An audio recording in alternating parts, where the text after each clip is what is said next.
relaxing. Take a deep breath. Hold it as long as you comfortably can. And then let it out slowly through slightly parted lips. And when the breath is all away, contract your stomach muscles and push it even further out and further out. And we don't know necessarily whether this is connected to the investigation of this robbery or whether they're... The Diocese of Camden. Relaxing completely. Any secretive organization should come into your that mouth. runs on a black budget, laundering Then return the concentration to the sound of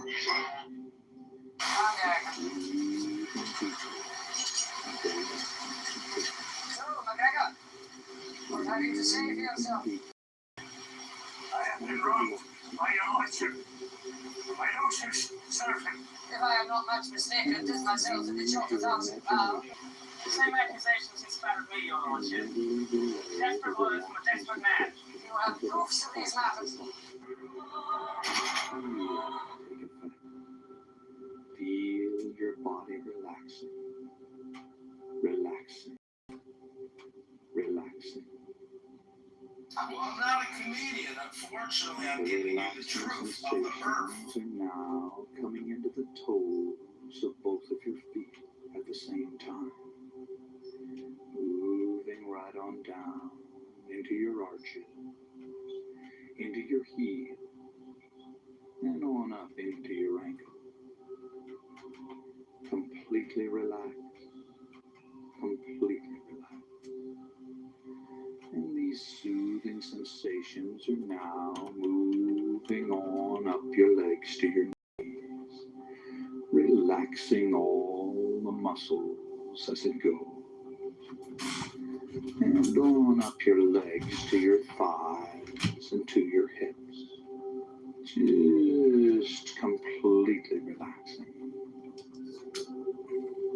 And your full attention is on the sound of my voice.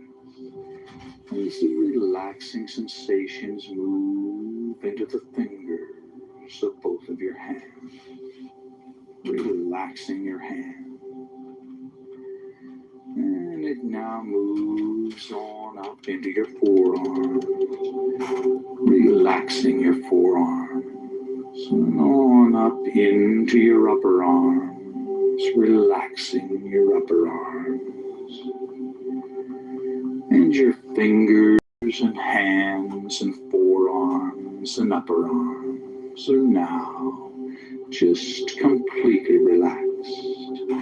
As the soothing sensations move on down into the base of your spine, and then begin to move slowly up your spine, up your spine, up your spine, and into the back of your neck and shoulder muscles.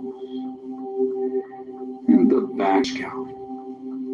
Feel your scalp relaxing and feel the relaxing sensations flow down into your facial muscles, relaxing your facial muscles, just completely relaxing your facial muscles. Allow a little space between your teeth and your chest relaxed. And your entire body is now relaxed all over in every way. All tension is gone from your body and mind. All tension is gone from your body and mind. And it's time to imagine a bright white light coming down from above and entering your crown chakra of spirituality on the top of your head. Now this is the universal light of life energy. See it, feel it, create it with the unlimited power of your mind, and feel the light within you, flowing through your body and mind, filling you to over this bright white protectory light. And now, vividly imagine the light concentrating around your heart area. And visualize it emerging from your heart area to totally surround your body with a protectory aura of bright white God light. And as you continue to listen to the sound of my voice, vividly imagine yourself in a situation in which you are going down, down, down, deeper and deeper down as I count backwards from 7 to 1. Number 7, deeper, deeper, deeper, down, down, down. Number 6, deeper, deeper, deeper, down, down, down. Number 5, deeper, deeper, deeper, down, down, down. Number 4, deeper, deeper, deeper, down, down, down. Number 3, deeper, deeper, deeper, down, down, down. Number 2, deeper, deeper, deeper, down, down, down. Number 1. And you're now very, very deep. And you feel deep. But let's go down even deeper, even deeper, even deeper. Number 7, deeper, deeper, deeper, down, down, down.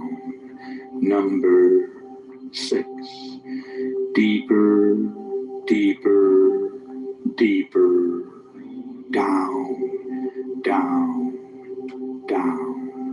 Number 5, deeper, deeper, deeper, down, down, down. Number 2, deeper, deeper, deep. And you're now relaxed and at ease and at peace in a relaxing, altered state of consciousness. And each and every time you alter consciousness, you will go deeper than the time before until you've reached your natural level, which can be maintained by using this technique several times a week. Now, if at any time you feel uncomfortable in any way, all you have to do to awaken is to mentally count yourself up from 1 to 5. So you're in control. You can awaken at any time you desire to do so. And you're now relaxed and at ease, and the quietness of spirit permeates your body and mind. And I'm going to begin by providing suggestions that will be communicated to every level of your body and mind. And they'll be accepted on every level of your body and mind. A quietness of spirit now permeates your body and mind. You release all tension created by stored up energy within your nervous system. All nervous energy is released to flow freely through your body and mind to be used in constructive ways. You feel calm, relaxed, and at peace with yourself, the world, and everyone in it. You have the courage and confidence to do what you need to do to resolve your problems. You can resolve your concerns and conflicts with minimal effort. You accept the things you cannot change, and you change the things you can. You accept who you are. You always do your best, which is all anyone can ask. Every day, in every way, you become more peaceful and harmonious. Negativity flows through you without affecting you. As a result of this programming, you develop a new mellow and confident self-image. Quietness of spirit are your key trigger words for post-hypnotic conditioned response. And these suggestions have been communicated to every level of your body and mind, and they've been accepted on every level of your body and mind. And it's now time to visualize yourself having successfully overcome any and all anxiety. Imagine how good it feels to experience an ongoing quietness of spirit. Imagine your reactions and the reactions of those close to you. Vividly fantasize all the changes and benefits derived from living life in this calm state of mind. Create every detail of these visualizations, and in so doing, you communicate your desires to the levels of mind that will assist you in manifesting the positive outcomes. Imagine what you desire as if it were already so. Do this now while I'm quiet for a while.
And you've just seen your own reality.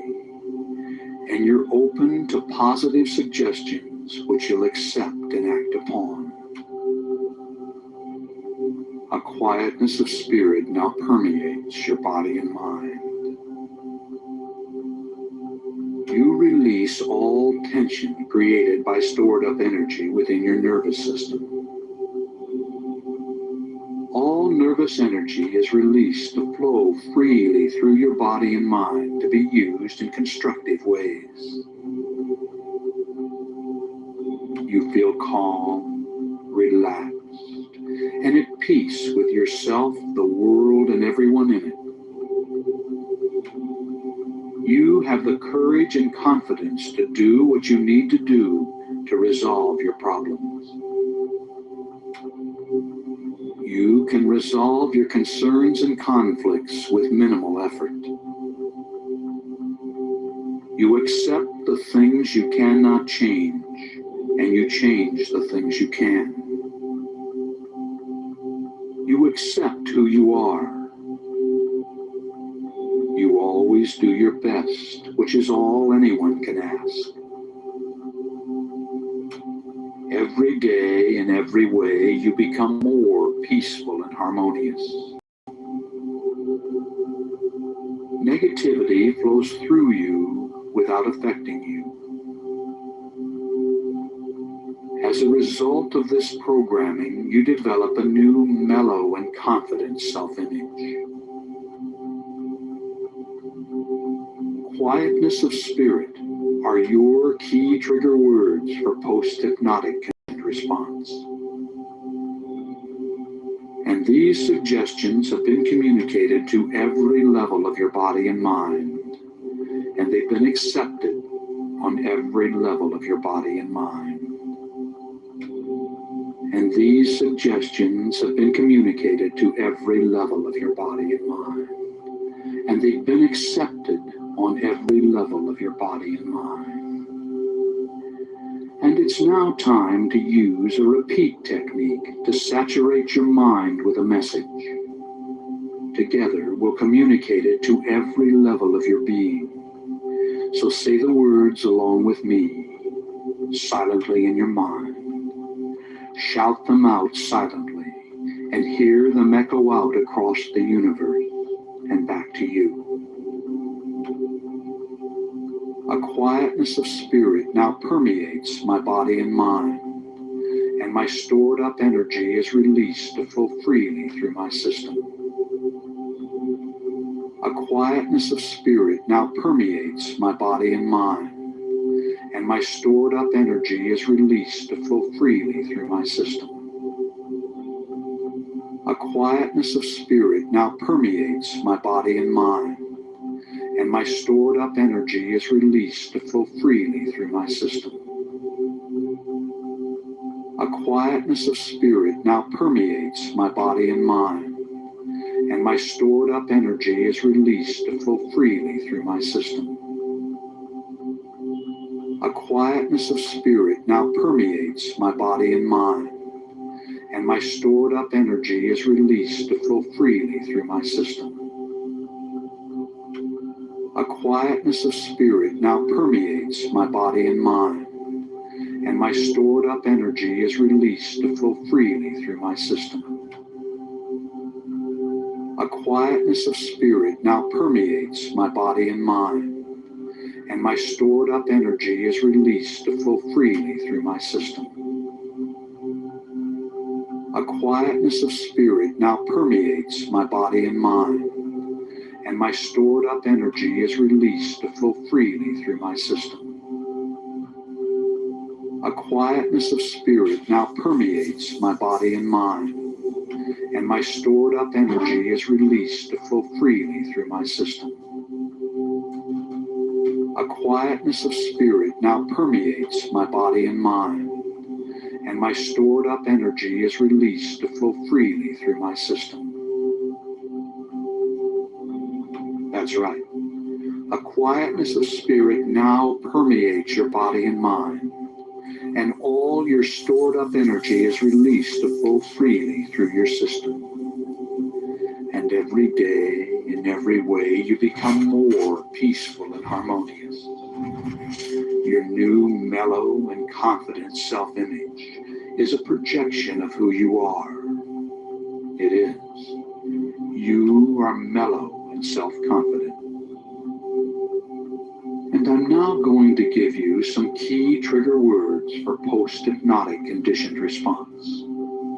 Anytime you feel the slightest nervous, simply stop what you're doing, close your eyes, breathe deeply, and say these words quietly to yourself. Quietness of spirit. The words quietness of spirit are post-hypnotic conditioned response trigger words to reduce anxiety and intensify You're calm and confident. These key trigger words invoke powerful post-programming mental conditioning that you can draw upon when you need it. When you say the words quietness of spirit, you'll immediately feel a surge of calmness and confidence flow through your body and mind.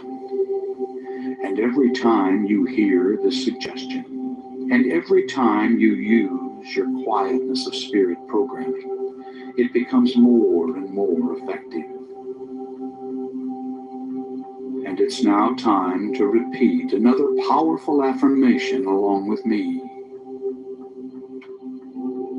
When I say the words quietness of spirit, I relax, regain control, and experience a surge of calmness and confidence. When I say the words quietness of spirit, I relax, regain control, and experience a surge of calmness and confidence.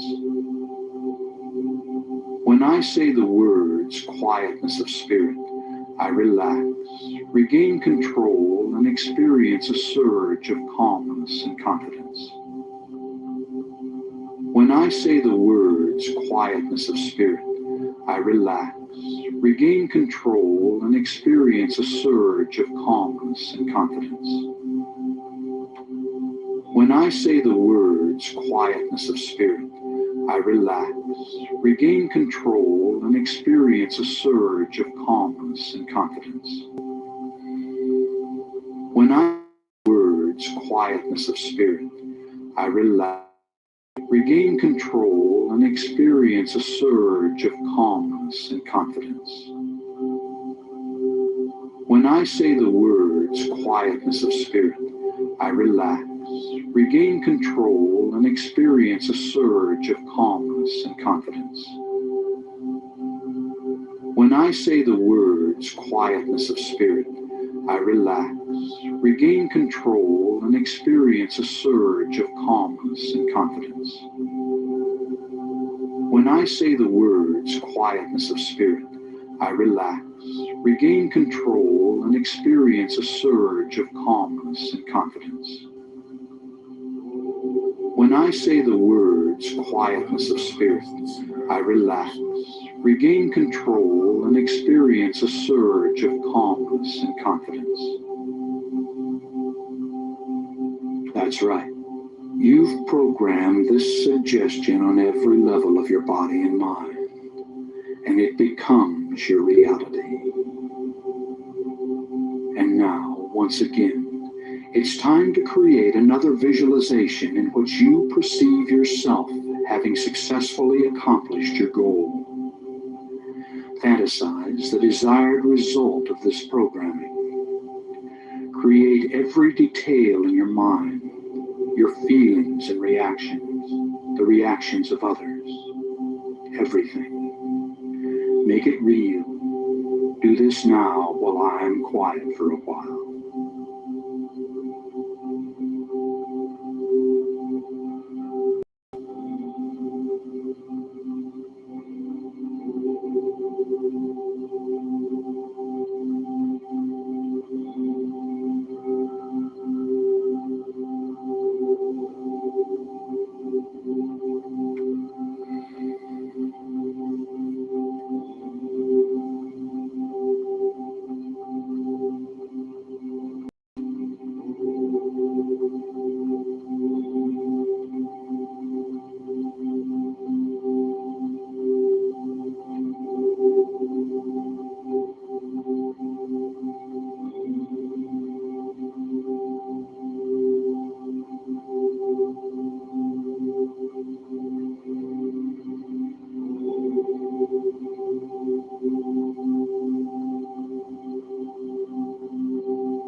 you've just seen your own reality.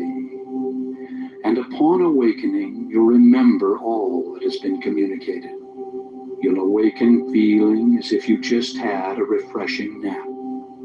Your head will be clear, and you'll think and act with calm self-assurance, feeling glad to be alive and at peace with yourself, the world, and everyone in it. So let's come on up now.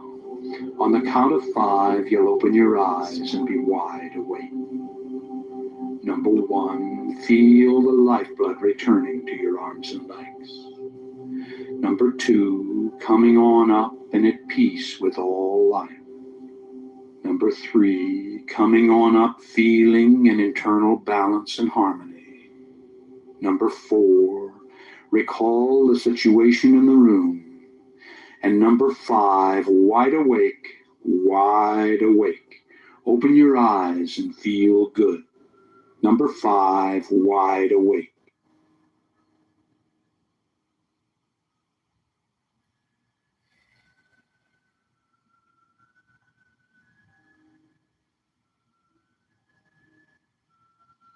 You're wide awake and fully alert. And I'm going to communicate some powerful self-talk phrases. You can do other things if you wish while programming your mind by repeating the phrases after me. And throughout your day, recall these phrases and say them over and over to yourself, out loud or silently in your mind. All right, now repeat each phrase after me. A quietness of spirit now permeates my body and mind.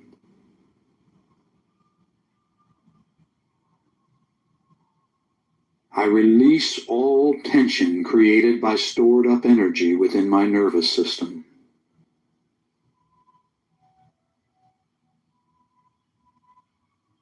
All nervous energy is released to flow freely through my body and mind to be used in constructive ways. This thief is a liar and a fraud. He has risked $800 billion, 26 years from big pharma execs.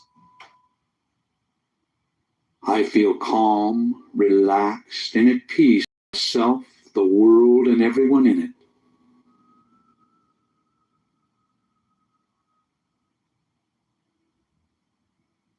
I have the courage and confidence to do what I need to do to resolve my problems.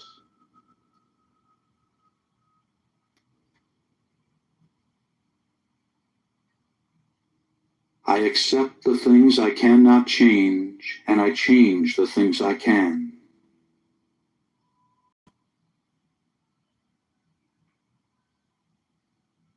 I accept who I am. I always do my best, which is all anyone can ask.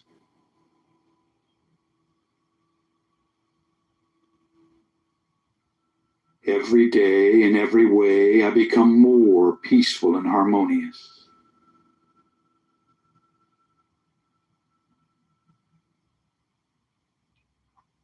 Negativity flows through me without affecting me.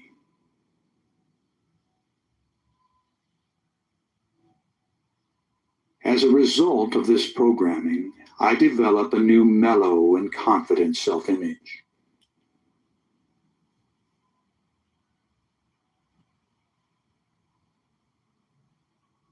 The words, quietness of spirit, are my key trigger words for post-hypnotic conditioned response.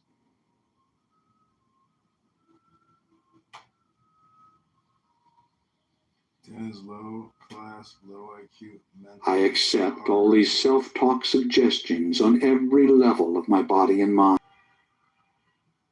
A quietness of spirit now permeates my body and mind.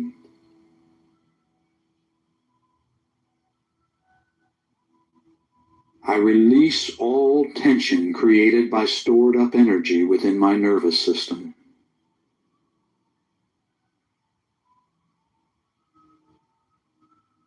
All nervous energy is released to flow freely through my body and mind to be used in constructive ways.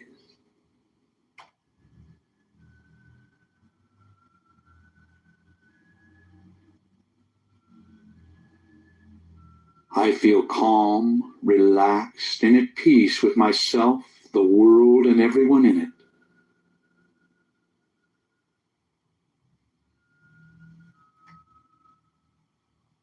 I have the courage and confidence to do what I need to do to resolve my problems.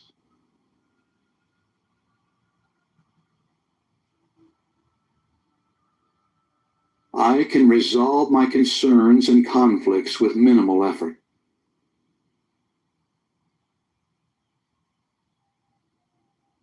I accept the things I cannot change, and I change the things I can.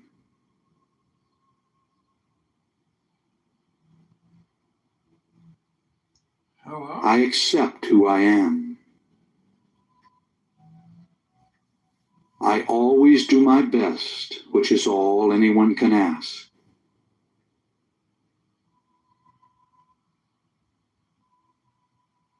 Every day, in every way, I become more peaceful and harmonious. Your Snapchat account has been reported. Negativity flows through me without affecting me. Confident self-image.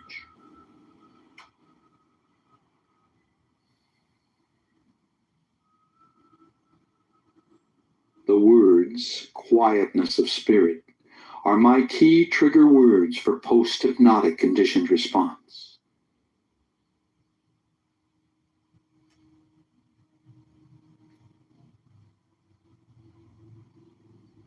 I accept all these self-talk suggestions on every level of my body and mind, and so it is.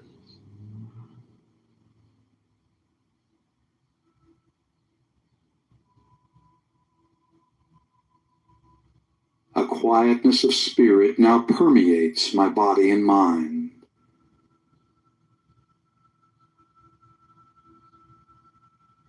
I release all tension created by stored up energy within my nervous system.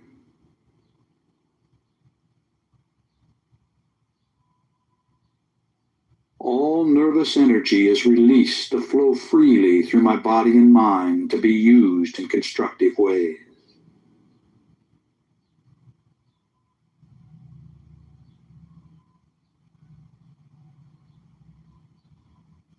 I feel calm, relaxed, and at peace with myself, the world, and everyone in it.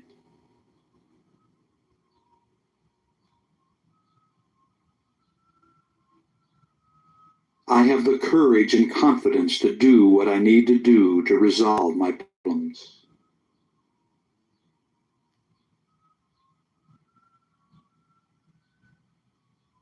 I can resolve my concerns and conflicts with minimal effort.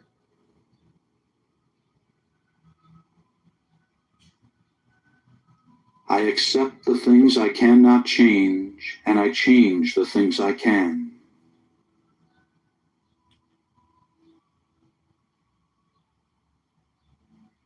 I accept who I am. I always do my best, which is all anyone can ask.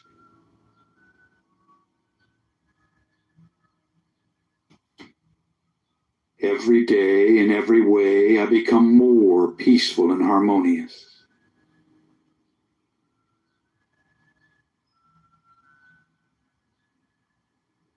Negativity flows through me without affecting me.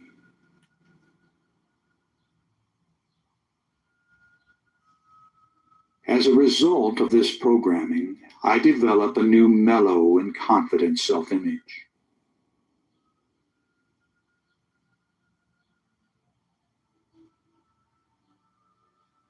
The words, quietness of spirit, are my key trigger words for post-hypnotic conditioned response.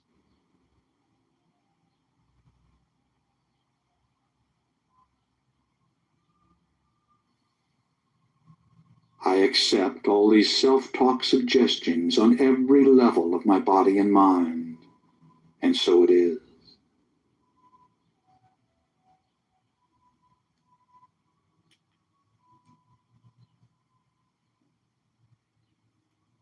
A quietness of spirit now permeates my body and mind.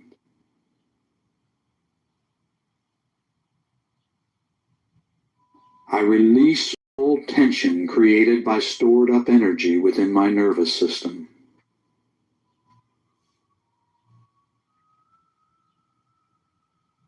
All nervous energy is released to flow freely through my body and mind to be used in constructive ways.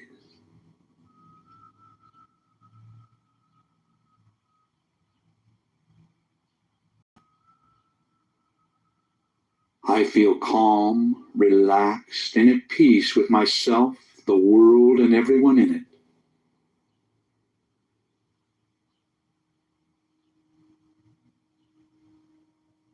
I have the courage and confidence to do what I need to do to resolve my problems.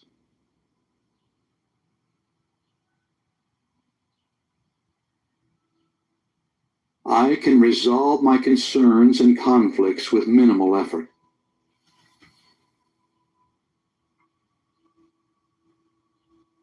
I accept the things I cannot change, and I change the things I can.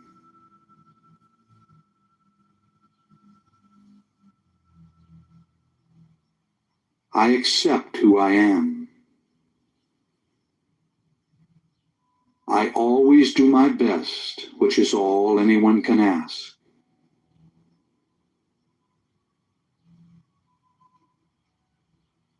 Every day, in every way, I become more peaceful and harmonious.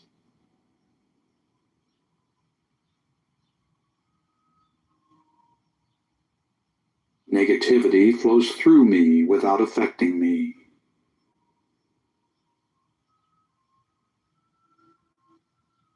As a result of this programming, I develop a new mellow and confident self-image.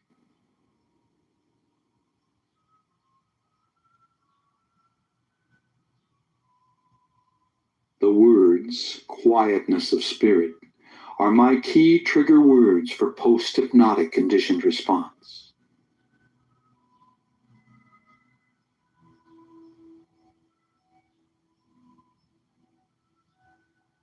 I accept all these self-talk suggestions on every level of my body and mind, and so it is.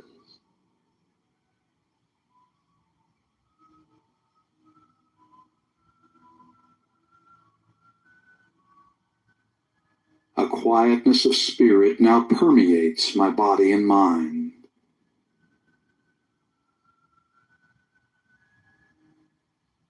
I release all tension created by stored up energy within my nervous system.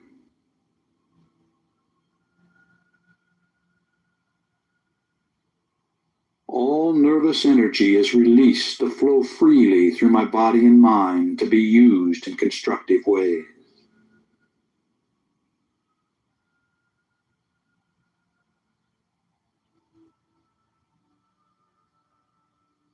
I feel calm, relaxed, and at peace with myself, the world, and everyone in it.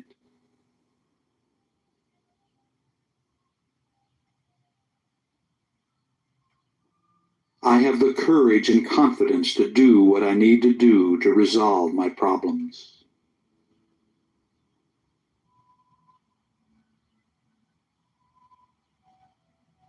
All right. The self-talk phrases session is now complete, and in 20 seconds, the programming introduction will begin.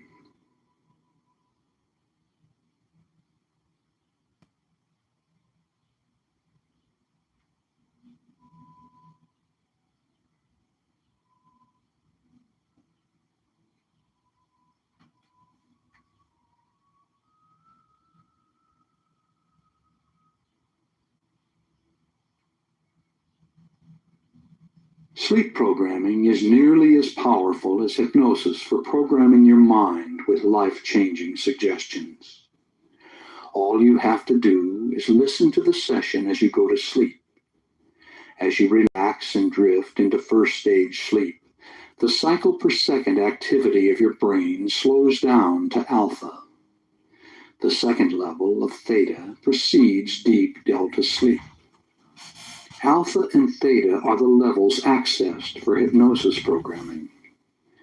So on the following sleep programming session, I'll use the same induction as on the first session to take you to these levels quickly. Then, as you cross over into natural sleep, you'll continue to hear the suggestions. These affirmations are phrased for maximum acceptance by all levels of your mind. The words fade away at the end of the session, telling you to sleep soundly through the night and to awaken inspired to begin a new day. All right, now make yourself comfortable and prepare to be programmed as you go to sleep.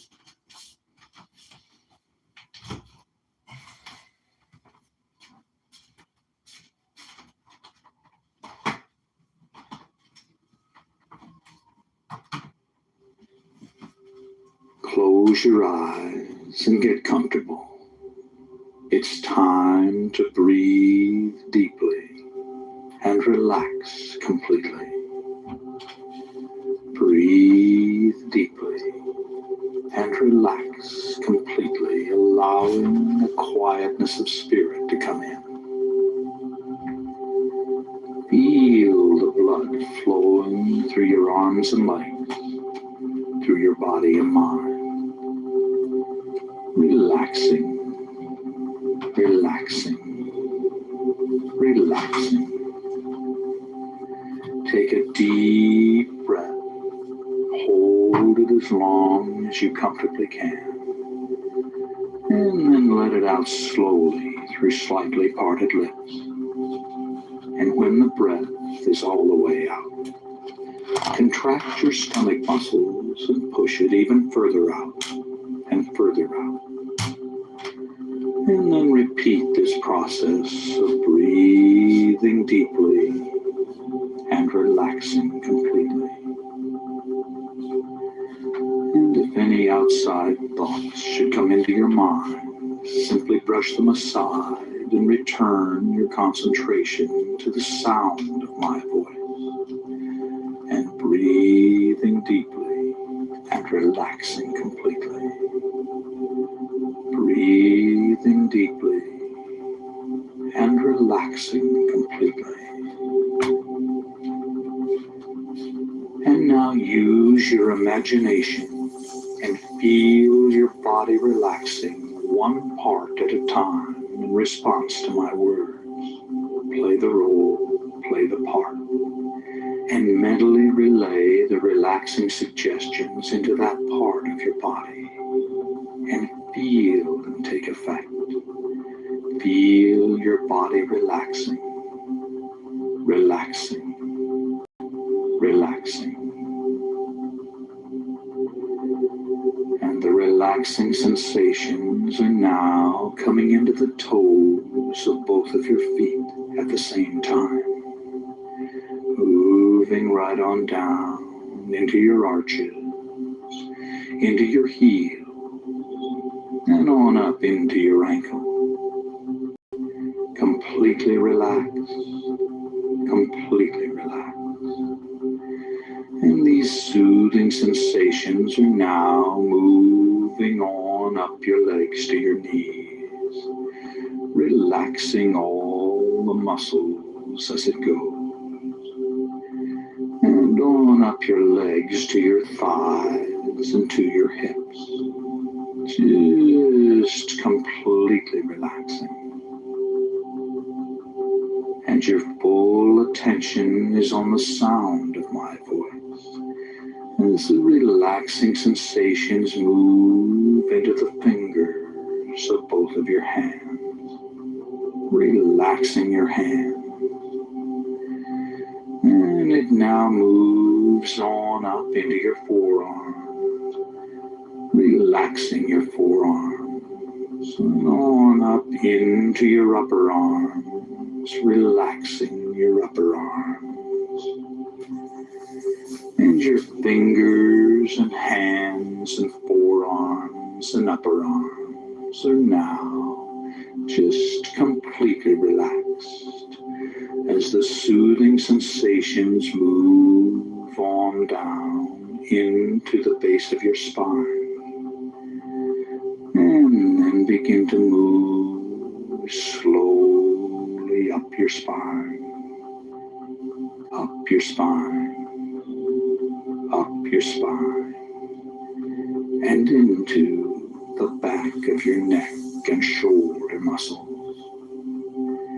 And the back of your neck and shoulder muscles are now loose and limp, loose and limp, just completely relaxed. And the relaxing sensations now move on up the back of your neck and into your scalp, relaxing your scalp. Feel your scalp relaxing, and feel the relaxing sensations flow down into your facial muscles, relaxing your facial muscles, just completely relaxing your facial muscles. Allow a little space between your teeth, and your jaw is relaxed. And your entire body is now relaxed all over in every way. All tension is gone from your body and mind. All tension is gone from your body and mind. And it's time to imagine a bright white light coming down from above and entering your crown chakra of spirituality on the top of your head. Now this is the universal light of life energy. See it, feel it, create it with the unlimited power of your mind, and feel the light within you, flowing through your body and mind, filling you to overflowing with this bright in a situation in which you are going down, down, down, deeper, deeper, and deeper down as I count backwards from 7 to 1. Number 7, deeper, deeper, deeper, down, down, down. Number 6, deeper, deeper, deeper, down, down, down. Number 5, deeper, deeper, deeper, down, down, down. Number 4, deeper, deeper, deeper, down, down, down. Number 3, deeper, deeper, deeper, down, down, down. Number 2, deeper, deeper, deeper, down, down, down. Number 1. And you're now very, very deep, and you feel deep. But let's go down even deeper, even deeper, even deeper. Number 7, deeper, deeper, deeper, down, down, down. Number 6, deeper, deeper, deeper, down, down, down. Number 5, deeper, deeper, deeper, down, down, down. Number 4, deeper, deeper, deeper, down, down, down. Number 3, deeper, deeper, deeper, down, down, down. Number 2, deeper, deeper, deeper, down, down, down. Number 1.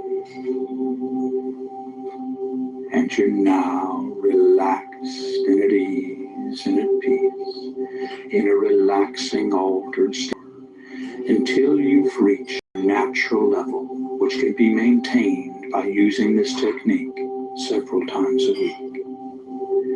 Now, if at any time you feel uncomfortable in any way, all you have to do to awaken is to mentally count yourself up from 1 to 5. So you're in control. You can awaken at any time you desire to do so. And your body is relaxed, relaxed, relaxed. And your mind is relaxed as you cross over into sleep. A peaceful, relaxing sleep. Peaceful, relaxing sleep. And you're at peace with yourself, the world, and everyone in it. As you go to sleep, go to sleep, go to sleep. A deep, peaceful, harmonious sleep. Sleep. And you're going to sleep. And as you do, you accept the suggestions you hear. You accept the suggestions you hear.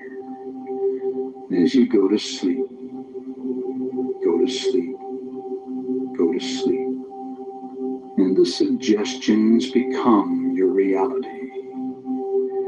The suggestions are accepted on every level of your body and mind, and they become your reality.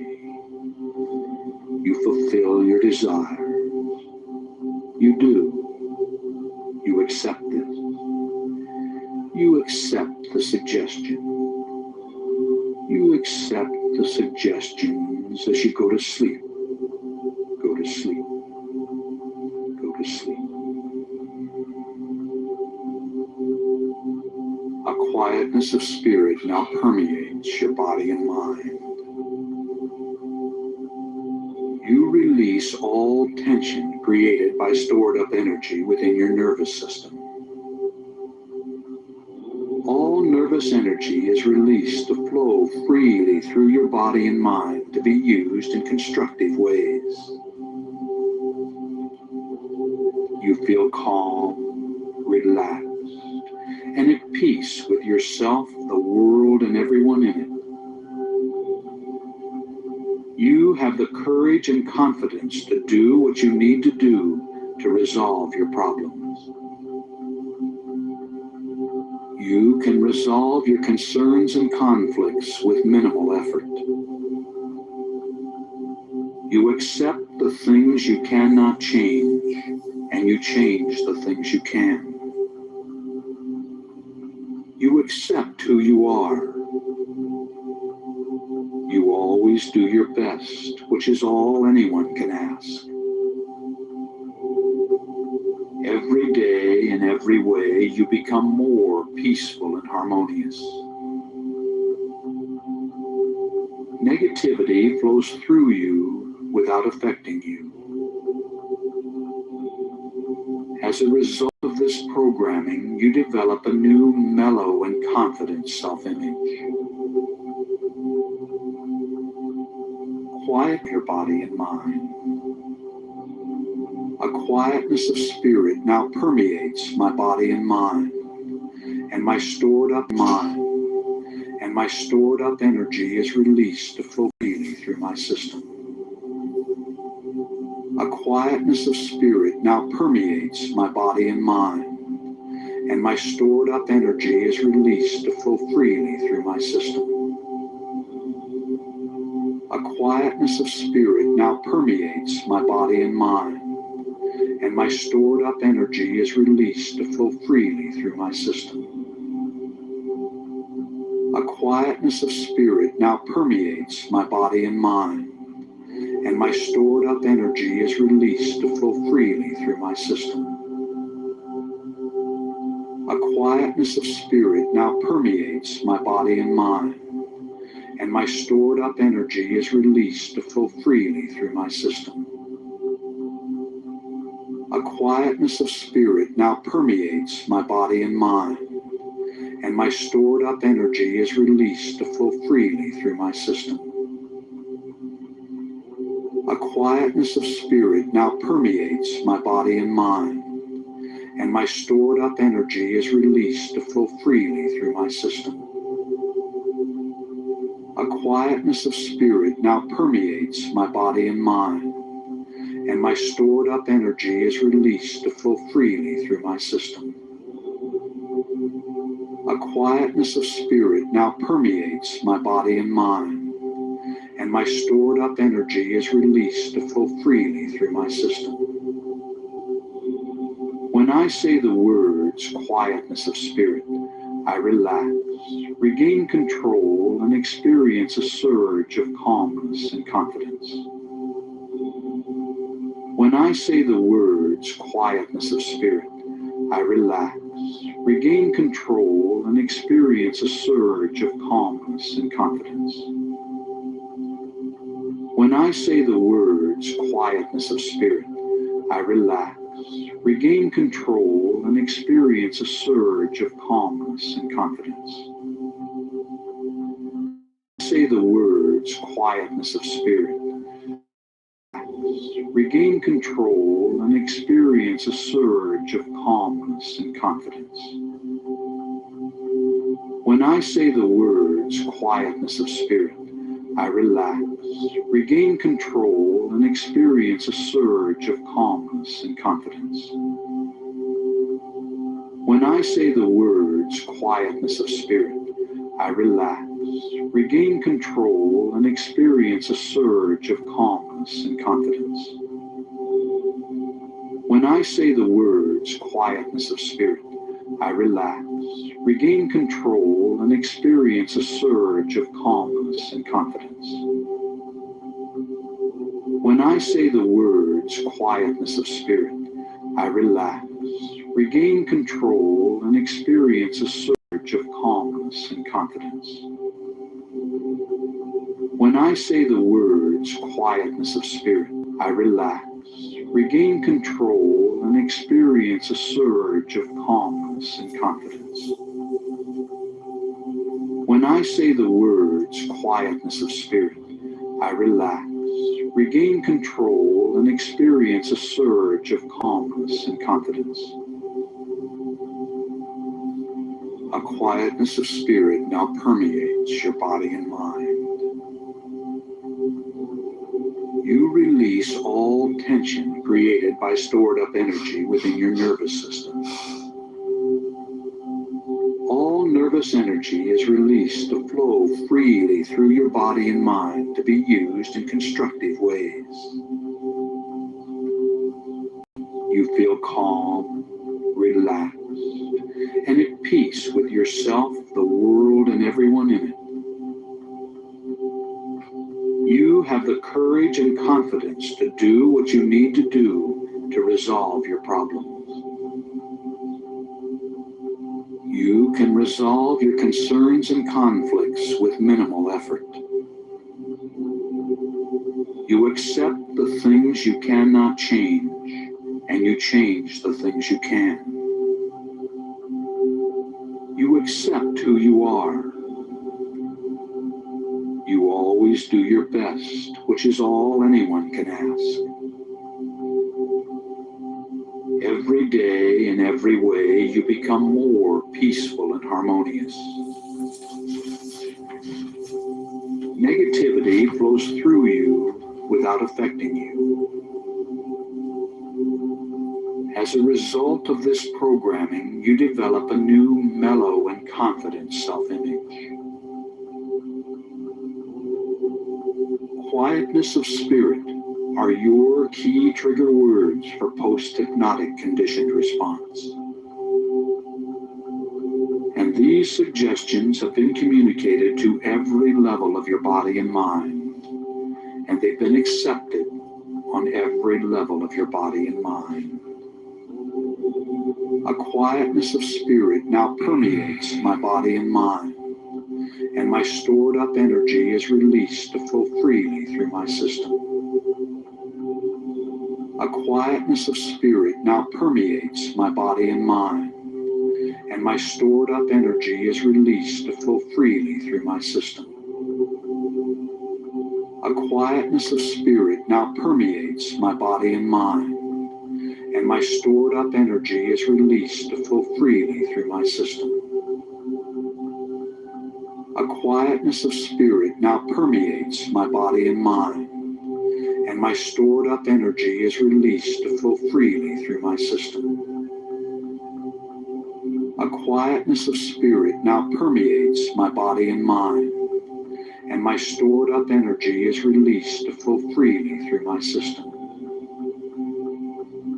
A quietness of spirit now permeates my body and mind, and my stored up energy is released to flow freely through my system.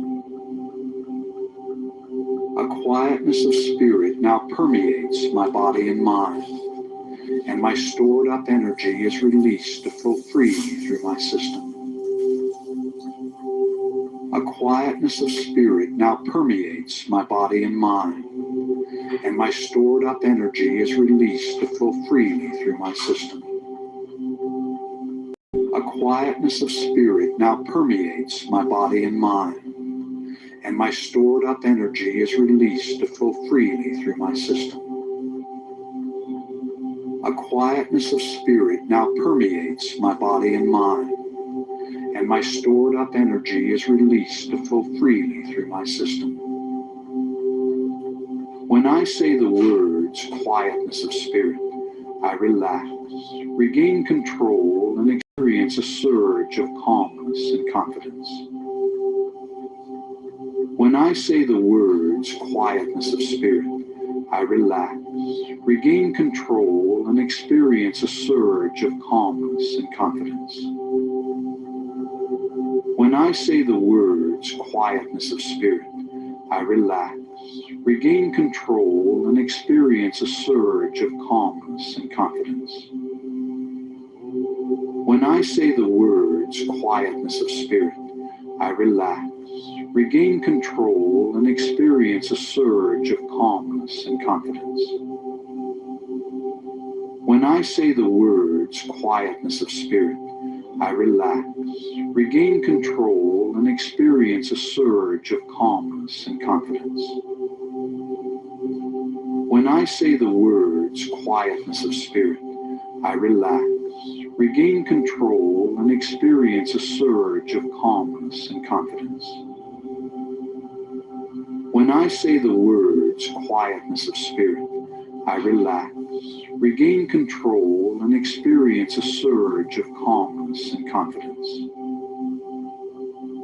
When I say the words quietness of spirit, I relax, regain control, and experience a surge of calmness and confidence. When I say the words quietness of spirit, I relax, regain control, and experience a surge of calmness and confidence.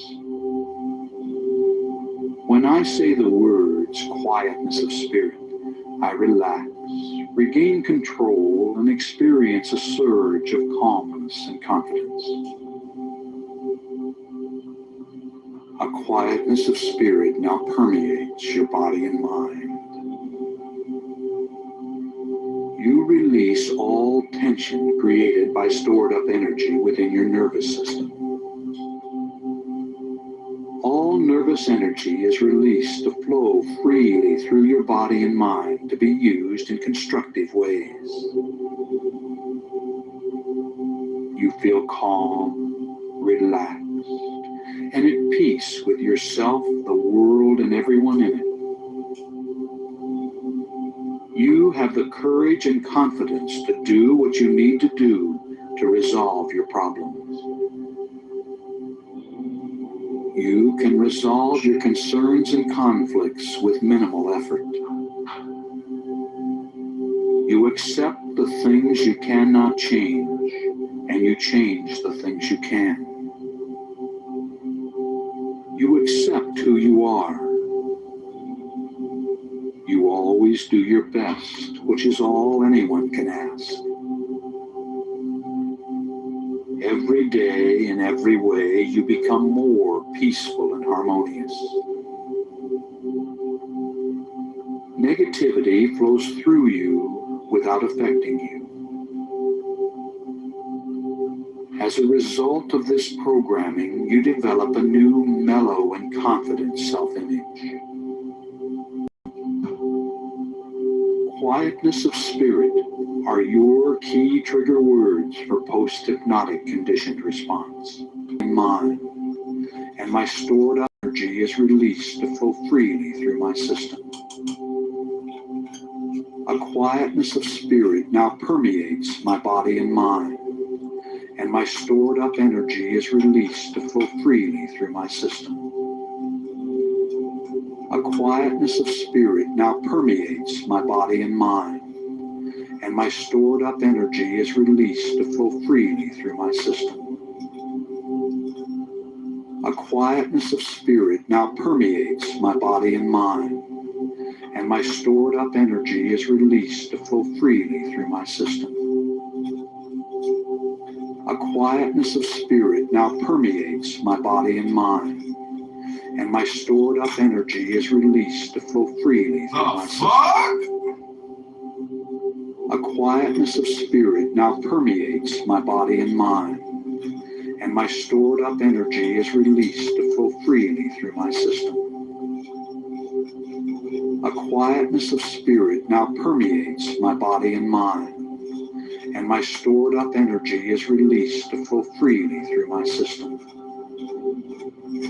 A quietness of spirit now permeates my body and mind, and my stored up energy is released to flow freely through my system. A quietness of spirit now permeates my body and mind, and my stored up energy is released to flow freely through my system. A quietness of spirit now permeates my body and mind, and my stored up energy is released to flow freely through my system. And you sleep peacefully through the night and awaken at peace with yourself, the world, and everyone in it. And you'll awaken feeling glad to be alive, refreshed, and thinking and acting with calm self-assurance, and inspired to begin a new day. And you accept these suggestions as you go to sleep. The suggestions are accepted on every level of your body and mind, and they become your reality. You fulfill your desire. You do. You accept this. And you accept these suggestions as you go to sleep. Go to sleep. Go to sleep. Go to sleep. And you accept these suggestions as you go to sleep. Go to sleep. Go to sleep. Go to sleep.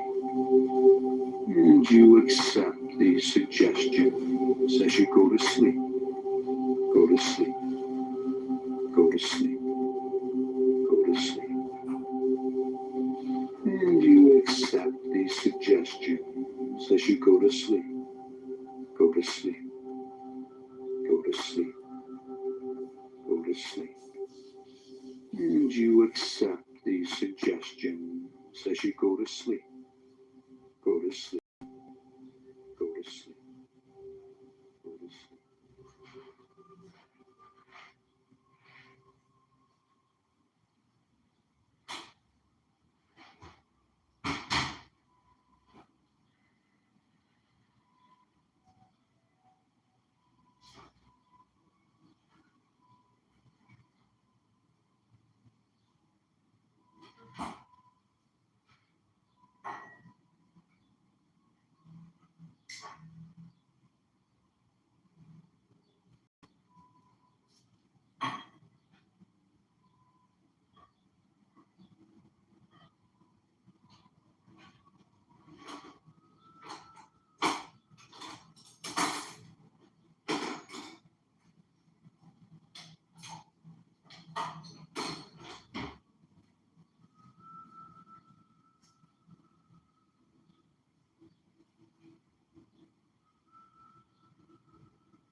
This is Chicago mayoral candidate John Kitover. Go to Illustrate presents ChicagoMayorVote.com. We're going to Anxiety liberate the Relief, city from the communist featuring medical parasite doctors, thieves author, stealing and educator billions. Dr. Martin Brandon Rossman. Johnson is stealing billions of dollars.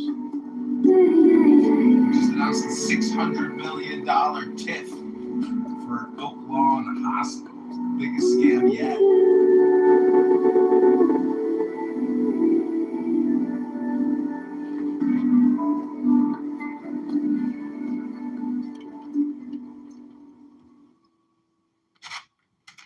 Hi, I'm Dr. Marty Rossman, welcoming you to the Anxiety Relief Program. In this program, I'll be teaching you 3 guided imagery exercises to help you reduce, prevent, or better manage anxiety and stress. The tools we'll use are breathing, relaxation, and guided imagery, which has been shown in many studies to be effective in relieving or reducing anxiety. When you think about it, you realize that while there are certainly challenges we need to meet in life, most anxiety and stress comes from our imaginations. By dreading things that haven't yet happened, or regretting the past, we create stress reactions in our bodies that make us anxious, worried, tense, and can create a wide range of mental and physical symptoms. In this program, I'm going to teach you 3 imagery processes that will help you use the power of your imagination to reduce anxiety, solve stressful problems, and use your strengths to address important issues in your life. The first deep relaxation exercise is best used as a practice. And if you practice twice a day for 3 weeks, you'll find that you get very skillful and very comfortable going to a place of deep relaxation. That will allow you to relax when you need to, when you get in a situation that may produce anxiety. The second exercise, the dialogue with your inner advisor, is best used for addressing issues or problems that you haven't been able to solve and that are stimulating anxiety or stress. You'll find this imaginary dialogue with a wise and loving figure will help you view things from another perspective and find creative solutions that really work well for you. The third exercise, evocative imagery, will help you if you feel like you don't have enough of a particular quality to deal with a certain situation. If you feel you don't have the confidence or the strength or the presence or the assertiveness or the calmness or whatever other quality you feel you're lacking, this exercise will help you build and develop that, much like you would exercise to develop muscles. This exercise will help you develop personal qualities that will help you deal with stressful or anxiety-producing situations. Hello? As you encounter. Before beginning any imagery process, however, it's best to make sure that you're comfortable in a place where you feel safe. Begin to relax. You'll probably find it easier if you let yourself close your eyes, but you can open them anytime you like and then close them again to return to your deep relaxation. The first skill to learn in reducing stress, tension, and anxiety is that of deeply relaxing your body and mind. We'll use your breathing and your imagination to help you do this. We'll begin by taking some time to focus on your breathing, then invite your muscles to relax and unwind, and then invite you to imagine going to a beautiful, peaceful place where you feel safe, comfortable, and at ease. And as you imagine yourself being in such a place, you'll find that your body and mind relax easily and naturally. Learning to relax with imagery simply involves learning to pay attention to different things. To shift your attention from your usual world, we might call it the outer world, to what we can call your inner world. We'll take some time to focus on your breath, let that get a little easier and deeper, and then invite your body to relax part by part. And you'll find that your body really likes to relax, and it knows how to do that. You just need to invite it to do that and let it relax in its own way. So now let's begin. Begin by paying attention to your breathing. Just noticing that on the in-breath, you're bringing in new energy, vitality, and oxygen that flows to all parts of your being. A special place that needs some special attention. And let every exhalation, every out-breath, be a real letting go kind of a breath. A release. And let yourself make a small movement to signal the shift you're about to make into deep relaxation. Like briefly lifting a finger, or rolling your eyes up in your head and taking an especially deep breath. And then let your eyes become comfortable again and begin to relax more deeply. In the future, when you make this movement, it can be a signal to your body and mind that you're about to shift into a state of deep relaxation. And as you practice, you'll find it easier and easier to move into that deep relaxed state of comfort and ease.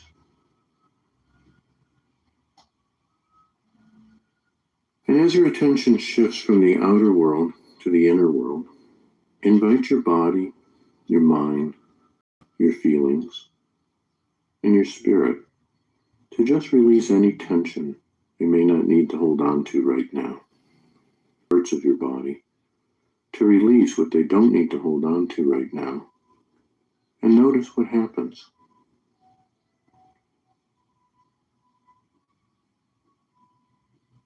You'll probably notice that some parts of your body release easily, and others take a little more time. And that's perfectly okay.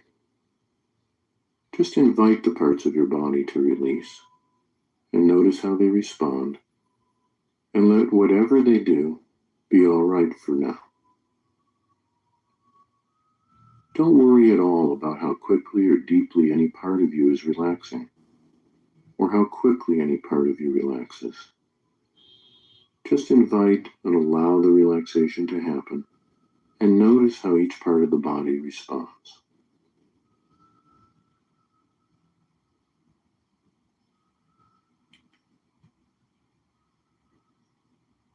As you focus on different parts of your body, notice that you may feel things in them that you didn't notice when your attention was elsewhere. And of course, that's to be expected. And notice that there is feeling, awareness, and responsiveness in the different parts of your body. You might even experience it or think of it as intelligence.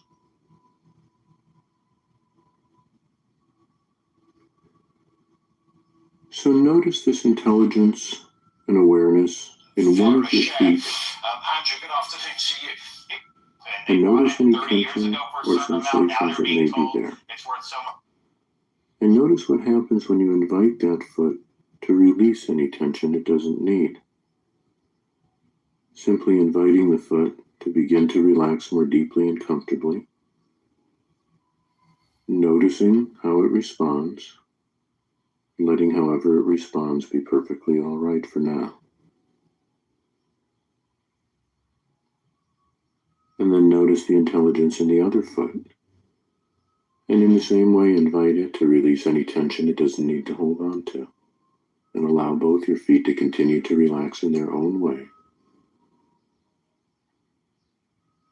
And then your ankles. From the property tax situation, it's very Silently important, inviting given your how feet that's and pinched ankles so to many. become soft and at ease.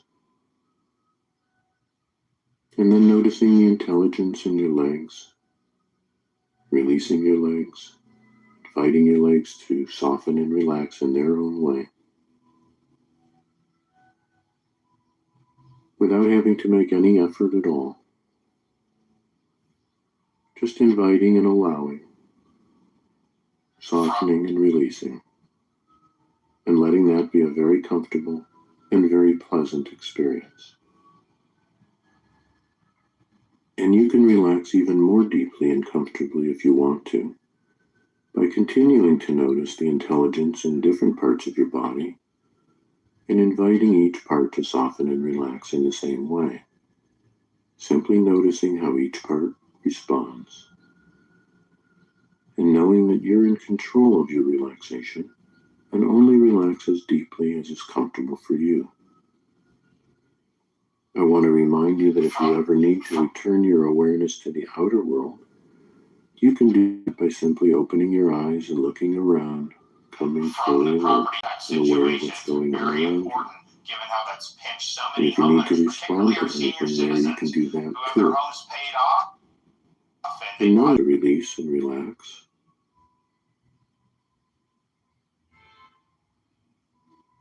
In the intelligence of your abdomen and midsection.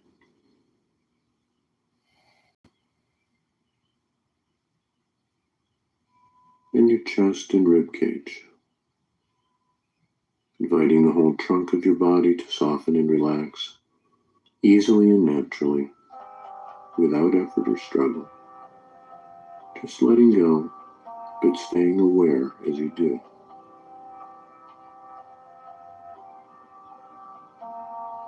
Inviting the intelligence between and across your shoulder blades, and across your neck and shoulders. Inviting the intelligence in your arms and elbows to relax, in your forearms, all the way down through your wrists and hands, all the way down to the palms of your hands, the tips of your fingers and thumbs. Becoming aware of the intelligence in your face and jaw muscles, and inviting them to relax and let go, to become soft and at ease. You may notice that your upper and lower teeth may want to drift apart a little bit as they relax, and that's perfectly all right. Becoming aware of your scalp and forehead, inviting them to be soft and at ease. And the little muscles around your eyes softening, relaxing, releasing. And even your tongue can release and be at ease.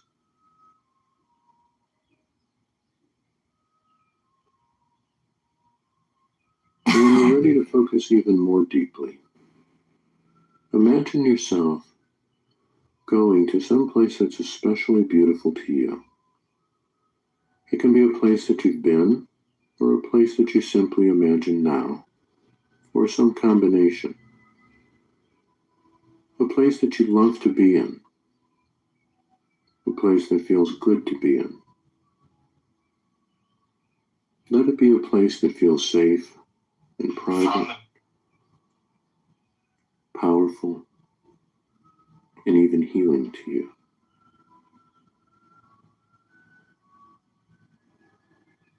Imagine that you're in a special place that's just for you, a place where you feel safe and at ease. And if more than one place comes to mind, simply pick the place that attracts you the most right now. And imagine in your own way that you're there. Yeah.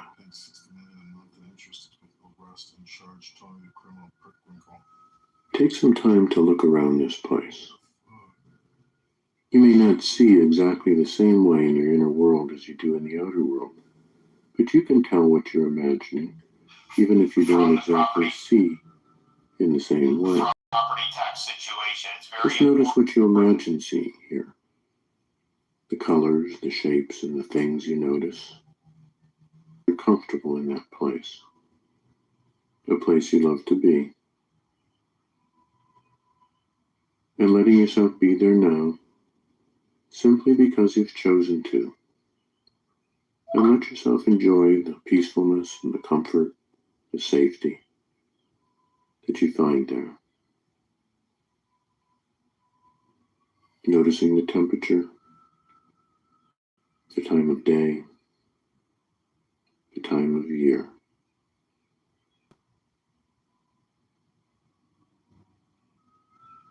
And noticing any sense of relaxation and peacefulness that you find here.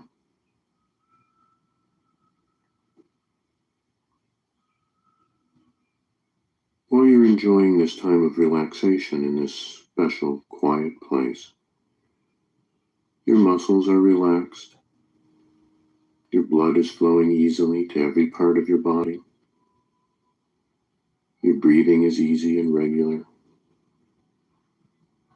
And without you having to do anything else, your body is repairing and renewing itself on every level. And if you like, you can grant yourself the luxurious permission to not have to do anything else right now or go anywhere else.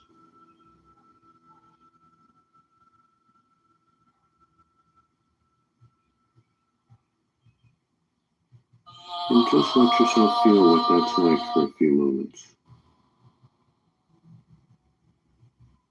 To do absolutely nothing and have it be good for you. So that you're actually doing something by doing nothing. And letting your body and mind relax, repair, restore, and renew. Simply by relaxing in this place.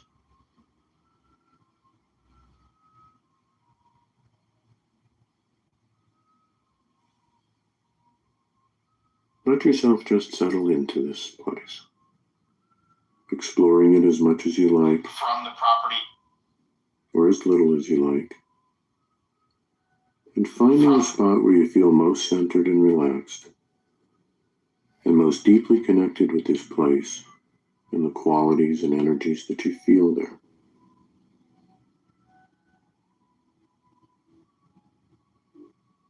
Just let this be a place of healing and comfort, of deep restfulness, of renewal and restoration for you.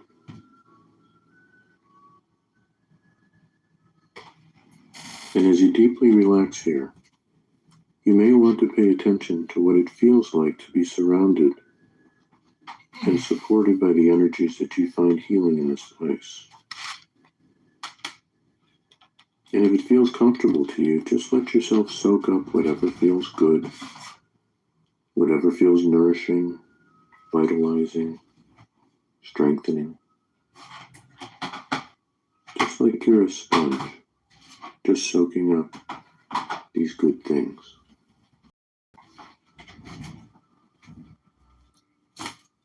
And as you enjoy this comfortable sense of deep relaxation in your body, in your brain, in your mind and replenishes and restores your sense of confidence and well-being.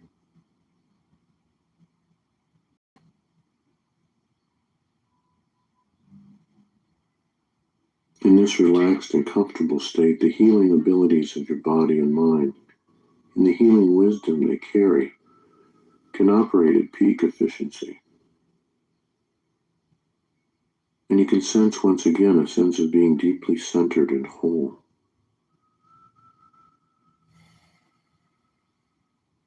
And as you relax, you can remember your wholeness, your strengths, and your capabilities for handling From the property tax whatever situation, it's life very may bring your important, way. given how that's pinched so many homeowners, particularly our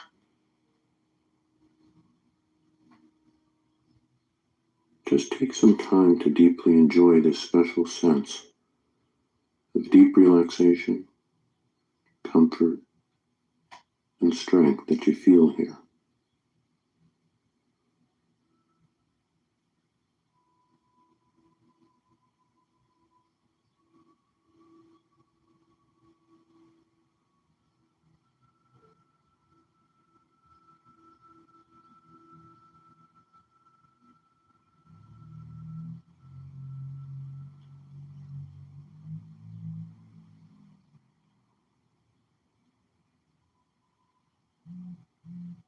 Now let yourself stay relaxed. Soon I'll be inviting you to bring your attention back to the outer world. But before you do that, please understand that any time you want to return to this deep state of relaxation, all you need to do is get comfortable, let your particularly breathing get deeper, the signal you've chosen, and then deepen your relaxation by inviting your body to relax part by part and go back in your imagination to your inner place of relaxation, peace, and comfort. And stay there as long as you like. And when you come back to the outer world, you'll come back feeling more relaxed and refreshed, clearer in your mind, feeling stronger, more whole, and more comfortable in both body and mind, and more confident in your ability to deal with whatever life presents to you.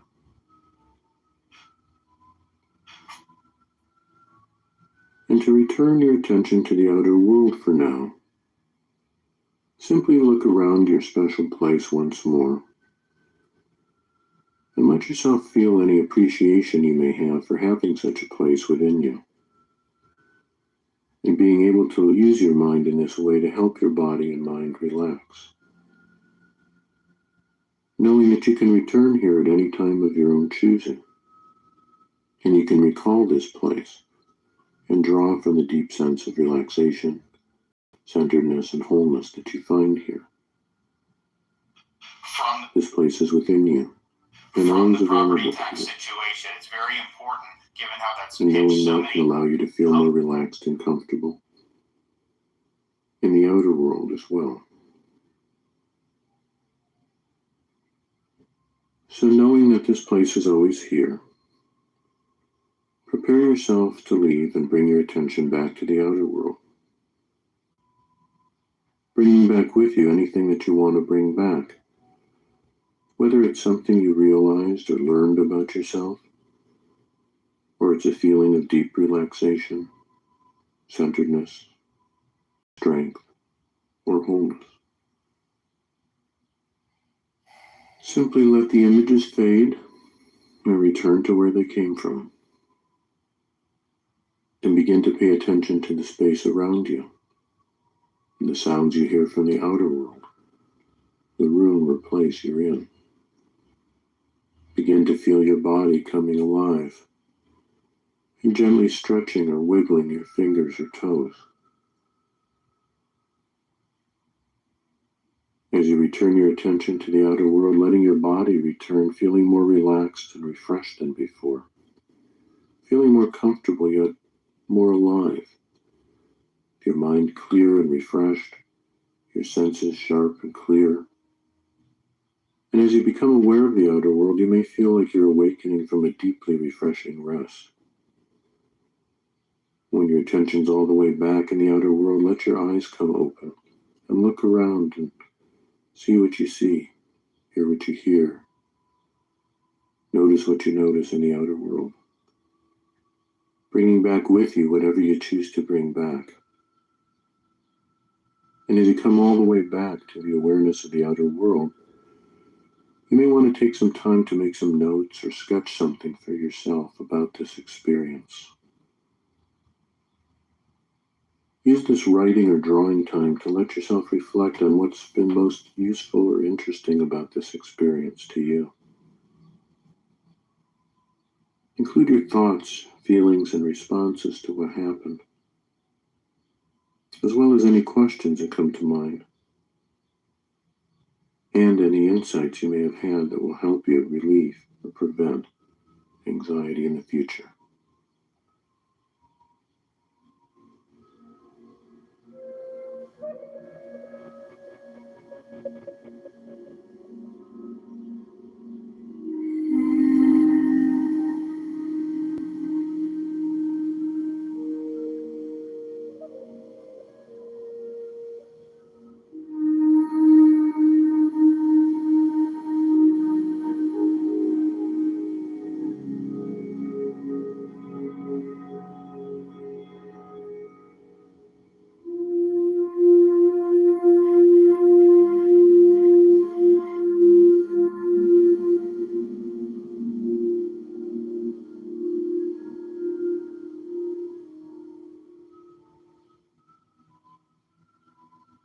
This next guided imagery process can help you view any issues or problems that are stimulating your sense of stress or anxiety and help you explore possible solutions.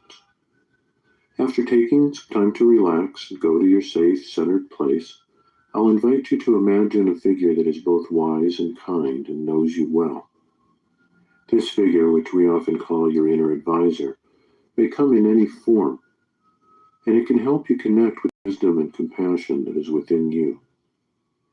Viewing anxiety-producing situations from this perspective of wisdom and kindness can help you find solutions that really work for you. Let the process be an exploration and notice what happens.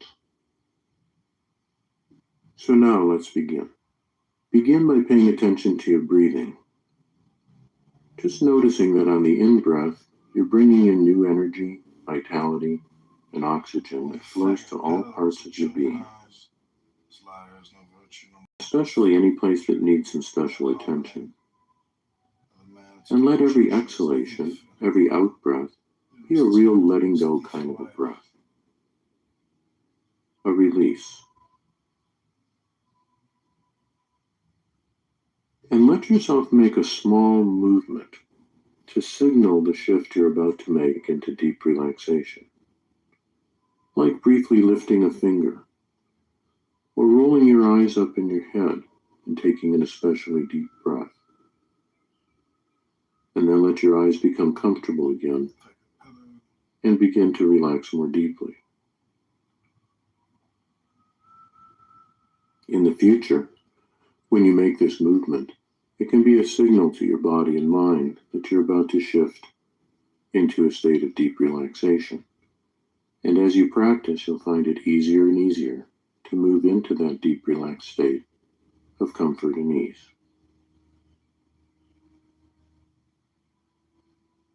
And as your attention shifts from the outer world to the inner world, invite your body, your mind, your feelings, and your spirit to just release any tension you may not need to hold on to right now. And you don't even have to know what you need to hold on to and what you can let go of. Simply invite the body, or the parts of your body, to release what they don't need to hold on to right now, and notice what happens.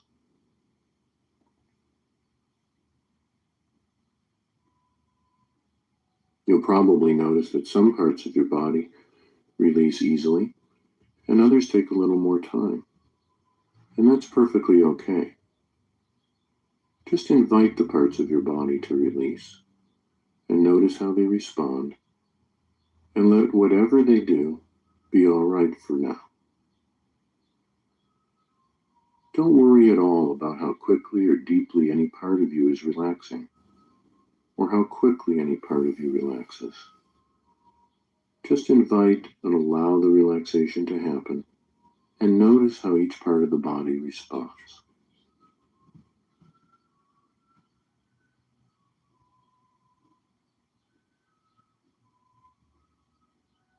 As you focus on different parts of your body, notice that you may feel things in them that you didn't notice when your attention was elsewhere.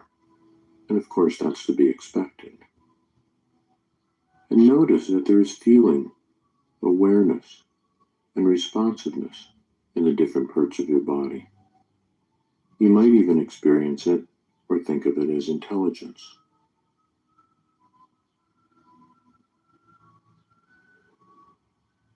So notice this intelligence and awareness in one of your feet, and notice any tension or sensations that may be there. And notice what happens when you invite that foot to release the tension it doesn't need.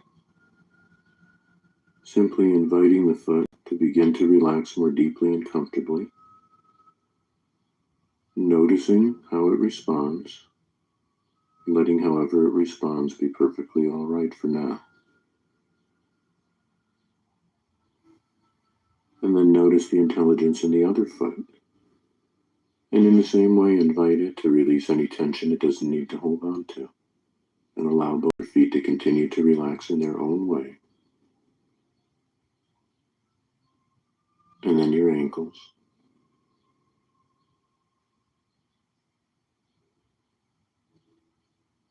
Silently inviting your feet and ankles to become soft and at ease. And then noticing the intelligence in your legs, releasing your legs, inviting your legs to soften and relax in their own way,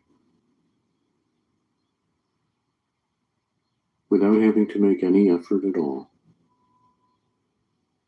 Just inviting and allowing, softening and releasing, and letting that be a very comfortable and very pleasant experience. And you can relax even more deeply and comfortably if you want to, by continuing to notice the intelligence in different parts of your body and inviting each part to soften and relax in the same way, simply noticing how each part responds, and knowing that you're in control of your relaxation and only relax as deeply as is comfortable for you. I want to remind you that if you ever need to return your awareness to the outer world, you can do that by simply opening your eyes and looking around, coming fully alert and aware of what's going on around you. And if you need to respond to anything there, you can do that too. And knowing that you can do that if you need to, you can simply relax once more, return your attention to the inner world of your imagination. Inviting the intelligence of your low back, your pelvis, and your hips to release and relax.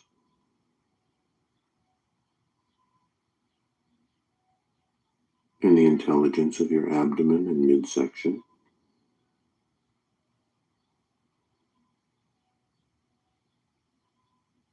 And your chest and rib cage.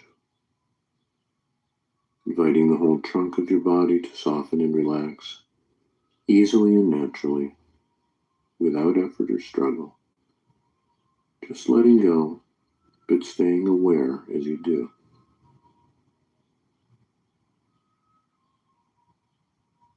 Inviting the intelligence between and across your shoulder blades,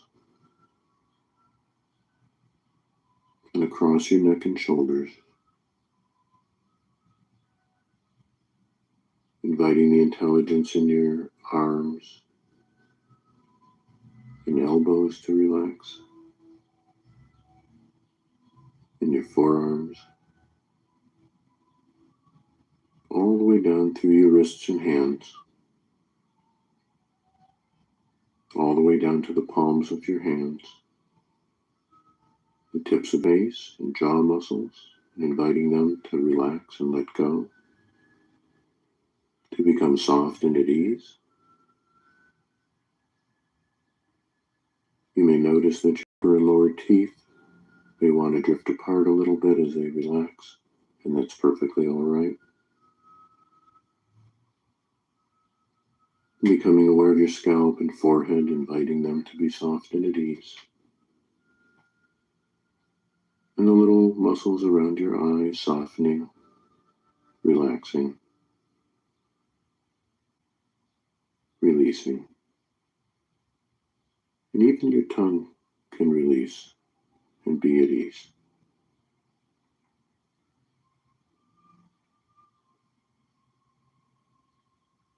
And when you're ready, invite an image to appear that represents the wisdom and creativity within you.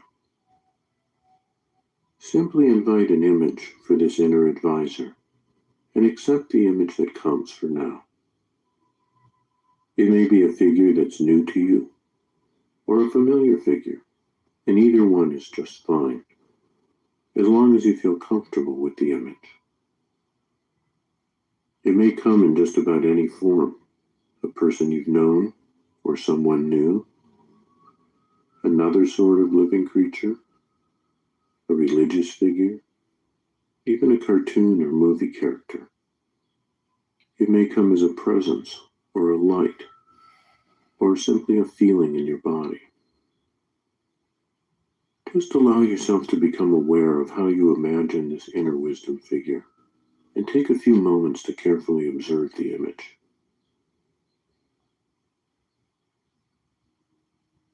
It's important to notice whether you feel comfortable in the presence of this figure. Notice whether the image seems kind and caring. And notice, too, if it seems to have wisdom. Take some time to really check it out.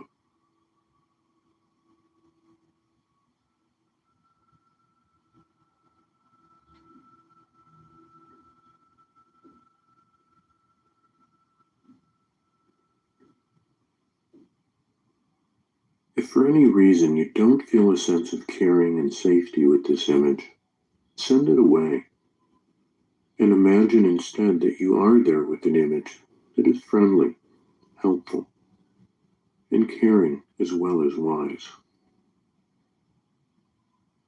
A figure you do feel comfortable and safe with.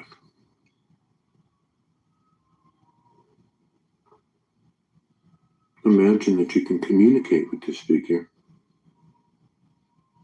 and ask it its name. And imagine that it can respond to you in a way that you can easily understand. And accept whatever name comes back to you, as you would from anybody else.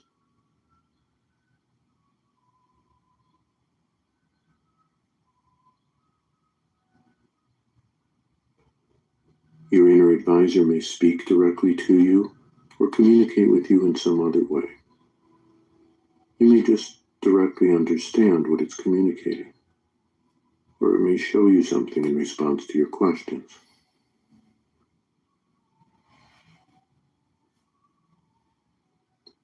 Thank your inner advisor for coming. And when you're ready, let your inner advisor know what it is you'd like some help with. And allow it to respond to you.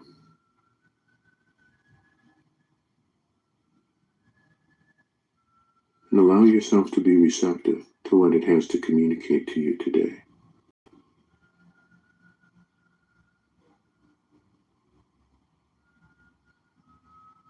Pay careful attention to any guidance to what it has to communicate to you, as you would from a wise and respected teacher. Your advisor, letting it respond to you each time. Again, listening carefully to your responses. Take some time to have this conversation.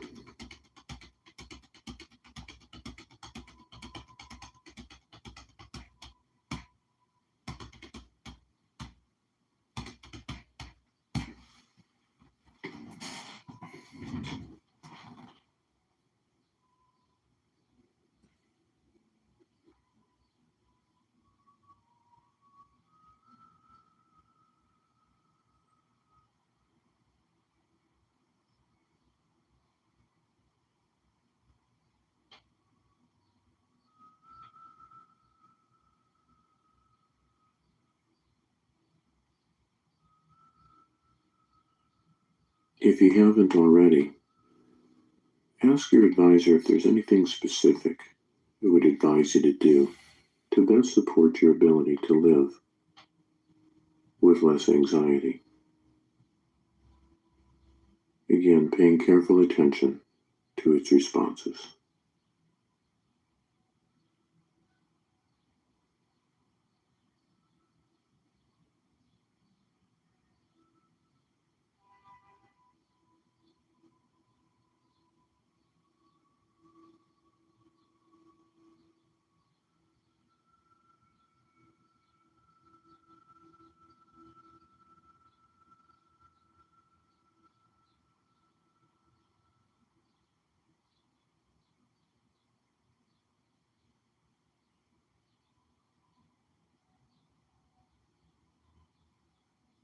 When you feel you've learned all you can learn for now, you can prepare yourself to bring back what you've learned to the outer world. Remember, you can continue to communicate with your inner advisor at any time by simply returning to your safe inner place and inviting your inner advisor to come into your awareness, discussing the issues and questions you have, or asking for help with any anxiety that might come up. Always paying careful attention to how it responds to your questions and what it has to share with you. When you bring any advice you've received back to your outer world, you can consider it again and make whatever decisions are right for you. You'll decide whether or not to act on any of this advice, or to come back and continue the creative conversation with your inner advisor until you find solutions that really work well for you.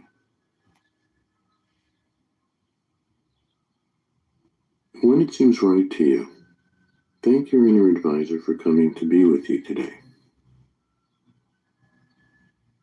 And then take a few moments to review what has happened in this experience.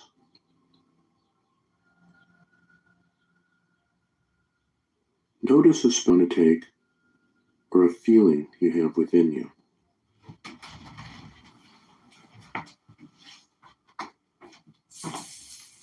What did you receive or learn from your inner advisor today?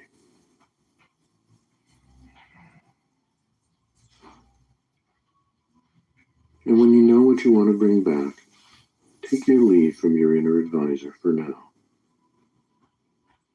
in whatever way seems appropriate to you.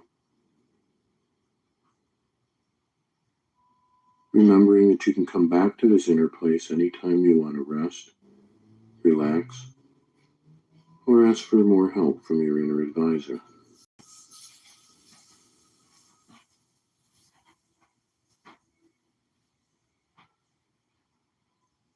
And to return to the outer world for now, simply look around your special place once more and let yourself feel any appreciation you may have for having such a place inside and being able to use your mind in this way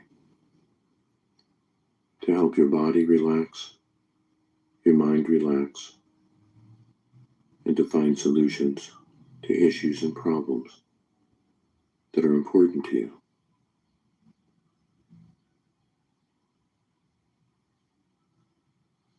And knowing that, you can return here at any time of your choosing.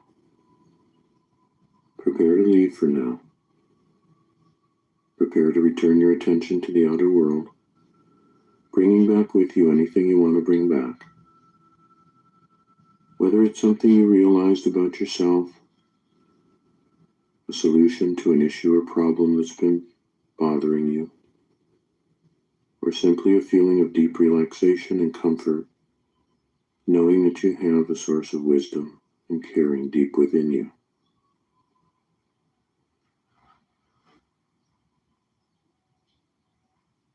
And to return to the outer world, let all the images fade and return to where they came from. Begin to pay attention to the space around you, the sounds coming from the outer world, the room or the place that you're in, beginning to feel your body once more, gently stretching or wiggling your fingers and toes. And as you return to the outer world, letting your body return with a more relaxed and deeply refreshed feeling. Your mind clear and refreshed, your senses sharp and clear, bringing back whatever's important or interesting from this experience. You may feel like you're awakening from a deeply refreshing rest. And when you're all the way back, letting your eyes open, looking around, coming all the way awake and alert, bringing back whatever you choose to bring back.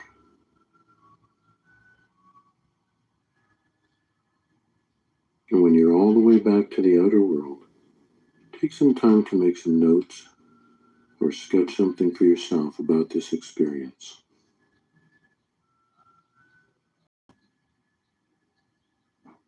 Use this writing or drawing time to let your experience continue to unfold to your conversation with your inner advisor. Let yourself include any new questions that come to mind, as well as insights that you will act on to better support your ability to deal with whatever life may bring you. And know that you have this source of wisdom and caring deep within you, and you can return there at any time to continue this conversation.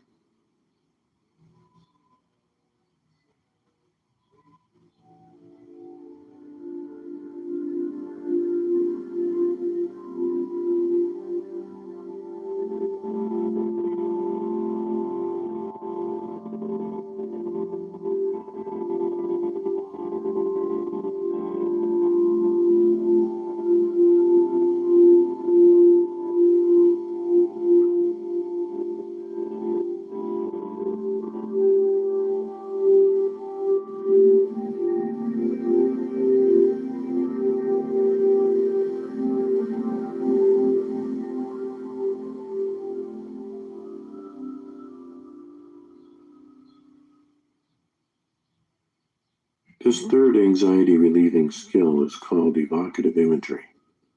It will help you identify and strengthen qualities that you feel you need more of to deal with things that may be provoking or stimulating anxiety.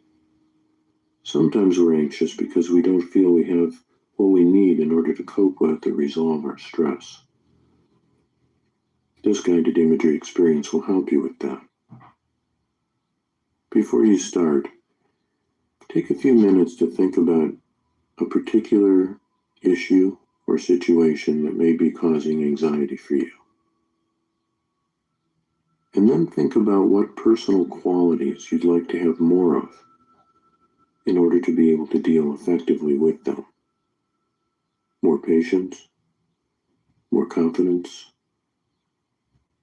more strength, more love.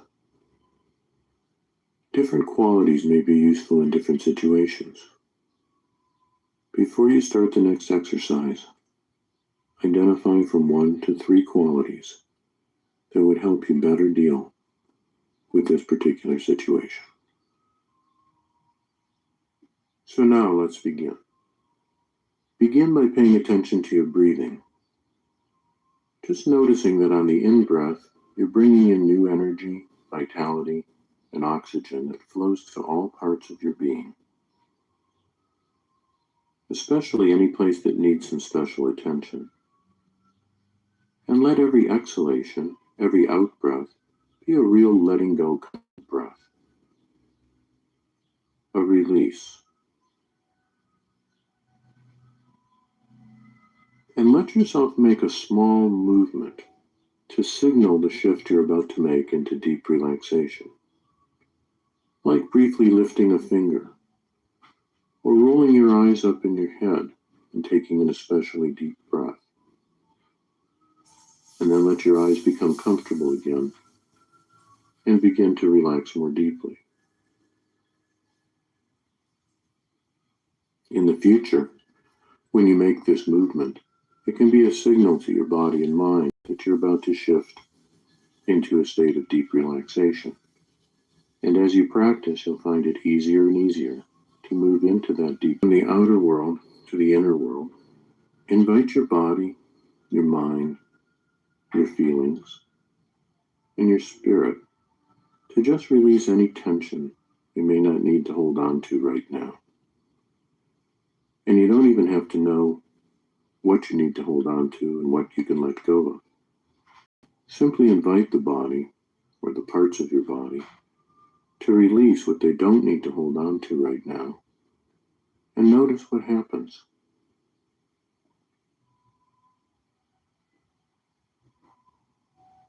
You'll probably notice that some parts of your body release easily, and others take a little more time. And that's perfectly okay.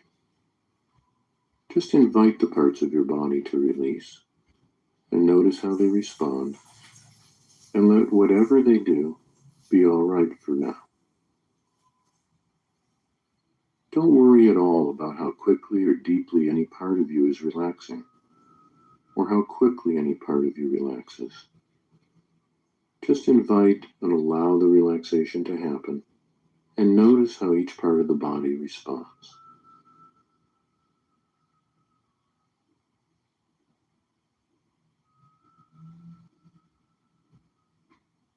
As you focus on different parts of your body, notice that you may feel things in them that you didn't notice when your attention was elsewhere.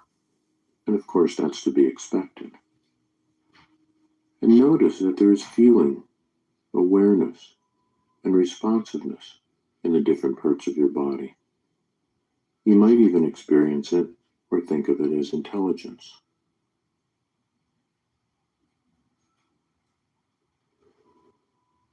So notice this intelligence and awareness in one of your feet, and notice any tension or sensations that may be there. And notice what happens when you invite that foot to release any tension it doesn't need.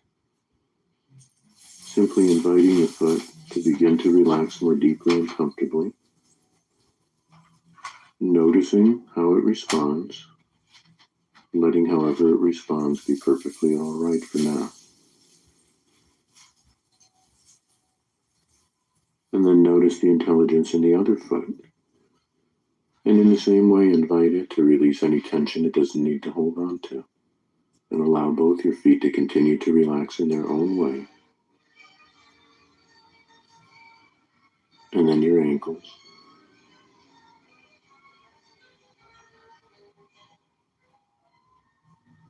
Silently inviting your feet and ankles to become soft and at ease. And then noticing the intelligence in your legs. Releasing your legs. Inviting your legs to soften and relax in their own way. Without having to make any effort at all. Just inviting and allowing, softening and releasing, and letting that be a very comfortable and very pleasant experience. And you can relax even more deeply and comfortably if you want to, by continuing to notice the intelligence in different parts of your body, and inviting each part to soften and relax in the same way, simply noticing how each part responds. And knowing that you're in control of your relaxation and only relax as deeply as is comfortable for you. I want to remind you that if you ever need to return your awareness to the outer world, you can do that by simply opening your eyes and looking around. In the intelligence of your abdomen and midsection,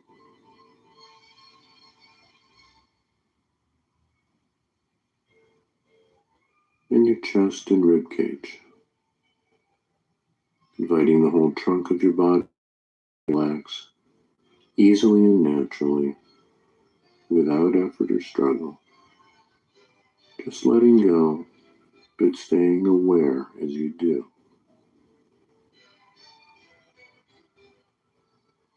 Inviting the intelligence between and across your shoulder blades, and across your neck and shoulders, inviting the intelligence in your arms and elbows to relax, in your forearms, all the way down through your wrists and hands, all the way down to the palms of your hands, the tips of your fingers and thumbs. Becoming aware of the intelligence in your face and jaw muscles, inviting them to relax and let go, to become soft and at ease. You may notice that your upper and lower teeth may want to drift apart a little bit as they relax, and that's perfectly all right. Becoming aware of your scalp and forehead, inviting them to be soft and at ease. And the little muscles around your eyes softening, relaxing, releasing. And even your tongue can release and be at ease.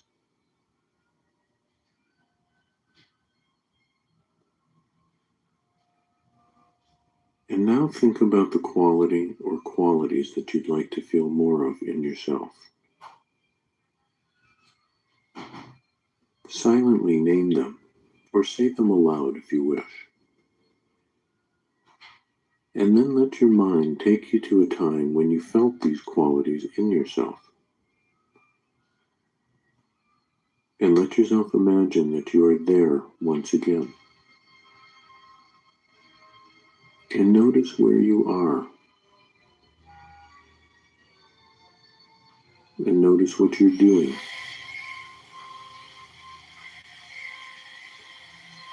And who you're with, if anyone.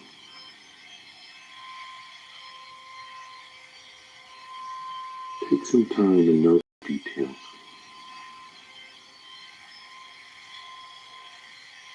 Notice what you see as you look around.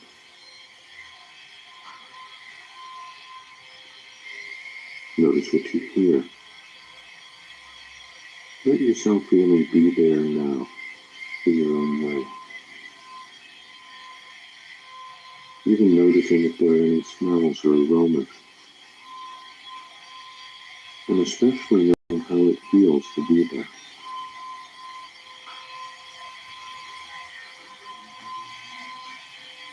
And if there was never a time when you felt these qualities in yourself, simply imagine what it would feel like if you did feel them. Now,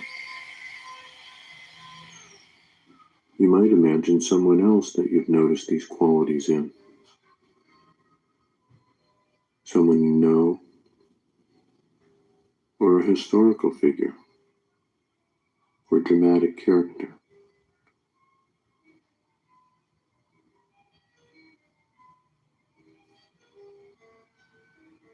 However you connect with these qualities, imagine that those qualities are in you now.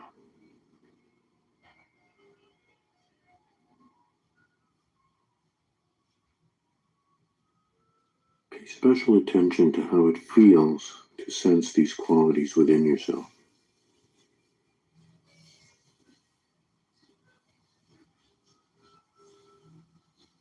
And notice where you feel them most strongly in your body.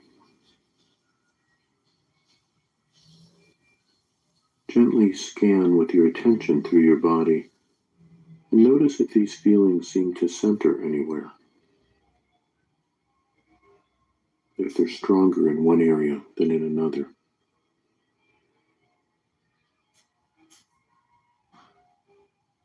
Do they seem to concentrate in your face or head?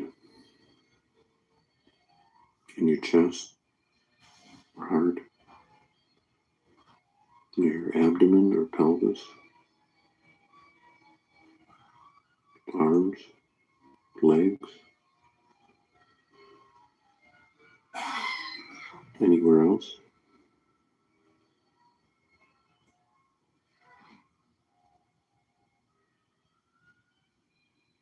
Notice how your body posture is as you feel these qualities within you.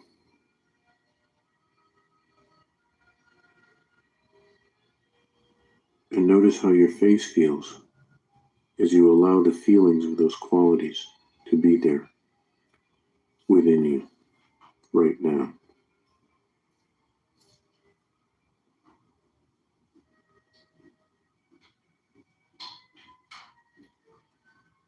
How do you imagine your voice is as you talk with the awareness of these qualities in you?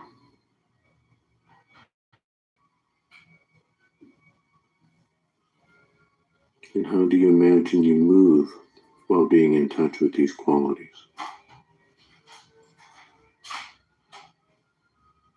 If you're comfortable with it, imagine that you can allow the sense of these qualities to grow stronger in you, to gently grow a little bit stronger, to expand while you stay relaxed and comfortable. And imagine that the feelings of these qualities begin to grow so that they fill the space of your entire body, as if every cell of your body were touched by the feelings that go with these qualities.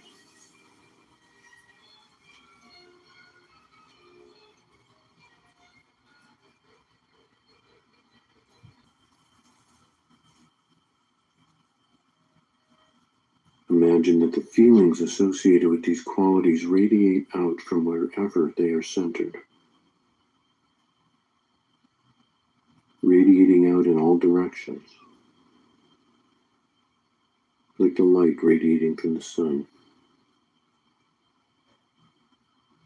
Allowing yourself to fill your body with these qualities.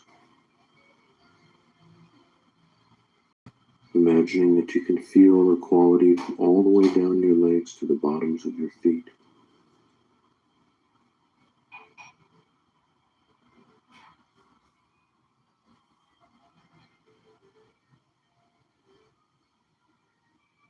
And all the way down your arms to the palms of your hands, the tips of your fingers and thumbs.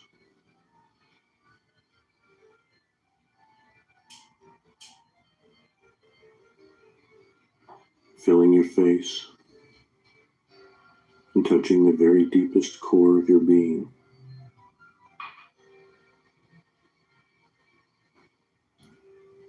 Imagining that all your organs and bones and muscles and all the other tissues and cells in your body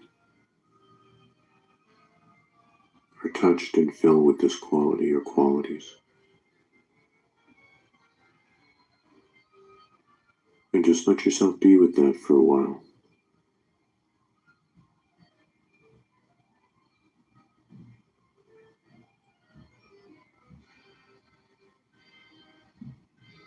Letting yourself become saturated with these qualities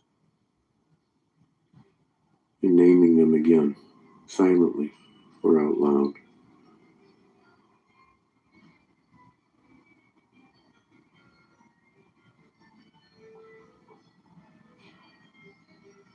And then if you like, imagine that you have a knob or a control like you do on a radio or television set.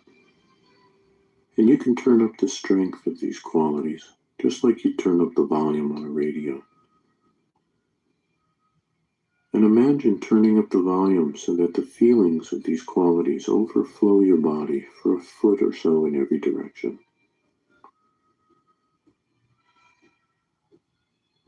And just notice how that feels.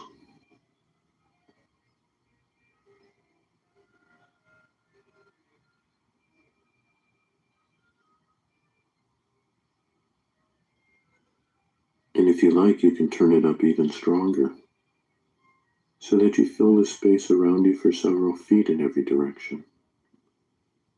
And notice what that's like.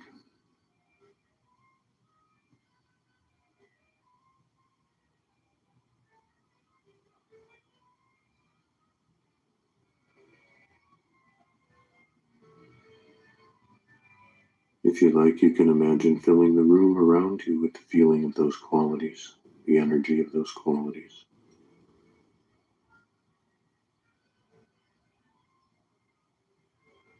Even the town you're in.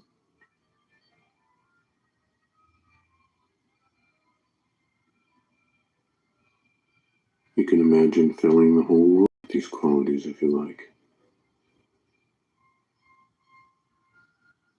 Just imagine turning it up as far as you like. It feels more comfortable to you.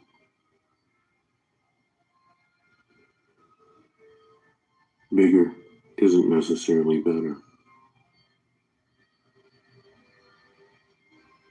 Just let yourself experiment so that you can feel these qualities strongly within you.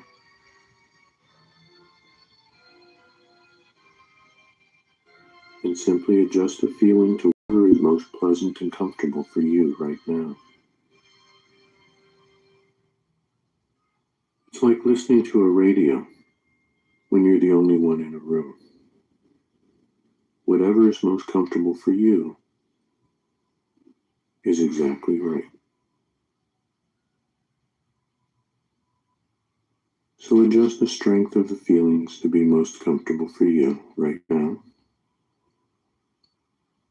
And enjoy that for a few minutes more. And feel free at any time to adjust it either way.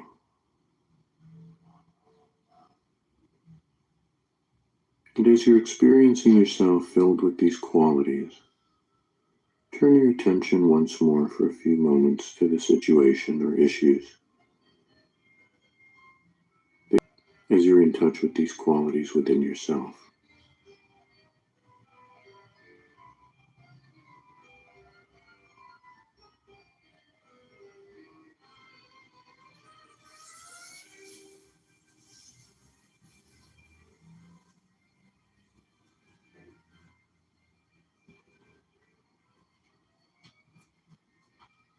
And experiment with adjusting the strength of these qualities until you can imagine dealing with these issues in a more effective way for you.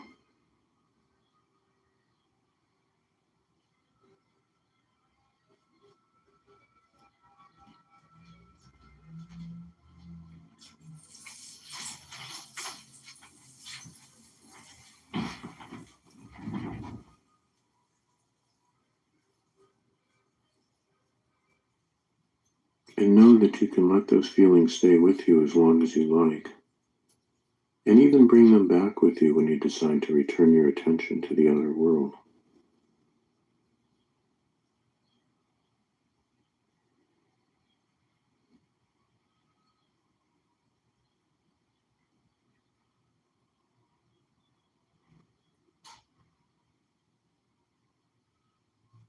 And when you're ready to return your attention to the outer world, silently express any appreciation you might have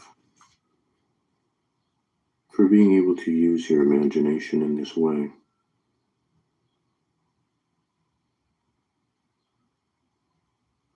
And for being able to connect with your own inner strengths and helpful qualities.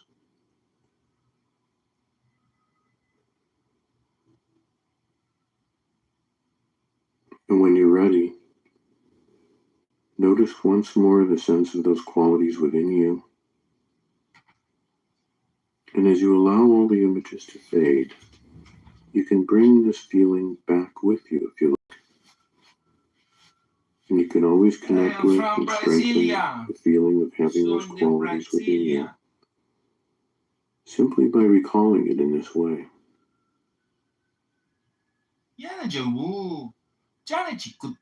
Using these strengths and qualities to help you resolve issues and concerns in a healthy and effective way.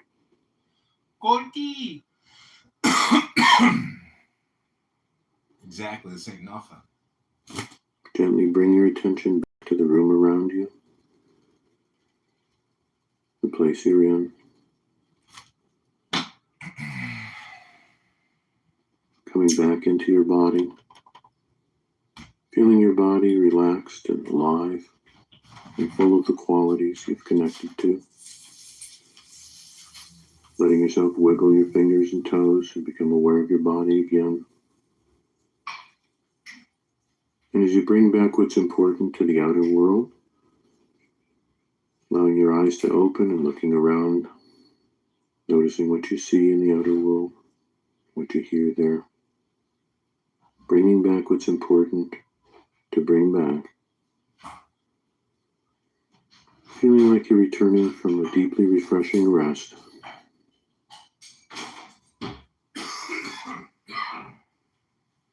When you're all the way back, take a few minutes to write or draw about your experience, recording whatever seemed important to you, your own thoughts and feelings in response to what you learned,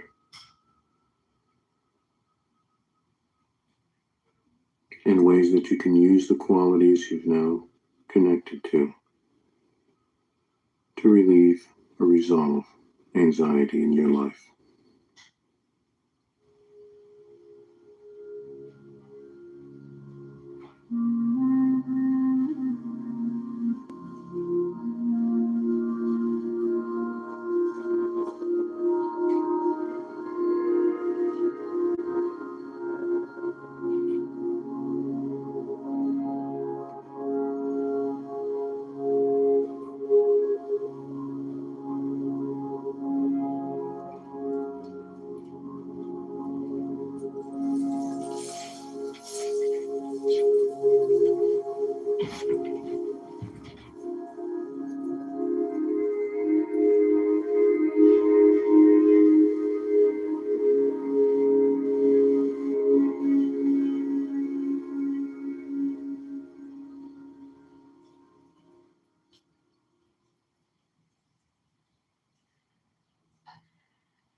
That the Democratic Party has been taken over by the socialist wing of the party.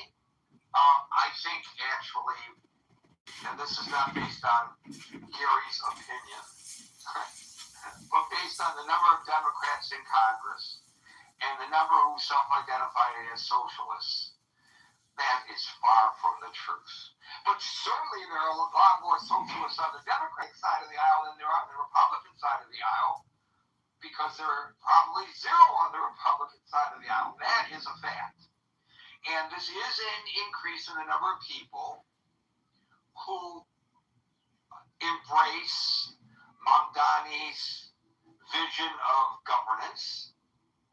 And it could be an indication of a slide among the voting population in a certain direction, although I point out that generally speaking,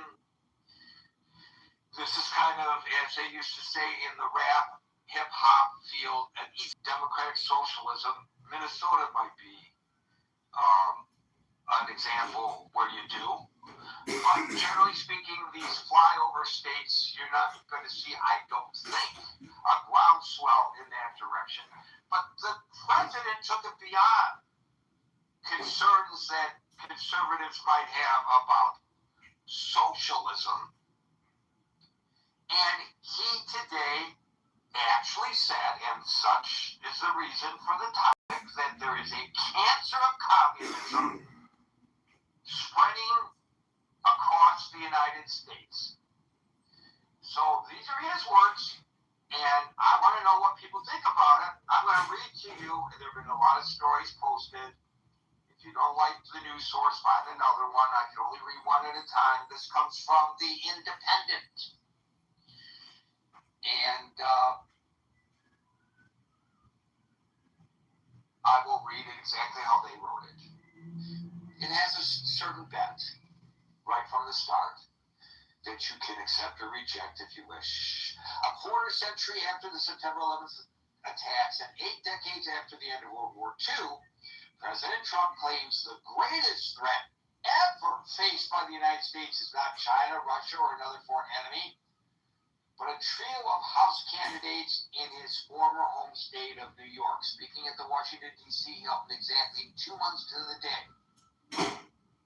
of his last appearance there, at the White House Correspondents' Dinner, which was cut short after an assassination attempt, Trump told attendees at the Faith and Freedom Coalition's Road to the Majority Conference that they had to, quote, stop this horrible threat of cancer that is permeating our country called communism.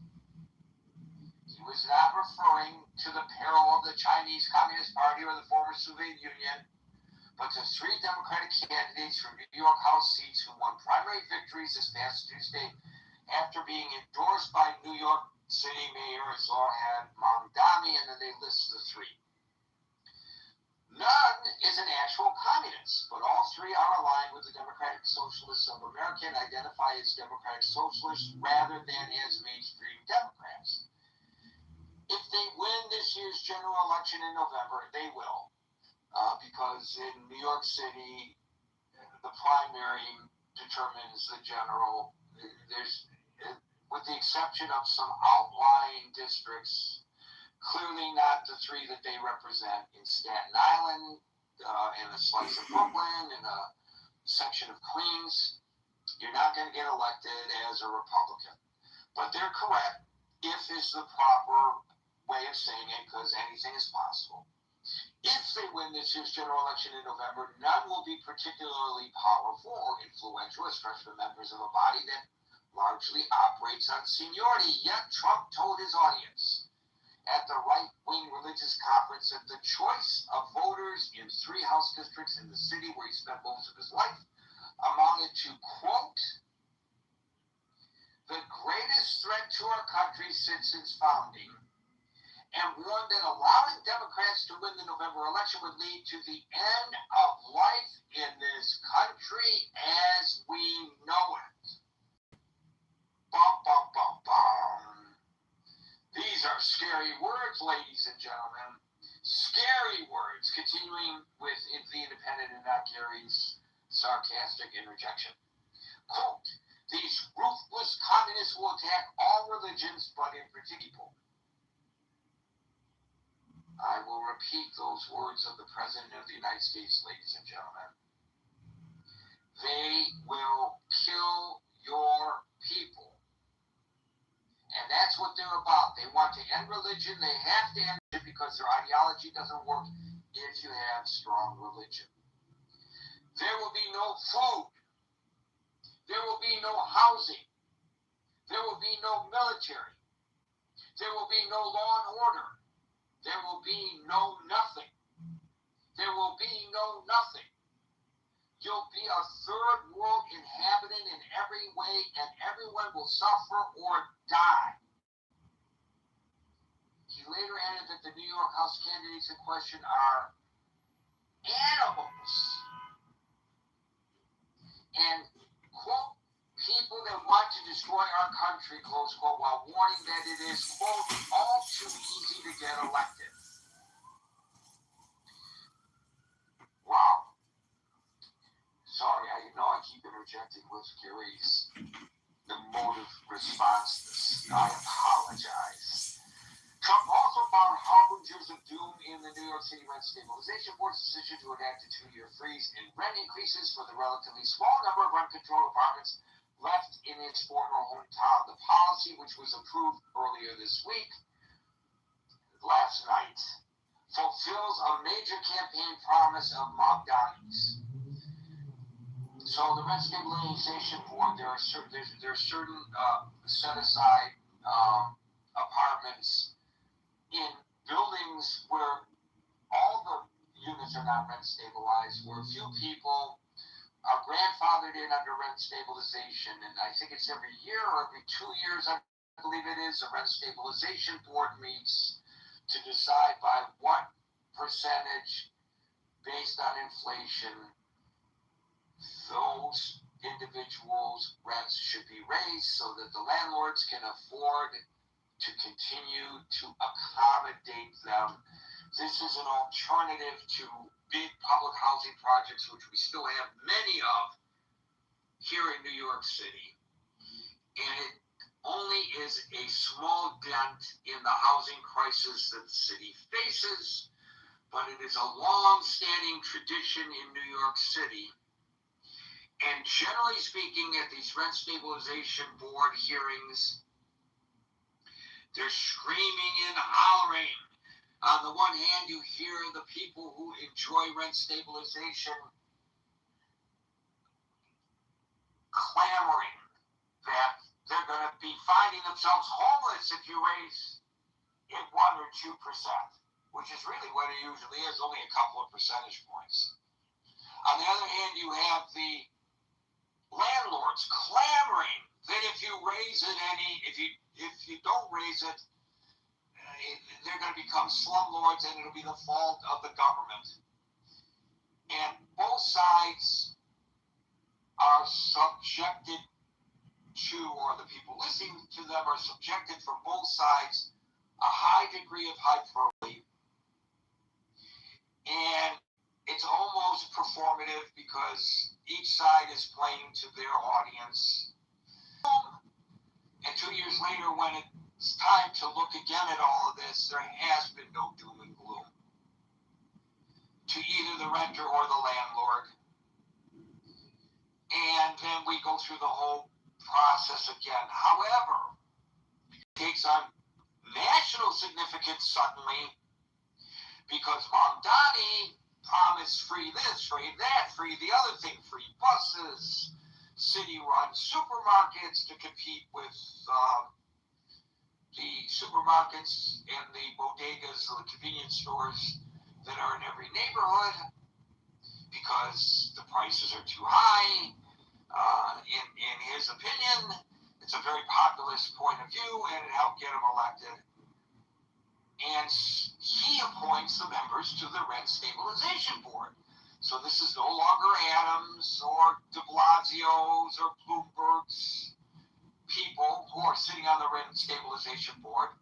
They are Mamdani's people. And so what happened last night was something that was absolutely predicted. They didn't raise the rent.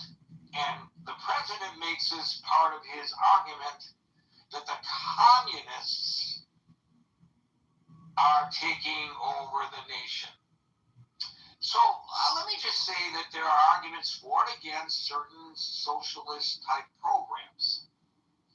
And in Gary's opinion, for what it's worth, you're stuck listening to it, I guess, if you want to stay in the room.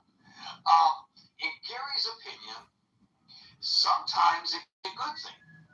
If you really look at it, our highways are funded by the populace. Our libraries are funded by the populace. Medicare and Medicaid are funded by the populace. And, of course, Social Security funded by the populace. All quote-unquote socialist programs. And so to say that all socialist programs are bad is not accurate. However, of course, if you start competing with people who are running on a 2% margin, as are the supermarkets in New York City, stores that are not just dealing with the cost of transportation and delivery and rent, which is extraordinarily high in order to stay in business, in order to put that produce out there for you to purchase,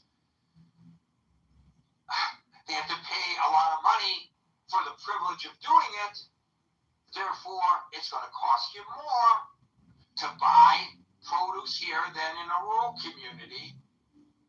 And it's an unfair and undue strain on the poor of the city, absolutely.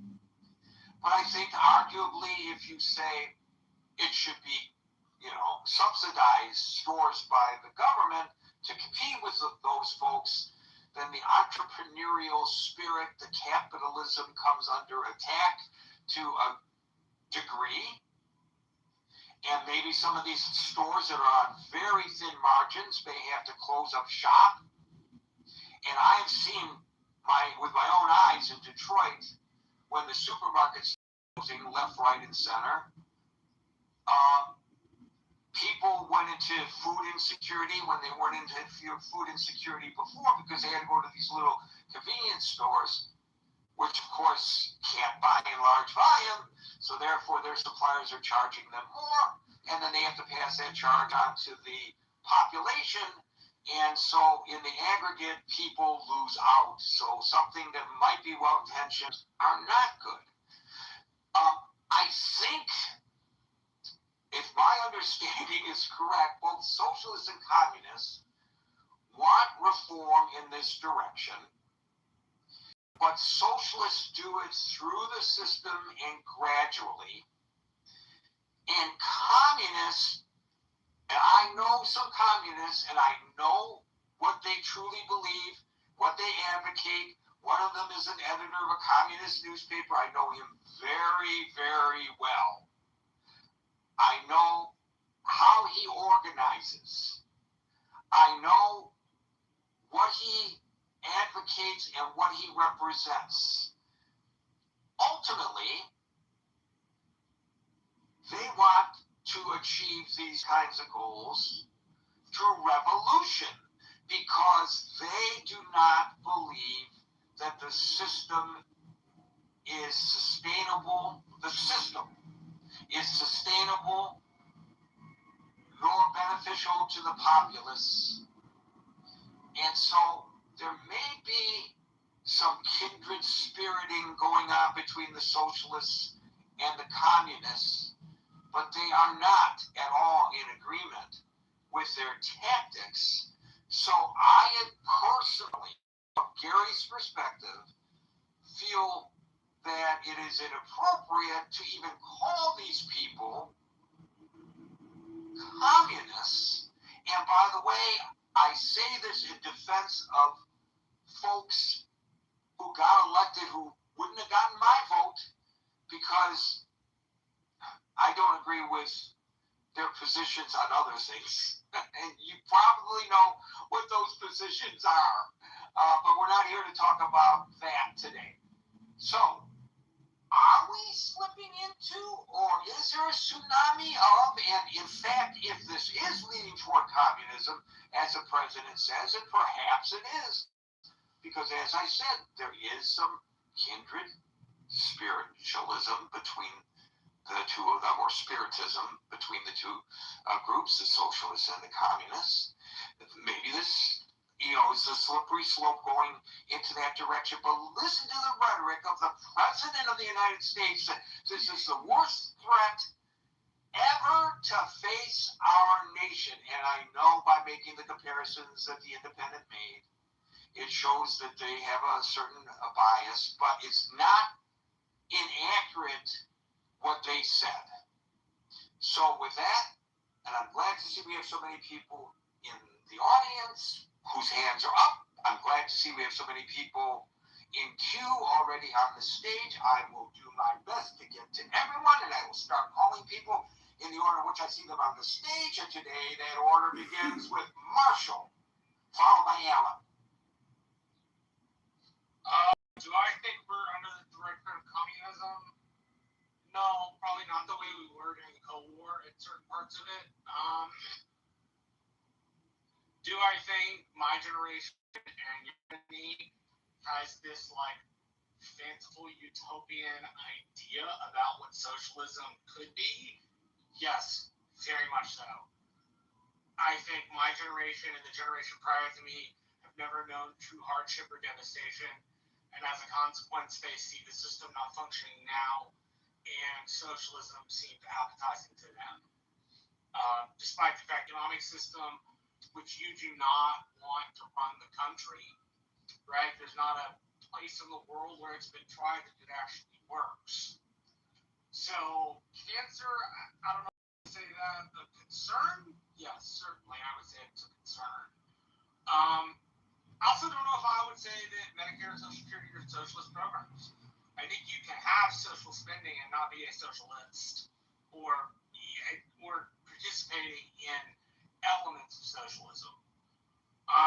Maybe I'm quibbling, and so it really doesn't matter.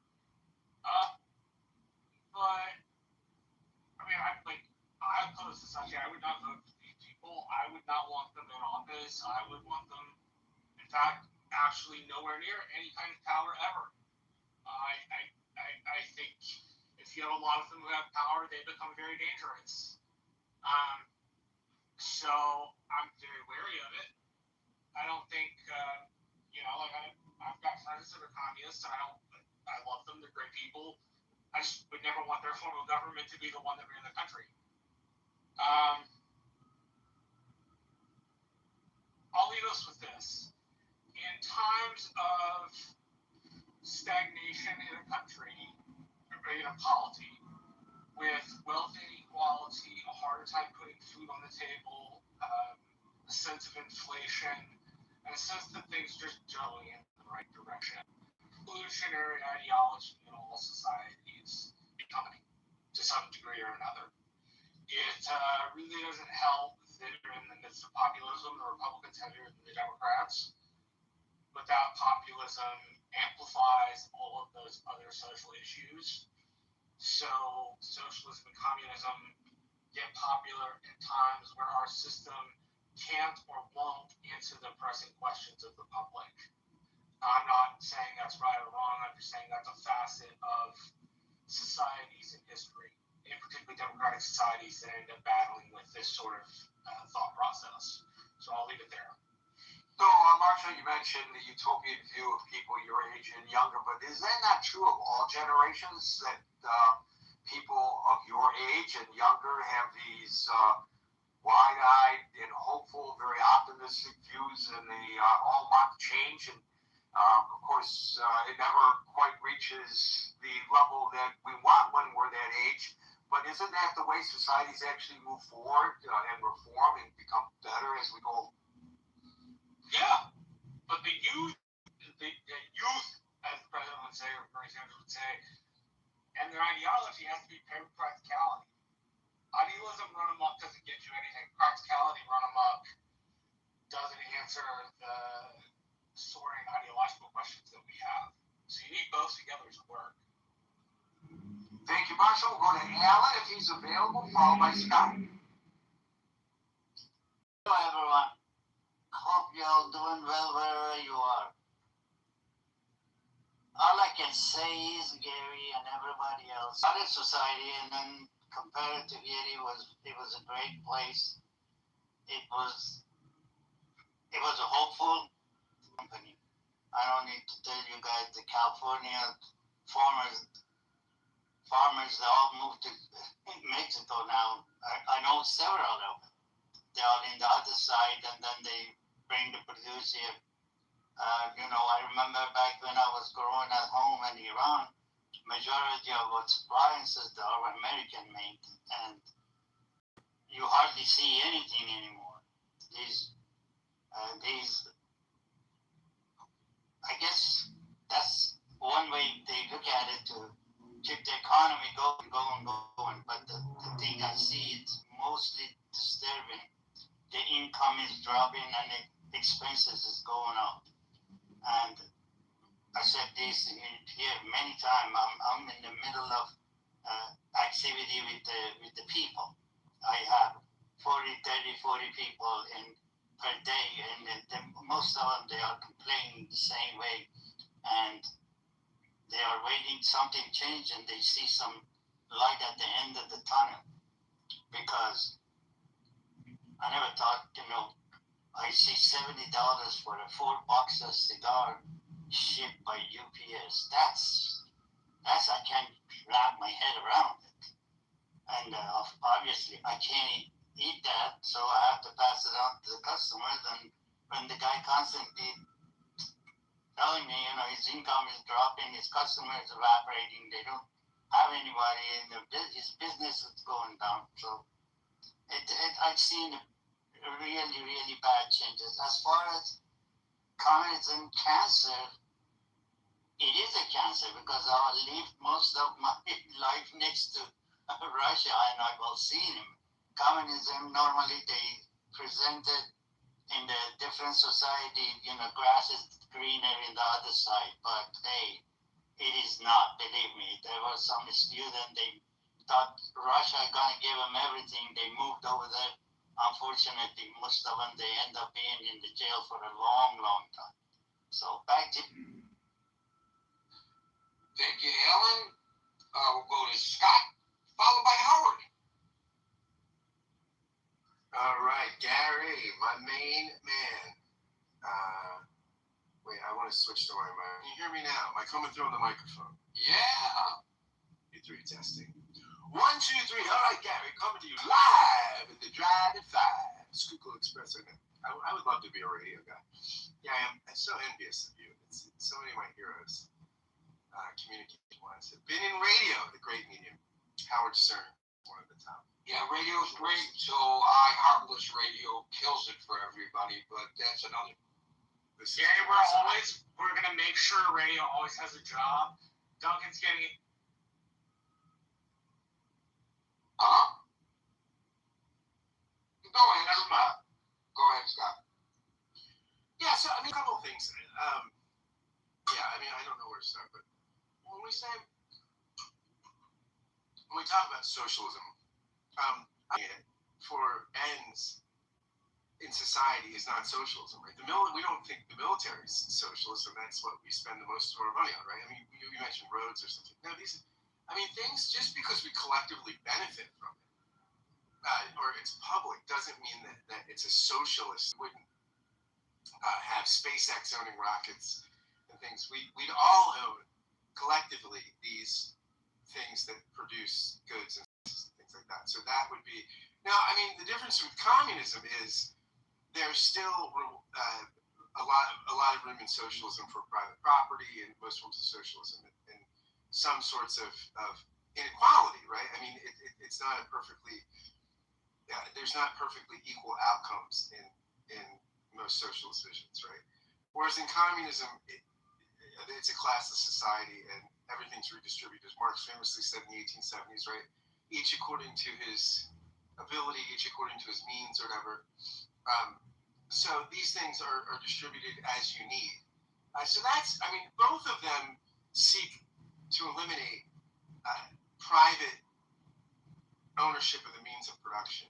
Right? Communism is a little more radical in this, in that communism seeks to eliminate basically functionally all unequal outcomes to a degree in which socialism doesn't. So, I mean, that being said, I mean, are we that in danger of communism? Of course not. I mean, that's just not, I don't think we're anywhere near that, right? I mean, the other thing too, I want to say, in fairness to Marx, I'm not a Marxist at all, but I want to say something in defense of Marx. At least people will look to, say, the Soviet Union and say, look at Marxism, it failed based on the record of the Soviet Union in the 20th century. But Marx would have never said it would have worked in the Soviet Union, right? For Marx, if you read Marx, he thought you needed advanced stage capitalism with technology, with a massive proletariat, urban working class.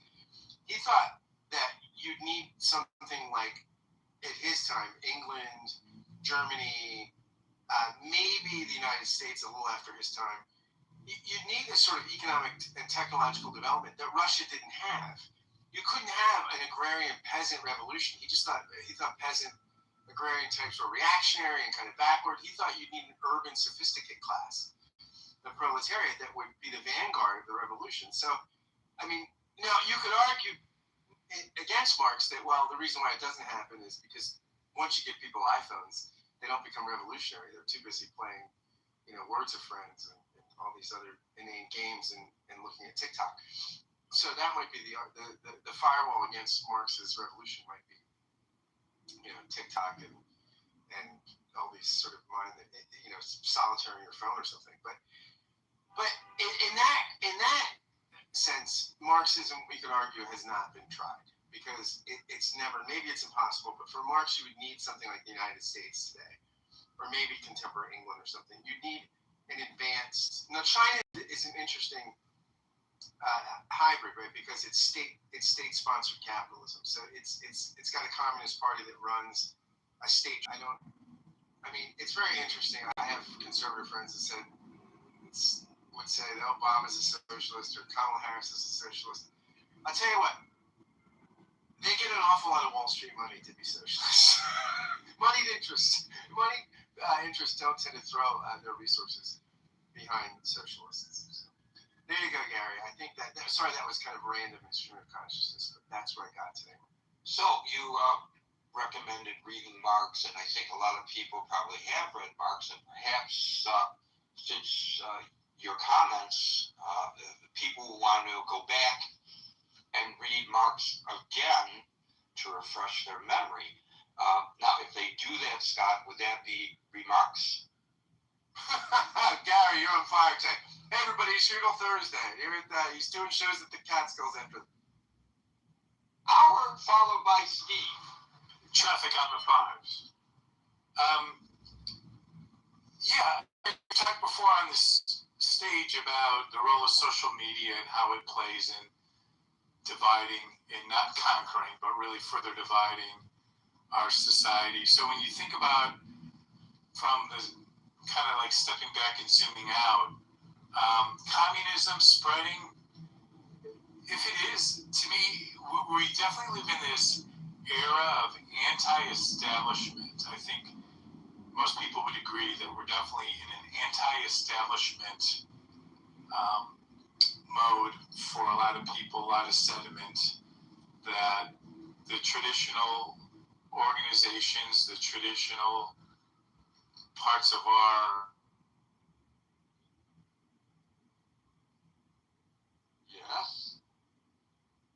being different. And I think that was reflective of what the attempt of with Doge was as one example. So if we've got social media dividing us, we're in this era of anti-establishment, and it seems natural that there's going to be certain forms of, call it communism or even socialism, it's going to emerge at the fringes for sure. And depending on where you are geographically, it's a factor, no doubt about it. But I think it's also counter to a lot of the fascism tendencies that's also occurred, especially with parts of our government and parts of really what's going on right now in the media. So I think it's natural that you're going to start seeing more divergent things that just start emerging. So I guess I kind of sum it up, Gary, as on behalf of the flyover states, as you indicated in your opening salvo, I don't think communism, it's out there, but I don't think it's a big deal. I think there's more important things for us to worry about, and I'll land it there. Thanks. Well, I think arguably the president is trying to create a crisis which we know works in politics to get people to vote Republican in the midterm elections. I think that was pretty blatantly clear. He's screaming the alarm. He says it specifically, if you vote for the Democrats, this is what's going to happen. There's a push to try to convince you and me that the progressive folks and these new guys and gals are representative of the Democratic Party, and I know their values. And how did they get elected?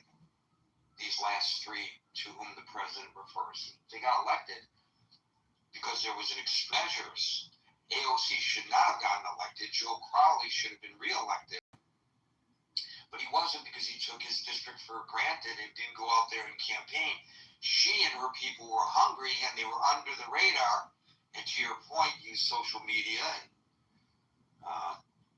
what Marshall does, door knocking. And in New York, it was more meeting people in bars and coffee shops, maybe, than door knocking, and on street corners and in subway platforms. But the concept remains the same.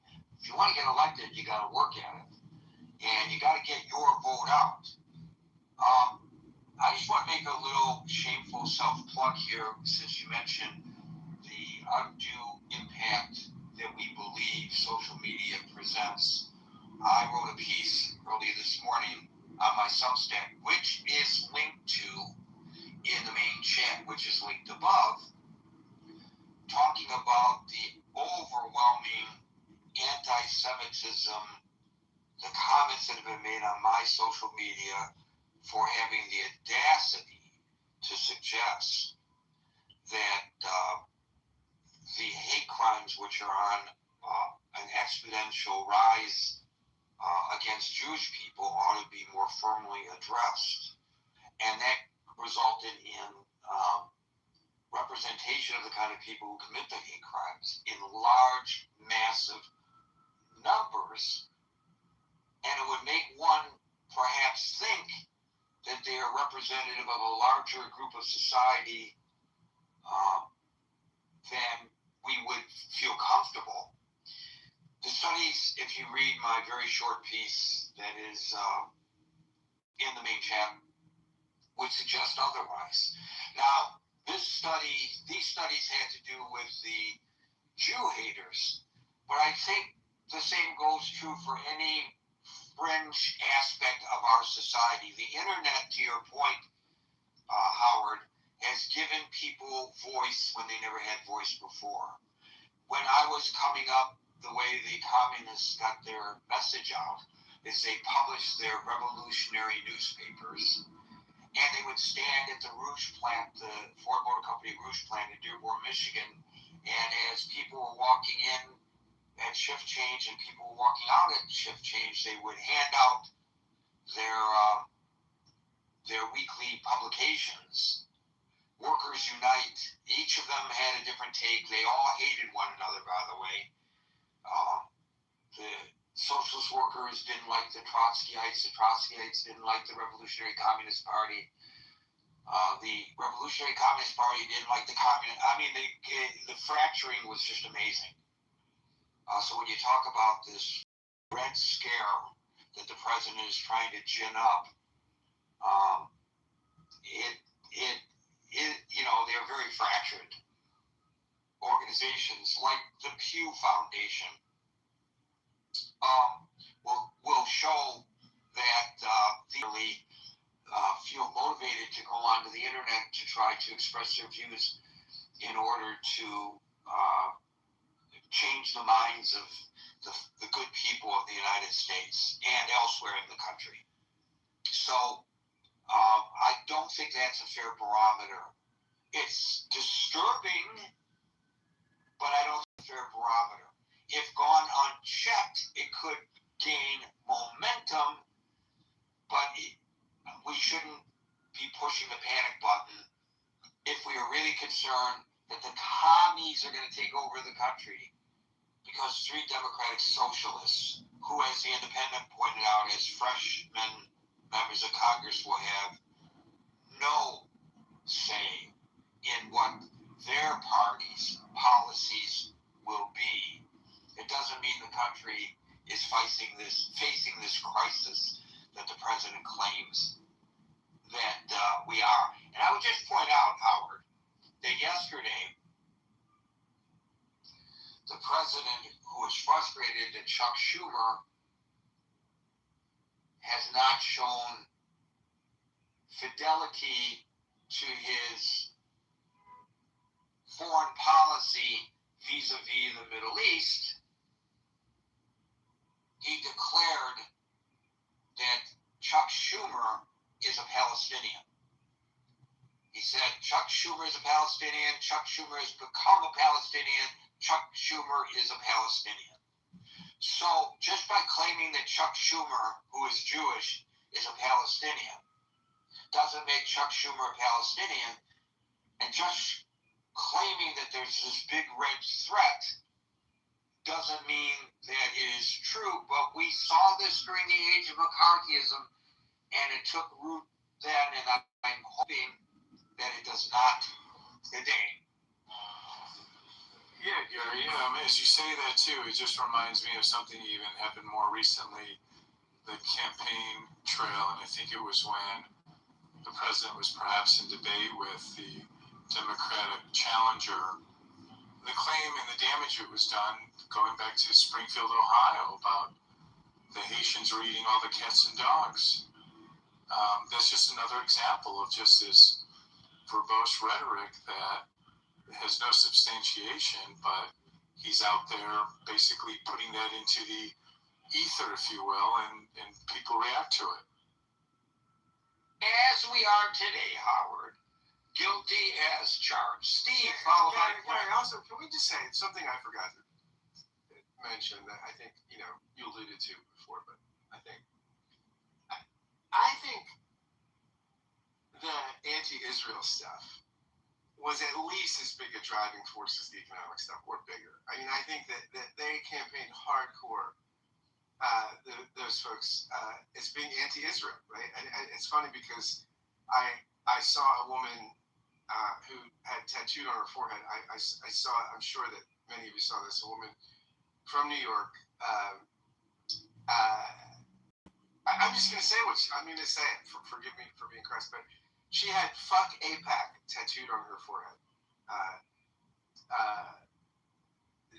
this woman, her Twitter account, I think, was Sunrise Movement or something, and she said, feeling confident for New York City of the anti-Semitism, and it probably fueled and energized a lot of people more than the economics. You know, I really am attracted to women who tattoo their foreheads. I think it's just very, very attractive. You know, you remember the Larry David bit when he's in the Palestinian chicken place, and he says, I mean, how much you always are attracted. He's looking at the picture of this gorgeous Palestinian woman, and he says, I mean, you know, it's so great. Like, if somebody doesn't like you, doesn't want you, you know, you're attracted to them. What about someone that doesn't believe you should even exist? It's irresistible. Yeah. Guess what? Just for those who, and I don't want to get off topic, but since you bring it up, according to the Quincy Institute for Responsible Statecraft, China, Japan, and Saudi Arabia consistently outspend Israel in direct foreign lobbying and influence operations within the United States. Just want to point that out to anybody who wants to date that young lady with that tattoo. Steve, followed by... Yeah, Gary, how you doing today? I'm good. How you feeling, buddy? Are you recovering? I'm still sore, Gary. I had robotic surgery, and the robot was not kind. You know, those robots do not have the hands, the soft hands of a skilled surgeon and surgical nurse. Well, you know what they may be precise, but, you know, the bedside manner is not the same. Yeah, it's cold, isn't it? Well, you know what I told the surgeon? I said, well, since you're going to be operating with a robotic instrument, I guess I don't have to worry about you having too much coffee. but I thought that I was your main pain in the... never mind, I don't want to talk about what you had. Well, let me get to the point, and I think what we're discussing has a little more profound potential than we've alluded to so far. And, you know, to kind of set the foundation for this and why I believe what I do, I think we can trace it back to the late 70s, early 80s when we started offshoring all these production jobs. There's a town not too far from me that used to be a vibrant town, and I think they lost 3 or 4 factories there, and it's just collapsed. And I think what we have, if you had to use the metaphor of the country as a body, we have an infection in the body that isn't great right now, but if left unchecked could metastasize. And I think it relates to this, and the reason why it's so dangerous too. When people feel a sense of loss of hope, the loss of being able to do better than their parents did, and to have some path that they see forward, and they look at the corporations that's providing the opportunities for them, they feel powerless. Now, if you feel powerless in the face of a corporation, you can have lobbyists on case. And I think that's what the people that got elected in New York and in some of these other areas is appealing to. This feeling that things are not going well, they're not going to get any better, and that you're left to your own, so you better figure it out.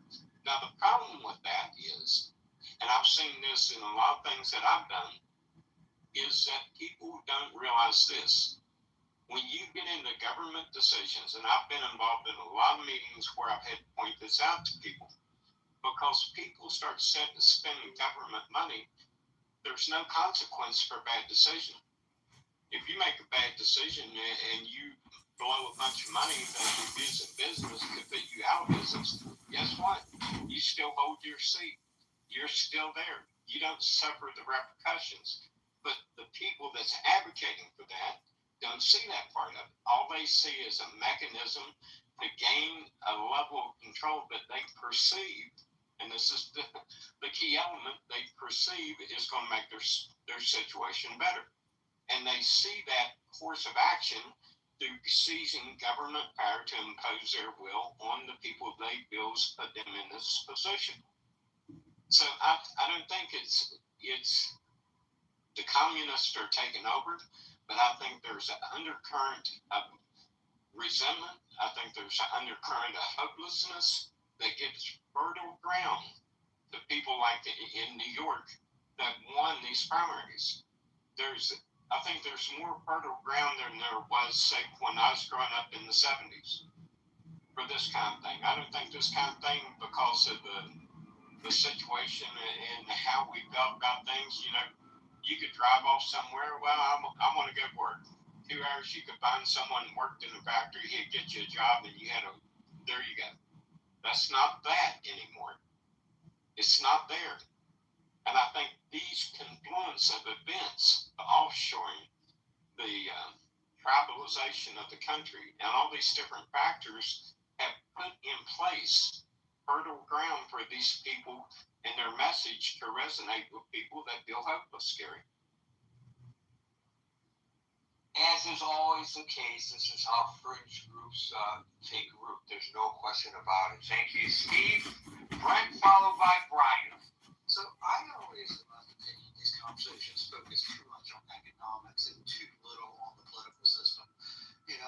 Democratic socialism has been a part of European politics for a while, and it's been a part of European politics in a lot of places we would consider hellscapes. Scandinavian countries are the obvious example, but there's a reason why the Labour Party is red and has a red flag in the UK, because they came out of the socialist movement out of Europe.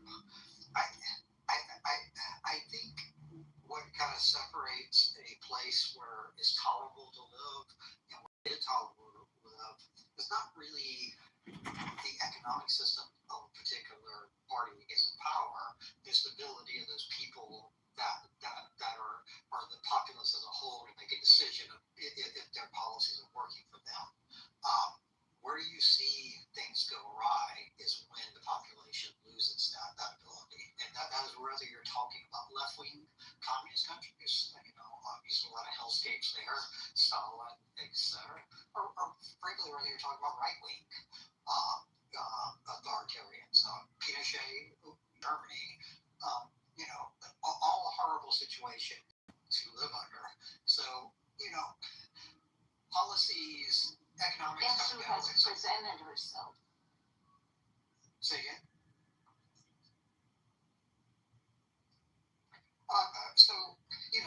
Economic systems, I kind of disagree with the previous comments. I think every economic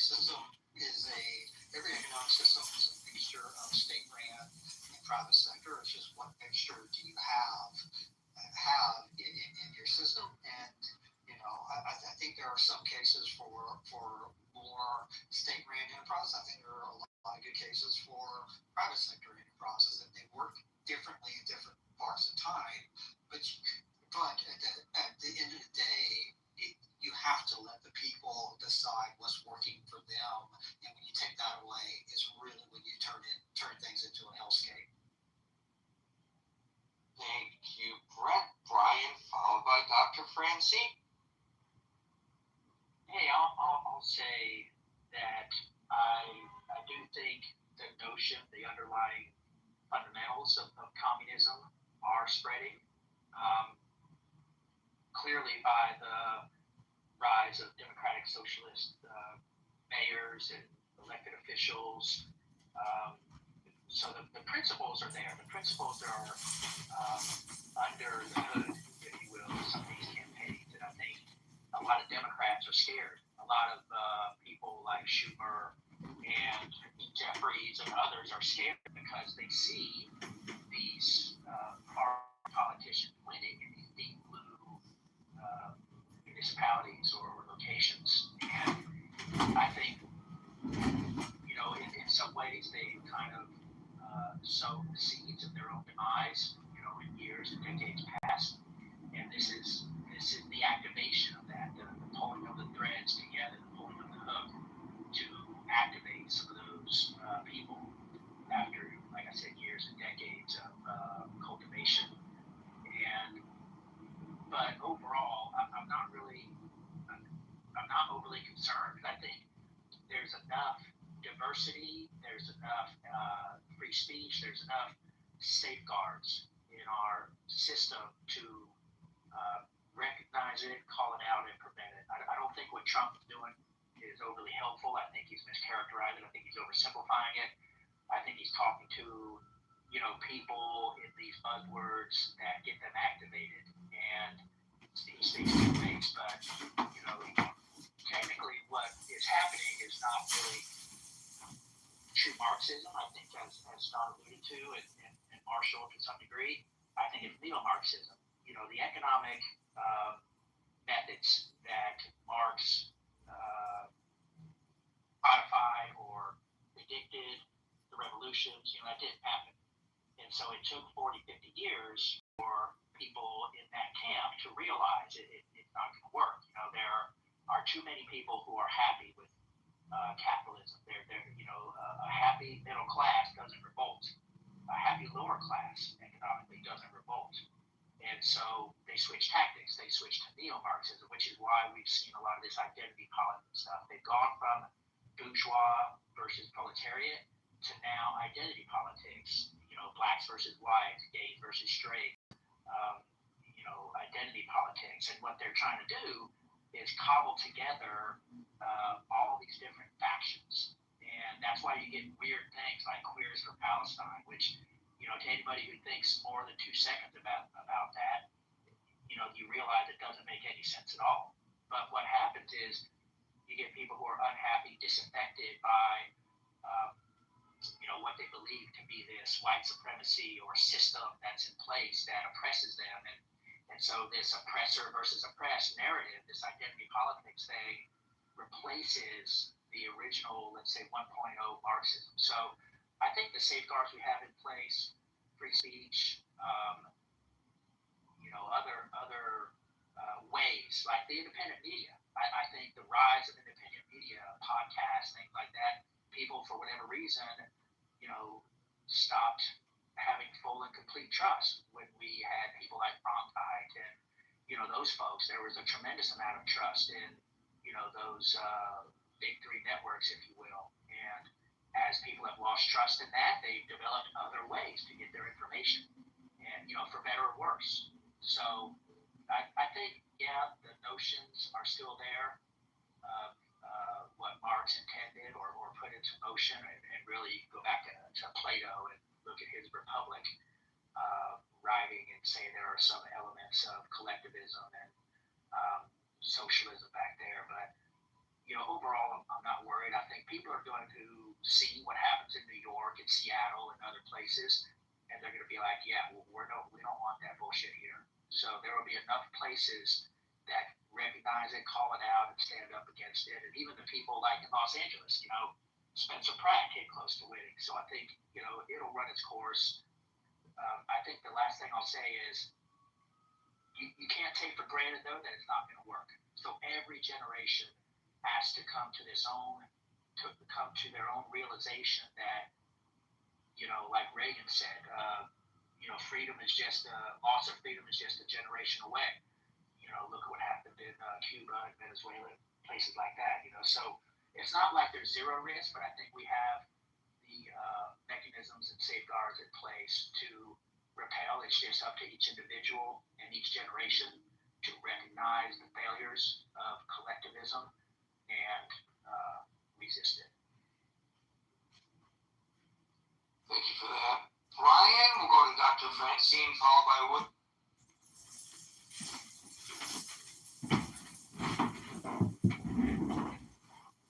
Dr. Francine. Dr. Francine, you there? William, followed by Les. I couldn't get my microphone. Hold on there, William. Dr. Francine, followed by William. Sorry, William. That was weird. I think this is comical. I mean, I would think it was comical if it wasn't so terrible. You know, the way we are as a people calling each other names that we don't even really understand what we're doing. All we're doing is pulling ourselves apart and, you know, making ourselves less cohesive. And voter rolls hadn't been handed over to the federal government. That very fortunately was blocked by a judge. But that's the absolute opposite of communism. And the fact that 3 people got elected in New York City, you know, which is always a place that's good for immigrants and good for unusual political theories, it always has been, because it's got immigrants from all over the world, and they get to try out their thoughts and philosophies in New York. That's going to have nothing to do with the rest of the country. In fact, the rest of the country is scared shitless that the fact that 3 Democratic socialists got nominated in New York is going to mean that the Democrats will not be elected anywhere in the country, because the Democratic Party is so far to the right of those people that it can't even recognize them, much less, you know, stand behind them and join their movement. I mean, this is all crazy, and it's just words. And the only reason that I'm concerned about it is that it is being done by Donald Trump out of fear. It's his fear, it's everybody's fear. And the more he makes the public fearful, the more what happens is unpredictable. And I'm tired of living in fear. Nothing that happens in this next election, you know, should be fearful, except maybe if Donald Trump decides to run again. And the reason, and I don't think he will, I think he's done. He's got everything he needs out of the presidency. I mean, he's raped the country. We're in debt like, you know, we've never been before. And 3 people who have somewhat left-leaning beliefs are not going to change any of those accomplishments of his. I'm being sarcastic. Thank you, Dr. Francine. William, followed by Les. I want to follow up on what Brent was saying, and that is that there's no country where it's purely capitalist, purely socialist. It doesn't exist. And when you look at communist China, is it purely communist? No. There is private property ownership to the extent that they've allowed businesses to really function on free market economy and capitalism. I think that's where they've been the most successful and the most productive, because that model, the capitalist model, allows the money to go where it should, based on demand, and that's a powerful force. But what they call themselves, a communist country, they say it's the Communist Party, and it's a one-party system. There's one party that's in control. They have a monopoly. When you have Donald Trump, and I think he did the right thing, going out and having our government buy 10% share in IBM. And I liked it. My IBM stock went up. But I think it's important, the extent that is invested in. Does that mean that now that the government has 10% share of IBM, Intel? What was it? It was Intel. I'm sorry. And now the government is partial owner of the means of production. Does that make us a communist country? Maybe. Fascist. Fascist. Well, look at Putin. So when Putin says, I need more money for the war, he calls in all the oligarchs who he made rich, and like a mafia boss, he says, I need more money. I need more of your, I need a bigger VIG. I can't just settle for the 50% that I already own that's off the books. So, that's, at the edges, does fascism and communism bleed together and have certain elements that are indistinguishable from one another? Arguably, yeah. So,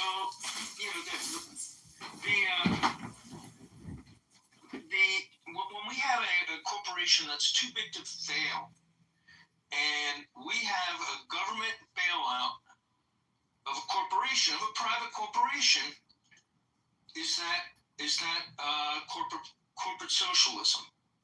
Is that a socialist? What's that? I think your mic isn't working, Marshall. Oh, I didn't know if my mic was open. No problem. So, there's, if you follow the strict definitions, we all funded economy to some degree where there are elements of communism, elements of socialism, when the Amtrak exercises eminent domain and says, we're going to take your property, at least you get compensated based on the due process clause where there's the government can't take your property without compensation, and then there's legal proceedings to figure out how much your property is worth and how much you should get paid. But so in that respect, but in China, man, they really managed to get some big public works projects done. Does that mean if the government builds a dam, and that's a hydroelectric facility, is that a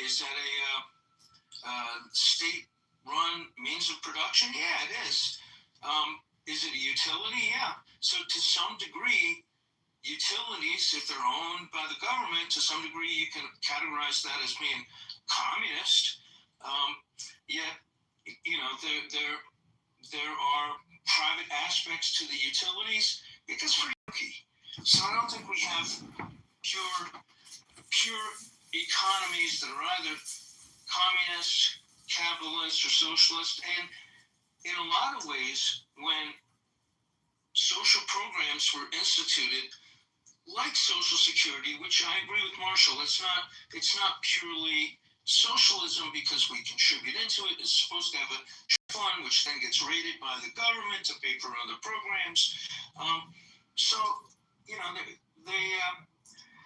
In some respects, that can be viewed as a socialist program, but it's really not purely socialist. And when we have public utilities, I mean, in the city where I live or where Scott lives, we have city water, city sewage. That is basically levied like a tax, and it's a service. And if you leave your water on, your faucet's dripping, you're going to pay a lot more. But that is the government owning the utility, the means of production. Yet, Comcast or Verizon, they run the Fios as a utility as well. It's not quite handled in the sense that's basically private ownership, but using public easements. So, it gets a little bit hard to tease it out. Do I think if we had a socialist mayor in Philadelphia, would that mean that we're not going to be a capitalist city? Absolutely not. All that would mean is that somebody would be paying more attention to social services, making sure that there's more public housing and less people go hungry. And in Philadelphia we have basically cooperatives, which are community owned food distribution centers, and you pay money. You don't get things for free, but that is the community owns it. It's not really communism. It's more like a non-for-profit corporation, but it's it incorporates certain in the corporate charter. It incorporates and uses some communist type ideology to actually distribute food where otherwise there might be a food desert. So, we live in a mixed economy, and I think getting freaked out on somebody being a socialist democracy, yeah, what a terrible thing. If you go to, Norway, Sweden, Denmark, United Kingdom, they have socialized medicine. What a horror, but yet, for your premium services, for your lip jobs, or to get those Mar-a-Lago lips or a boob job, you're going to have to pay private money. But for basic healthcare services, that's shared by the community. So there's still capitalist countries, but they provide real meaningful social programs through a graduated incremental tax system where wealthy people pay more of what they deem to be their fair share.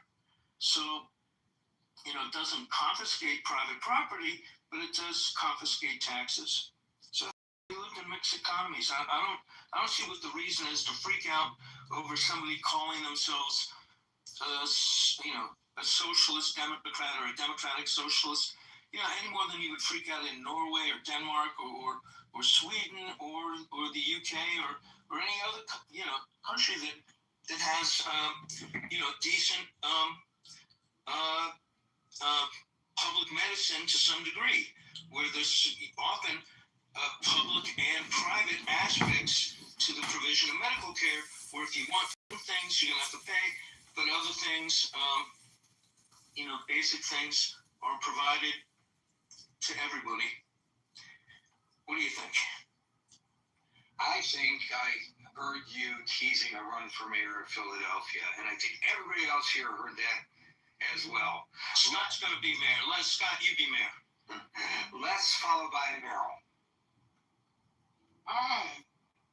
So one historical thing I think is fascinating. The original book that had talked about communism and gave an example was not Karl Marx and Das Kapital. It was the New Testament, books of the New Testament, because that's the way the early Christians lived. Jesus was a communist? No, Jesus was dead. If you're an atheist, it was the early. Yes, the Gospels were written after Jesus' time on earth, but it's representative of the life of Jesus, and that's the life that the early Christians. He's talking about the Book of Acts, Gary. It talks about the Acts of the Apostles in the early chapters, where they're holding things in common. I mean, basically, they're having like a common person, common problem. I see. So were the early Christians?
appears to be inactive.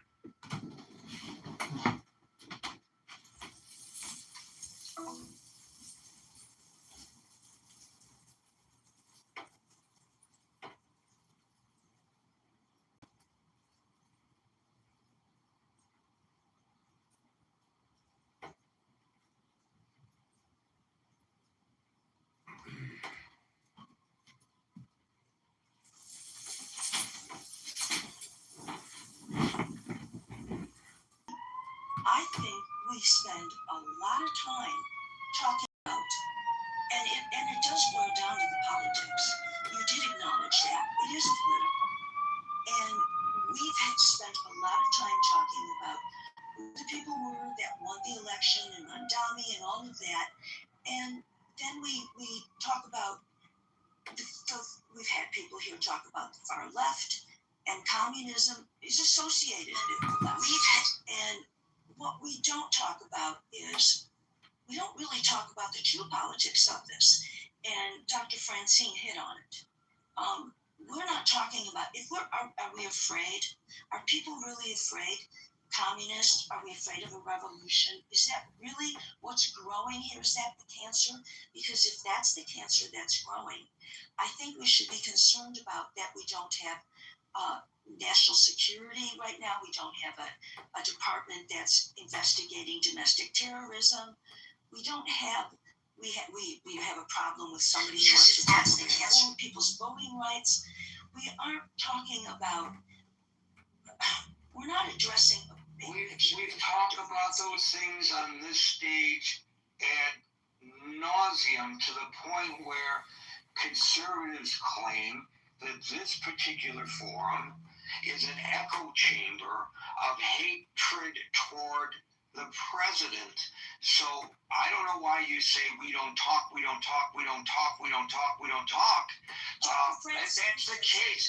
If that's the case, then why am I under such duress from people who claim that I'm not being fair, honest, and balanced in our presentation here in the Critical Thinking Forum? I don't get it. I feel like I'm in a squeeze. I don't know which way to turn. Help me, Meryl. Help me, Meryl. Help me, Meryl.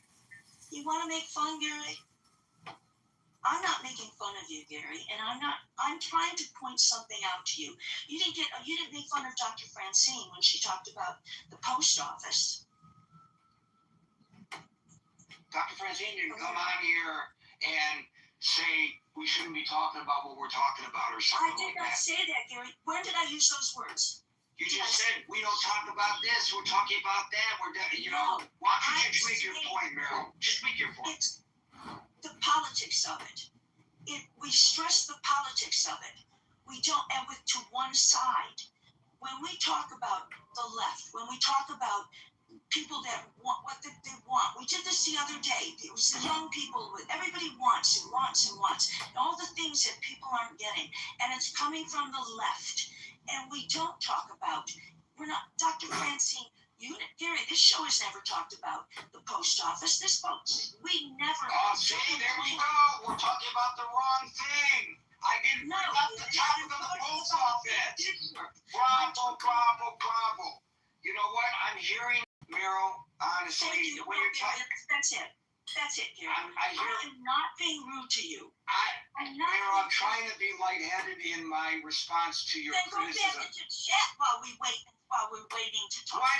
Who are you to tell me to go back into chat? Why are you starting out the way you want me to?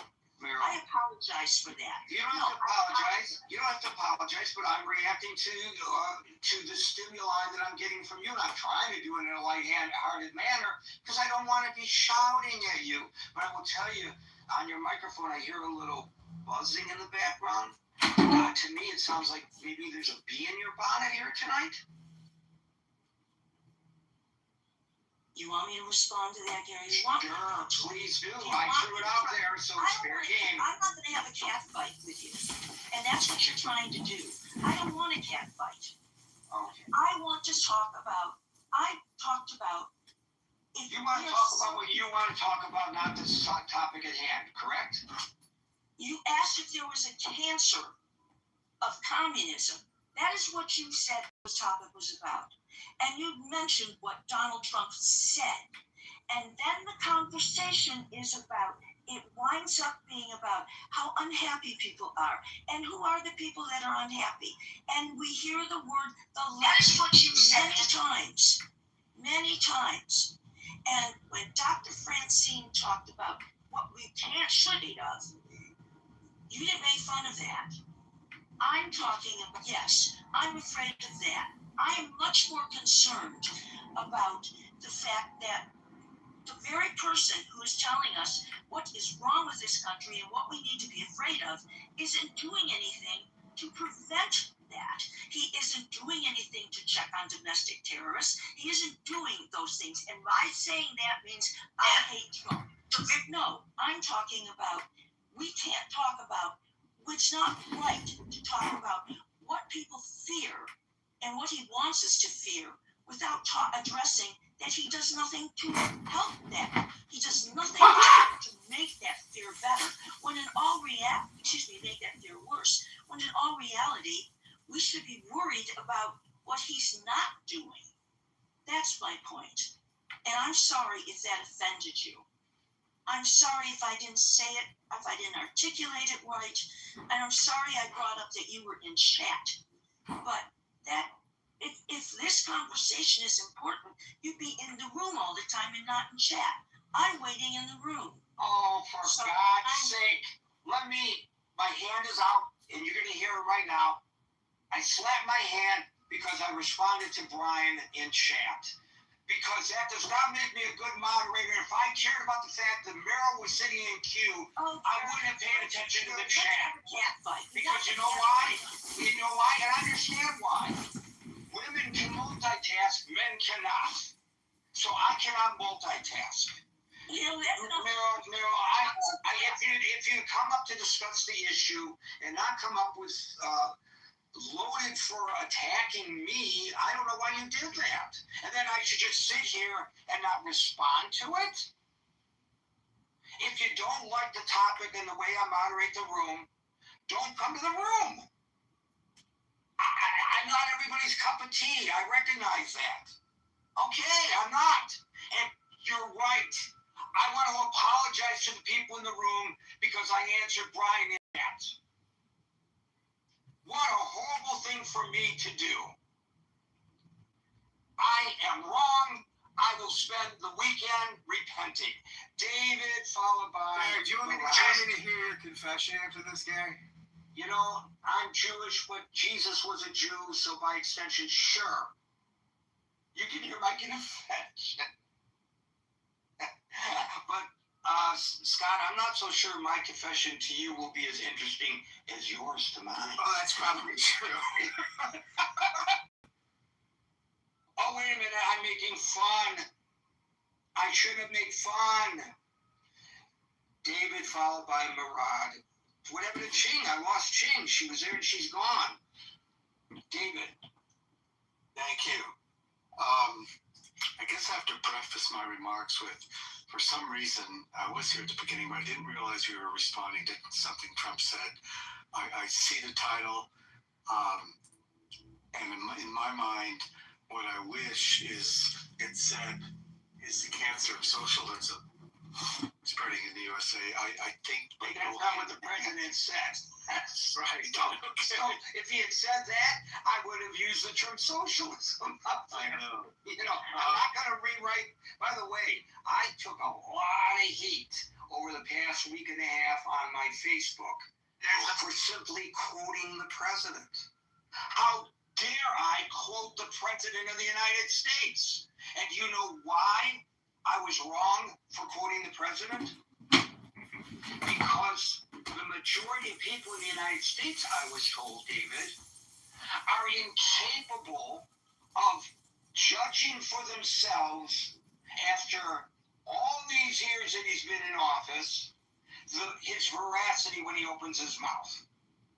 So I have to tell them when the president is lying, as if I know, by the way. You know, like I'm omnipresent, and I would know. If I'm omnipresent like that, Scott, I don't mean to offend you, Scott, but I'm going to start my own church. I'll take a collection. I'm in charge of taking collection. Oh, okay. You know what? Sounds like we have a plan. Anyway, David, go ahead with your point. I apologize. No. I enjoy lighthearted banter.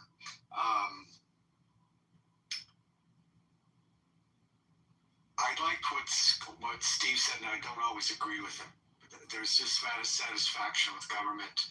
There's dissatisfaction with corporate and work conditions. And sorry, I'm driving. And income inequality in this country. And I think government isn't working for too many people anymore. Pacific Northwest is I have a mayor of my city that lived in literally her parents' basement. She was the leader of a socialist transit riders group. That's her business experience. And it doesn't matter to them. They want people who have no political experience. They don't understand that they're going to get, I think, poor results because of that. But if you look at the people that won in New York, that were Mondami supported, I think they were mostly political neophytes or had little political experience, and that doesn't seem to matter to people. All of them, as you pointed out, were anti-support for Israel, and I think as a Jew, you really have to understand that nationally it's starting to happen in potential elected officials. So I think that socialist politicians and the growth of communists on our city council that ran on the Democratic ticket in a very liberal part with a lot of young renters voting, and two socialists, and many of the people who are middle of the road were cowed by those people and put through a lot of their proposals. I think what you said and what many have said before, low voter turnout is enabling this, right? When you talked about AOC, she shouldn't have been elected, but it gives the power to those fringe candidates when 25% or less of the people show up for a primary election.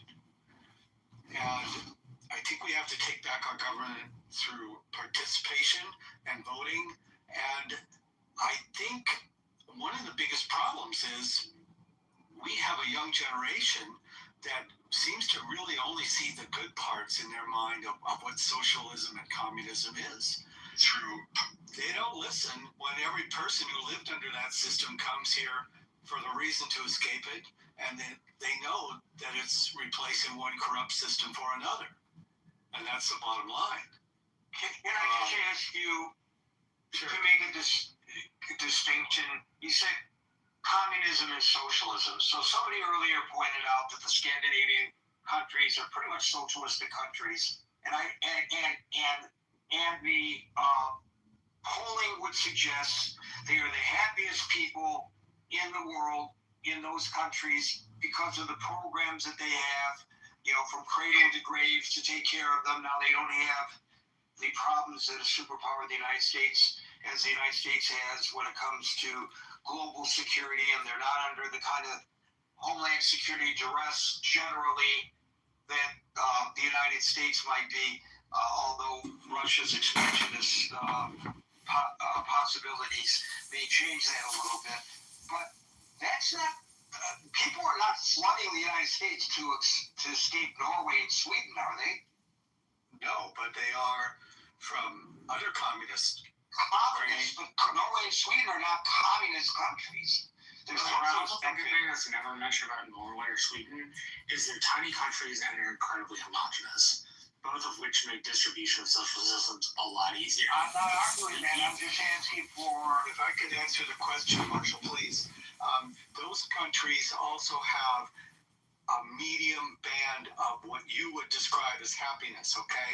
You aren't allowed to be too successful or too unsuccessful. And if you accept that, their acceptance of what happiness is, then yeah, they're doing great. They also do get much more return for their government taxes that they pay in. At least they get something back and their government does work better. But 80% taxes also stifles a lot of creativity and what makes the United States great. I'm not arguing at all that we should become a socialist nation. I'm just saying that your comment was, and you may have misstated yourself. That's why I gave you the opportunity to either double down or correct on it. You said that's why people from socialist and communist countries are flooding our nation. And I was just challenging that because I don't believe the countries that, for what, I'm sorry if I said the word flooding. I don't think I said the word flooding. I meant to say they come here from those countries, and every one of them would much rather be here than to be and are more successful here than they could be in their countries where they came from, where as little kids, they saw the man who ran the grocery store was overweight, but everyone else in the city was the normal weight because the guy who ran the communist grocery store came here and could work in our system. I will say this much I will say. I can give you a snapshot of what's happening right now in New York. I heard from Abby a similar snapshot of what's happening in Philadelphia. I heard from Barbie a similar snapshot of what's happening in Miami. And I've been reading similar snapshots about what's happening in Los Angeles. And that is there are people from all around the world, from very different systems of government, from varying socioeconomic backgrounds, who are here from the World Cup. And they seem to be universally delighted by the experience that they are having here in the United States. Absolutely. And sometimes, myself included, I'm not preaching out, sometimes we as Americans forget or don't recognize the bounty that this nation provides. And when I say bounty, I'm not just referring to economic bounty as we discuss the problems of our nation, which we do have a myriad of problems in this nation, of course. But I find I take great comfort and I get great interest when I get off the train to walk to work tonight, as I have every night during the World Cup. I do what New Yorkers avoid. The one place New Yorkers do not go is Times Square. Yeah. I have been walking through Times Square. I've been seeing people wearing different colors, wearing different flags on their shoulders, waving different flags in the air. Competitors on the pitch who are enjoying one another's company and enjoying the amenities of this city, as we are seeing in Philadelphia, Miami, elsewhere in the country.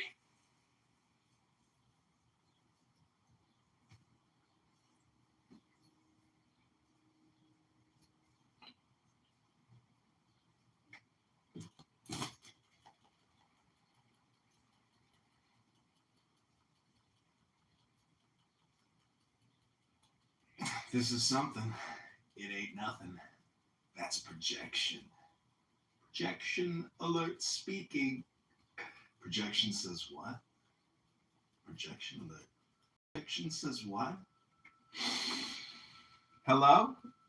Projection alert says what? This ain't nothing. Projection alert. Projection alert says what? Projection says what?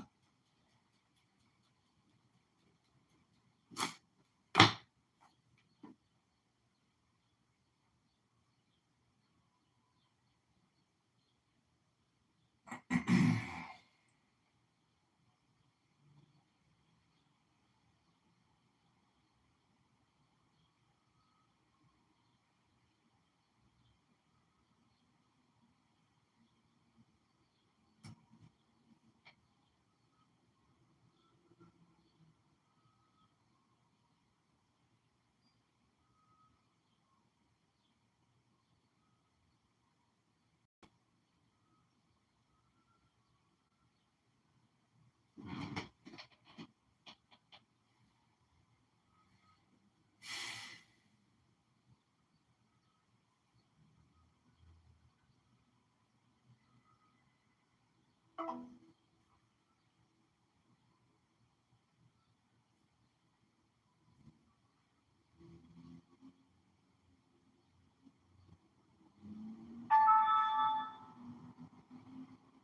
service appears to be inactive.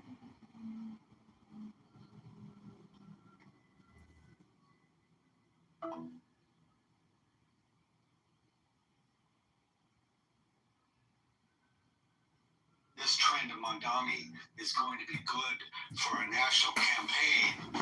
They've lost me for the first time in their lives, and maybe they don't care. I do want to say I'm really glad you brought up FIFA. We are a FIFA city. I was reflecting last week in my own spaces on X how well, as far as I can tell, every city this has worked, that the countries who come here are celebrating themselves and also discovering ranch dressing, which is, I think, their culinary favorite thing they're taking back to Europe, and the excitement and what we have to offer. And it's probably the best international program you could have as far as exporting goodwill. When the Scots Boston had the goal of drinking the city dry, they did it, and they were happy drunks, and people loved them. We have Australians here who celebrated with the team that they played in our stadium, and they are fun-loving people who we love. In New York, the same thing that you saw. So I'm really proud that it went that way. I am a little more worried living on the West Coast when we see a trend that is essentially going the wrong way in my eyes, the Mondami trend. And if the Democrats want to take that as a standard bearer, they just made me a Republican. Our streets are full of men in skirts, and it's not because it's Pride Month, right? The Tartan Army, oh my God, are they lovable? Yeah, and they are so lovable. They're walking around. They're playing bagpipes. They're not bust. They're not.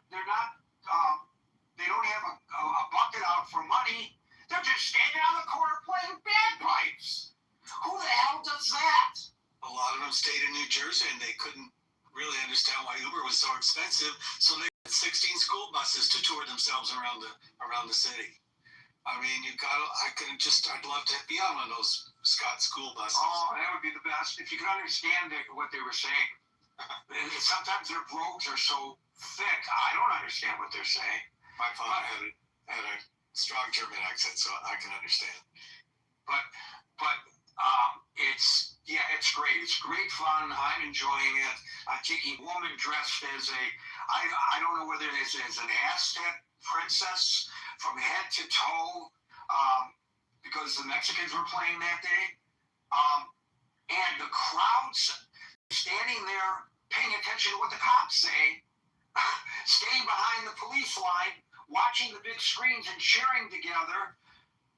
They certainly aren't Knicks fans, I'll say that much. They're far better behaved than the Knicks fans. Yeah, that was a different Times Square when the Knicks won. It was dangerous. Thank you, David. We'll go to Rob, followed by order books. Murad followed by order books. Happy Shabbat Eve. Fortunately, Gary, nice to meet you again. Thank you, sir. Thank you, sir. Gary, communism has entered politics in the United States in several ways. At first glance, you might blame the Democratic leftists, but the problem has been more dangerous than this. This cancer has gone beyond infiltrating political parties. It is clear that this cancer is felt in all segments of society and in all government departments. It is absolutely true that Islamists have allied themselves with communism in a decisive pact to transform and change. Today in New York,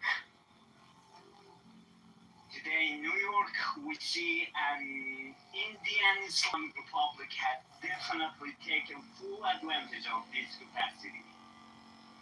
For 48 years, by founding circles like Nyack and etc. But now,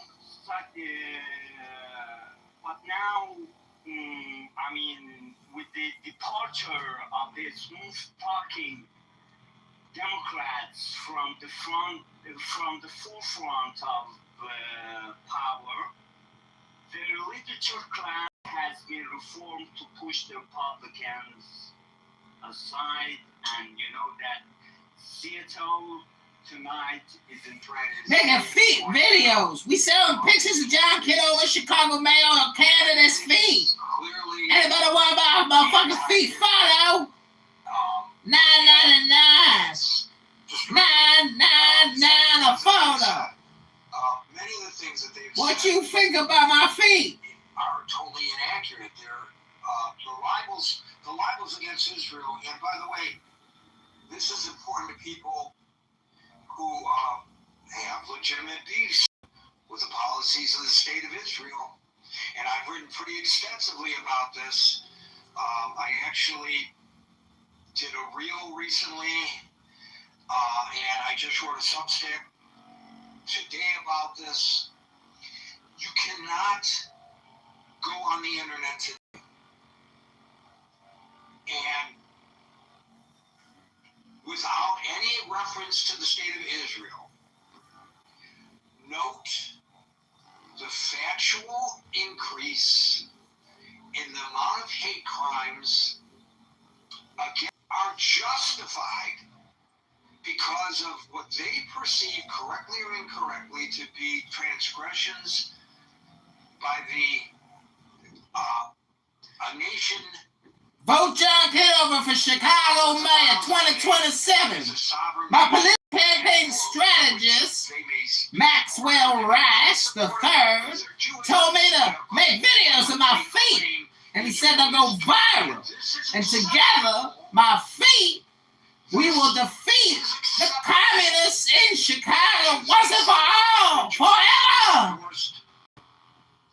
By Mayor Mamdani, who as his first treasurer running in Chicago, she recently took photos of her feet. Signed by his So here I am. Eric Adams. I didn't create the strategy. The strategy created the candidate. All houses of worship, so that people could. This is called the Elaphor. The place where they These things used to be like $199, $299, $399, $499. Now they're like $19.99. They got 20 million Chinese in a warehouse outside Beijing making these. If you ain't bought one of these, you don't know how to fix arthritis and rheumatology. I'm Dr. John Kitover, a rheumatologist at the Chicago mayoral election. Go to ChicagoMayorVote.com right now to cure your cancer and to cure your rheumatoid arthritis. We got the cure. Now, I know you can't make outlandish medical claims on YouTube, but the Elaphor, Dr. John, rheumatology. And their ilk who are running for office because they give sustenance to the people who would attack me walking down the street on my way to work today simply because I am Jewish. And I think that's the real issue here, frankly. Thank you for that. Moran will go to the reader of books who tells us we should read books and buy them, or order books and buy them. No, order books and read them. That was referring to the actual order book in financial markets, not actual books. the continuous limit order book. It's a mechanism in modern electronic financial markets. It's called the order book, or the continuous limit order.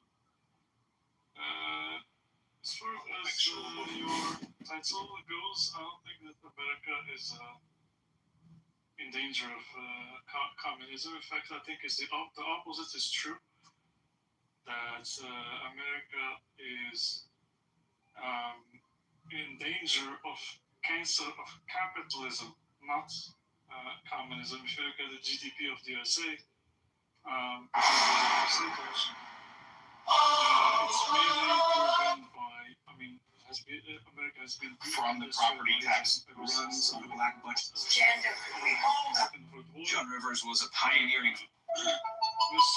from the property tax situation.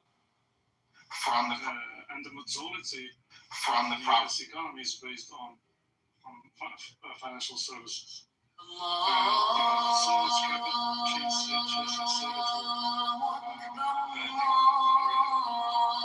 Surge in crypto, the kind of scammy AI.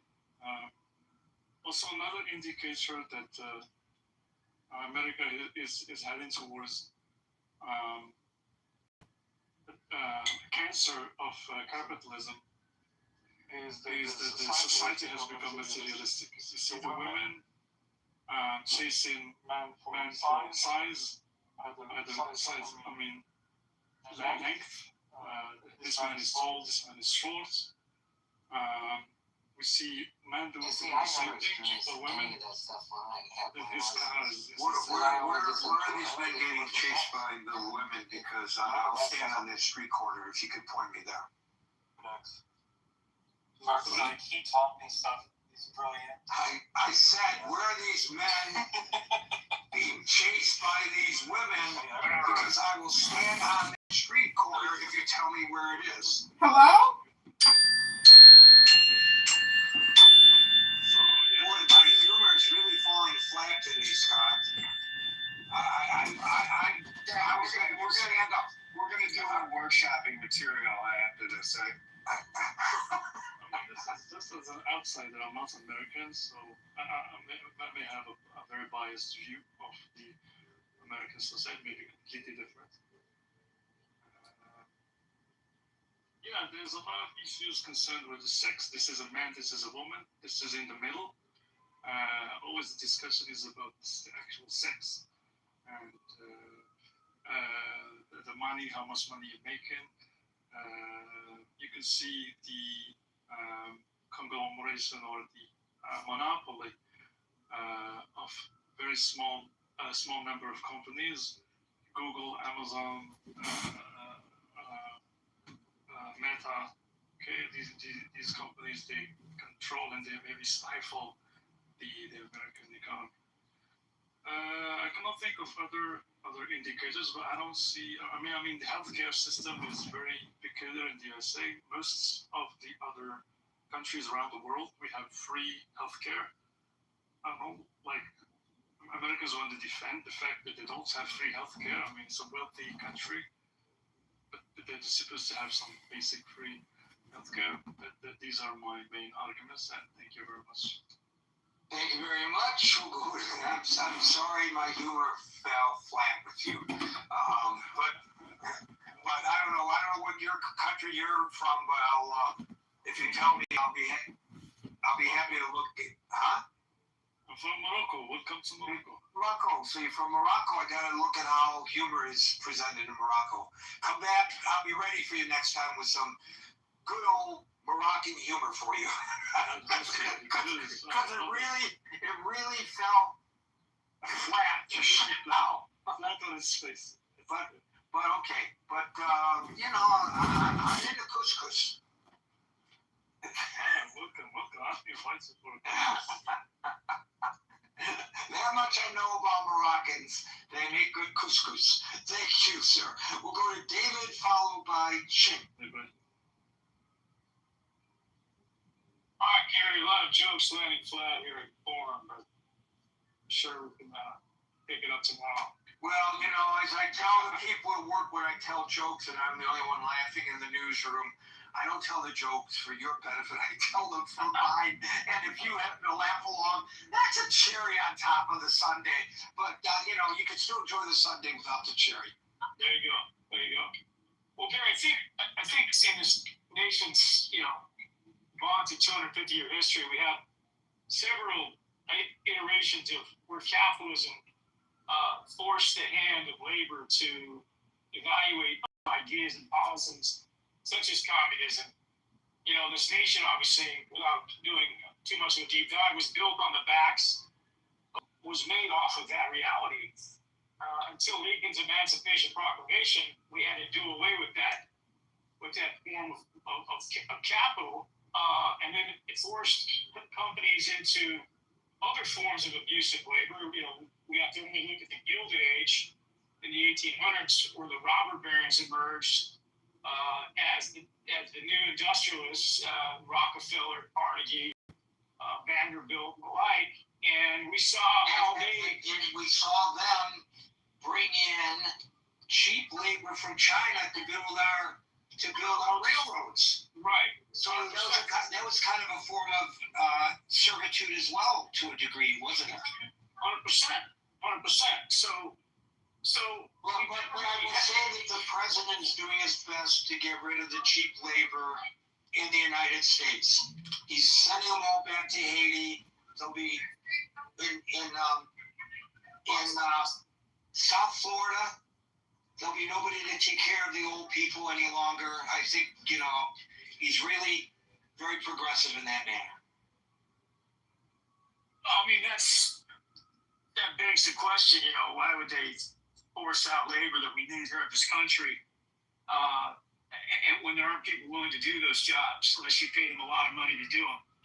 And that tends to not benefit the businesses that need to hire those or to provide those services, because they become too expensive. And that's literally what our capitalistic model said when, and I'm sure your guest King to my right will be able to speak about with regard to China, but then we exported our jobs to a Chinese communist model. So we didn't eat our own cooking defending this great capitalistic model. Instead, we used the model where we drive costs down to the lowest denominator and take it to a foreign nation 10,000 miles away, where there's no regulation with regard to labor, state oversight, abuses of the wazoo, and the corporate power structure said, hey, we'll look at our 5-year model on our forecast is going way up, and Americans started enjoying cheaper goods over here, and the Walmarts of the world started to emerge. So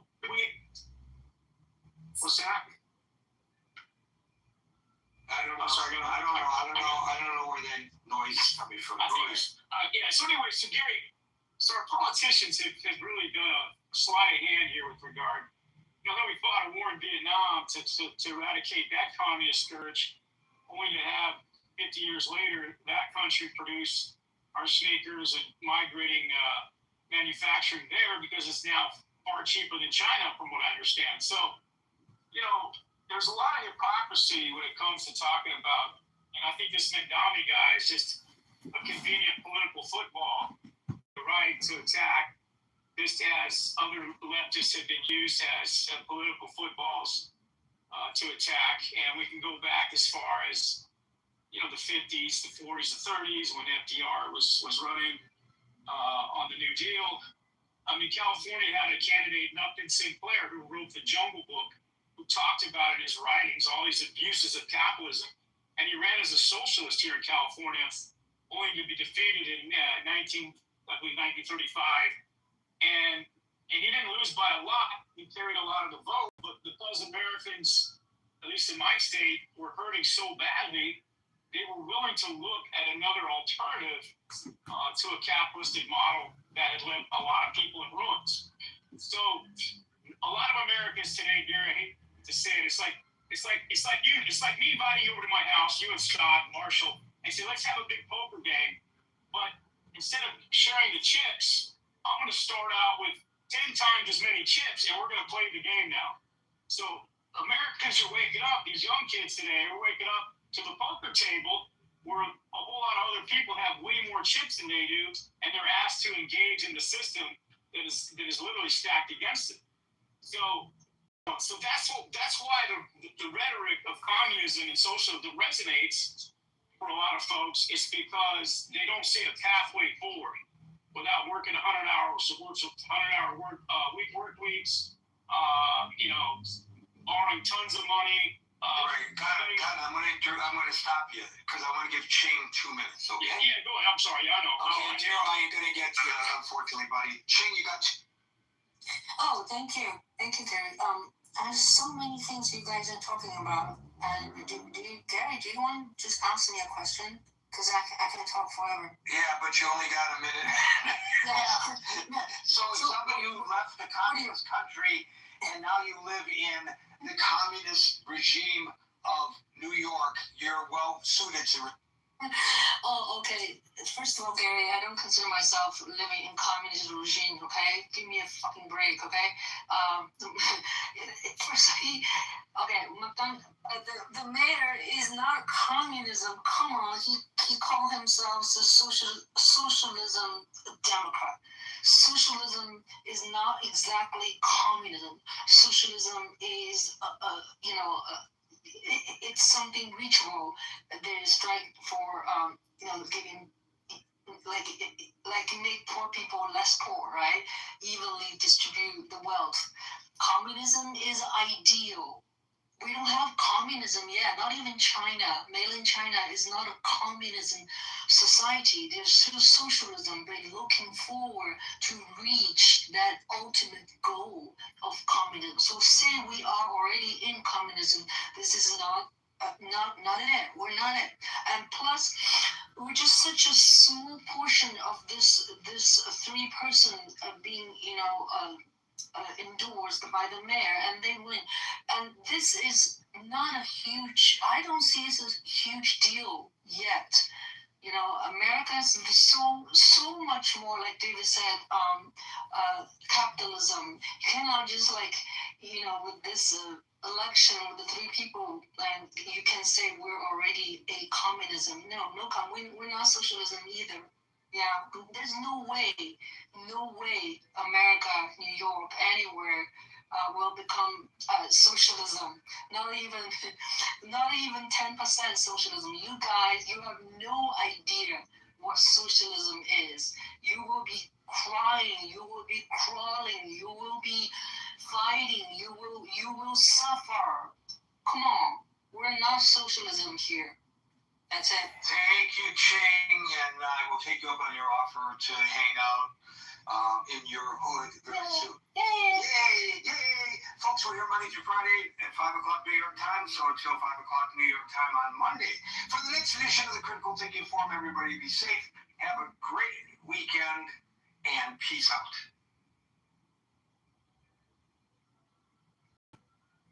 Grandpa needs to look at her YouTube and Instagram. That's a lot of Thursday.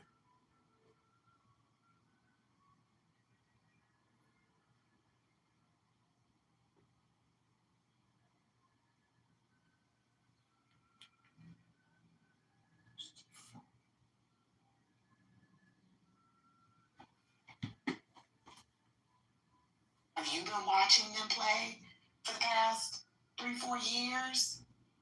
Because if you have, then you would know that, like, sometimes they got their head on right and they play, and then other times they be back on that bullshit. Okay? There were some people talking earlier this morning who had a lot of concerns. One of the mods, I'm not going to say any names, said,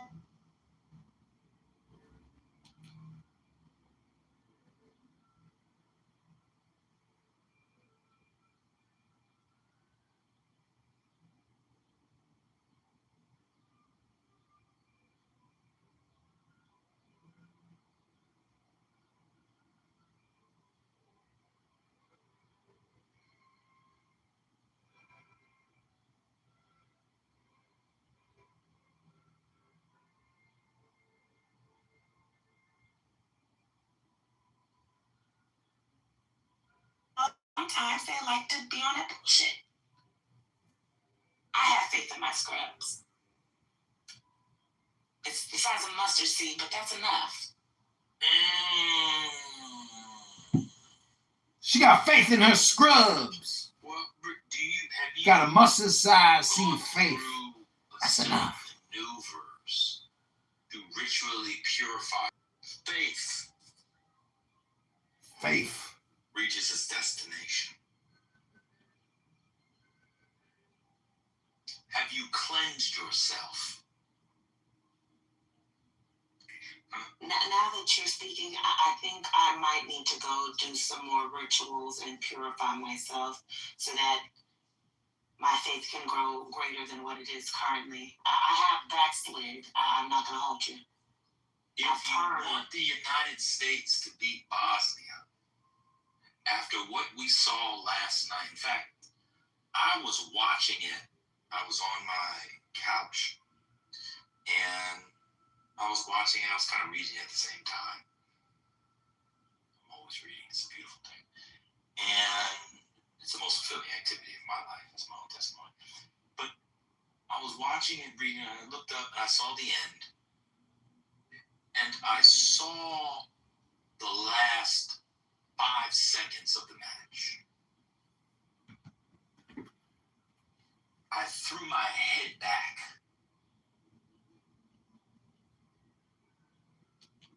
And my next conscious was my reading time when my alarm went off at 4:30 this morning. I believe that the team that we saw last night requires faith that God will not answer to if we come to God with ritual or moral impurity. The team we saw last night is the real U.S. team. I had a revelation. It is an undisciplined team. It is an arrogant team. It is a sloppy team in the midfield. It is a team that has coaching deficiencies that were covered up by spectacular play in the first 2 matches. As bad as Bosnia is, once you get to the knockout stages, a team at the caliber of the United States national men's team can lose any game, Britt. Any game. Anybody looking past Bosnia should remember when Hillary Rodham Clinton looked past Chitolini the Great, Orange Julius I. My God. What I saw last night returned me to the book of Leviticus. And I have been preparing a set of personal maneuvers and ablutions to ritually purify myself. You cannot come into the tent of. You cannot come into God's dwelling place unless you have ritually purified yourselves. In other words, to enter a holy space, you have to be Jack Kitover, Chicago qualified Mayor of Canada. This is an online debate. Go to ChicagoMayorVote.com. When I take my prayer for this team into the tent of meeting, when I leave it outside in the sanctuary where the priests are, when I ask the high priest to take it into the Holy of Holies, my God, place it on the mercy seat. Huh? You know, the mercy seat on top of the Ark of the Covenant, both sides, wings. I believe I can fly. That's what R. Kelly was singing about. He was singing about the mercy seat. Why? Because you put your prayer onto what? The mercy seat. The burnt offering goes up to God.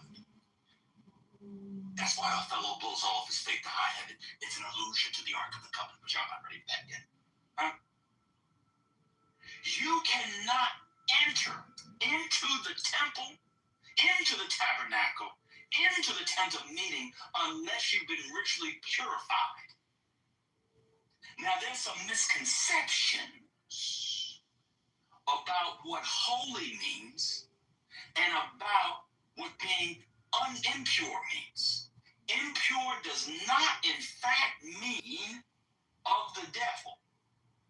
All it means is not pure. Same with holy. That which is unholy does not mean of the devil or demonic. It simply means not holy. In other words, it means, watch this, that which is common or profane.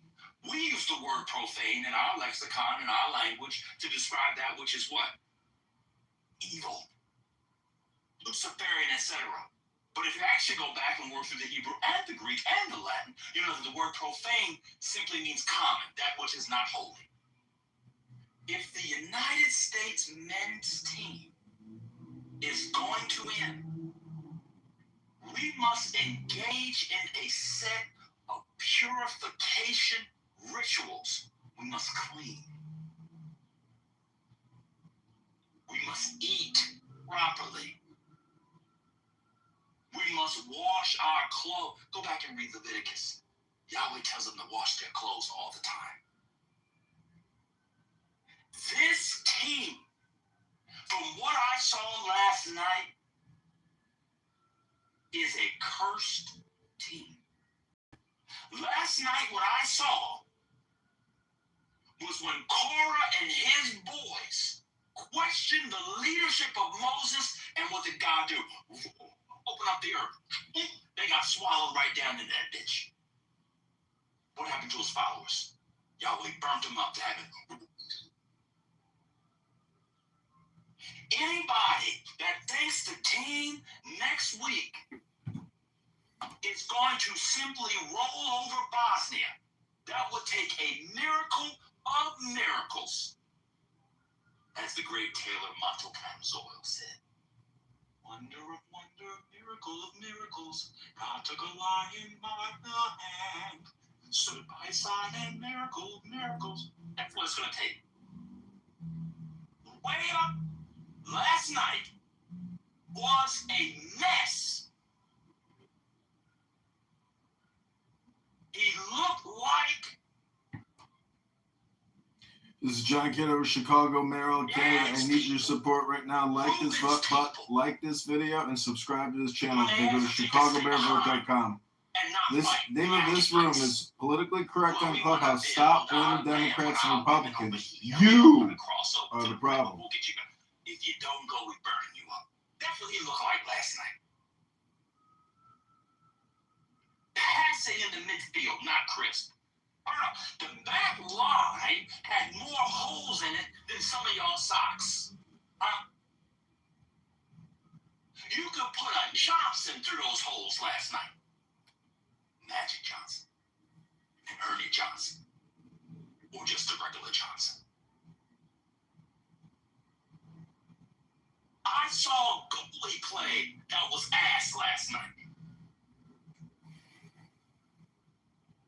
And if it wasn't for a quirk of the 14th Amendment, watch this, we wouldn't have a proper striker. I'll say it again. If it wasn't for a quirk of the 14th Amendment, Section 1, ratified in 1868, we would not have a adequate striker. For all of the athletics, the money, the treasure, the training, the enhancements, this country cannot develop a top-flight striker to save its life.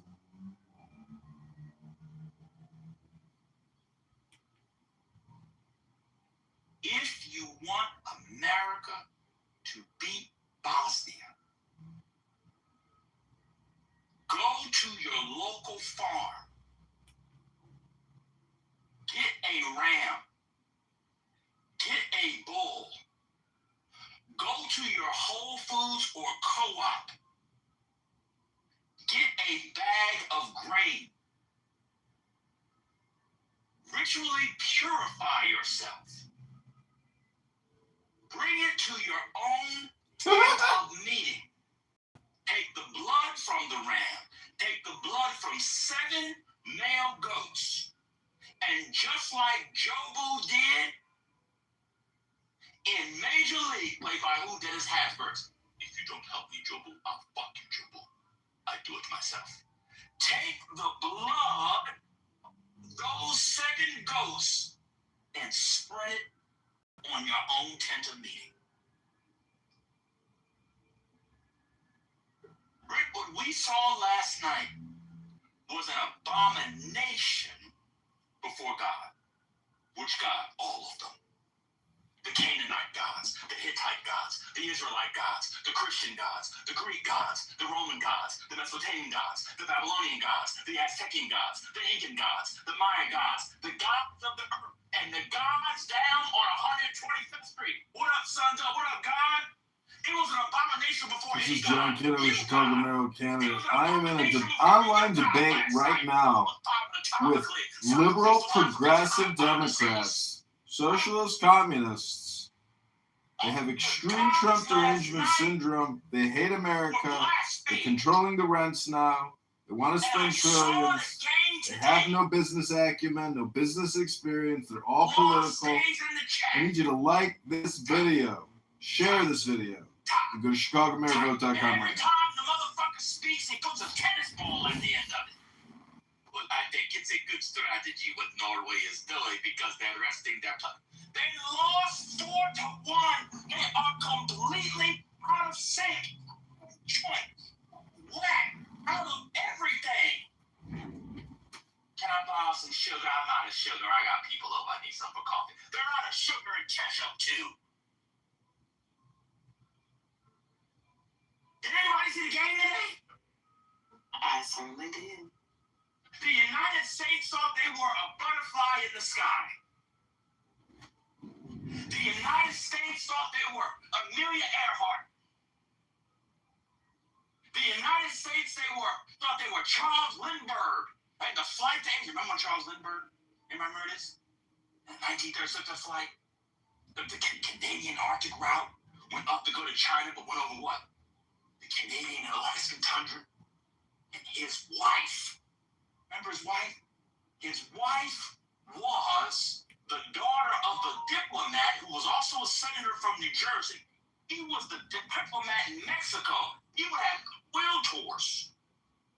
Brought Lindbergh to a goodwill tour. His daughter was down there. They got married within the year. She became his aviator. She wrote a memoir about it, about the flight to China. That's what they thought they were last night. And then the game started.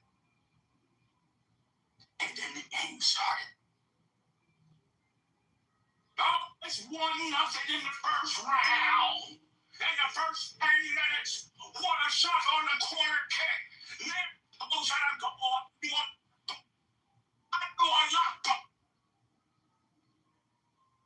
You know what it looked like? It looked like with them 12 spies.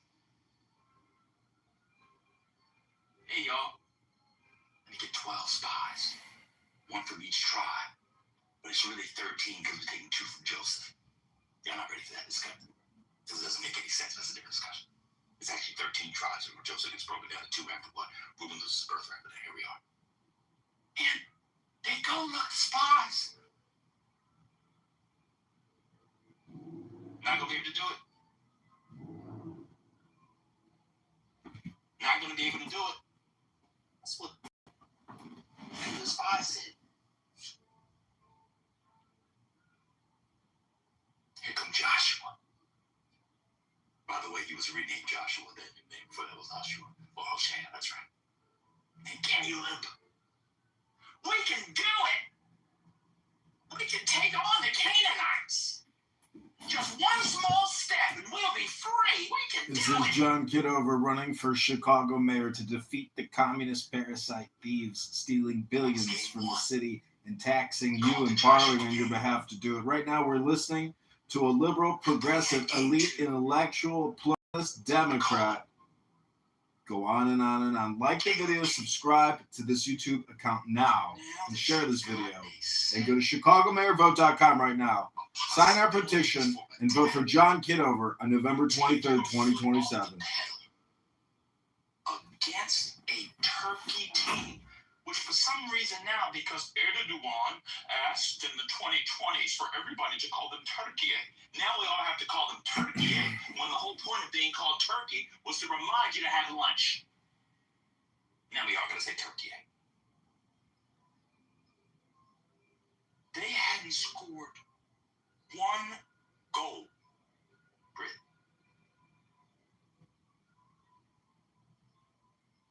5 bad, 10 bad, 50 bad, fucking bad. It was like Drake counting up the number of bands. They scored 3 goals last night. Uno,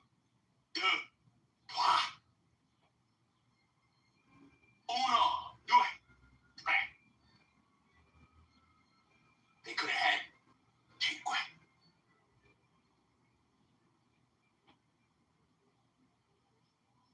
Do you think this team is ready to play Bosnia next week? And I'm going to end on here. I know I'm taking a long time. Anybody can cut me off. I apologize. I just would like to say. They decided, that's rhetorical, Trent. They decided to bring Pusilic in the 60-something minute. Why? If you wanted him to get his legs under him, why not start the game? Why bring him in against players who are already tired? Why would you bring him in after halftime? Because you want to win the game?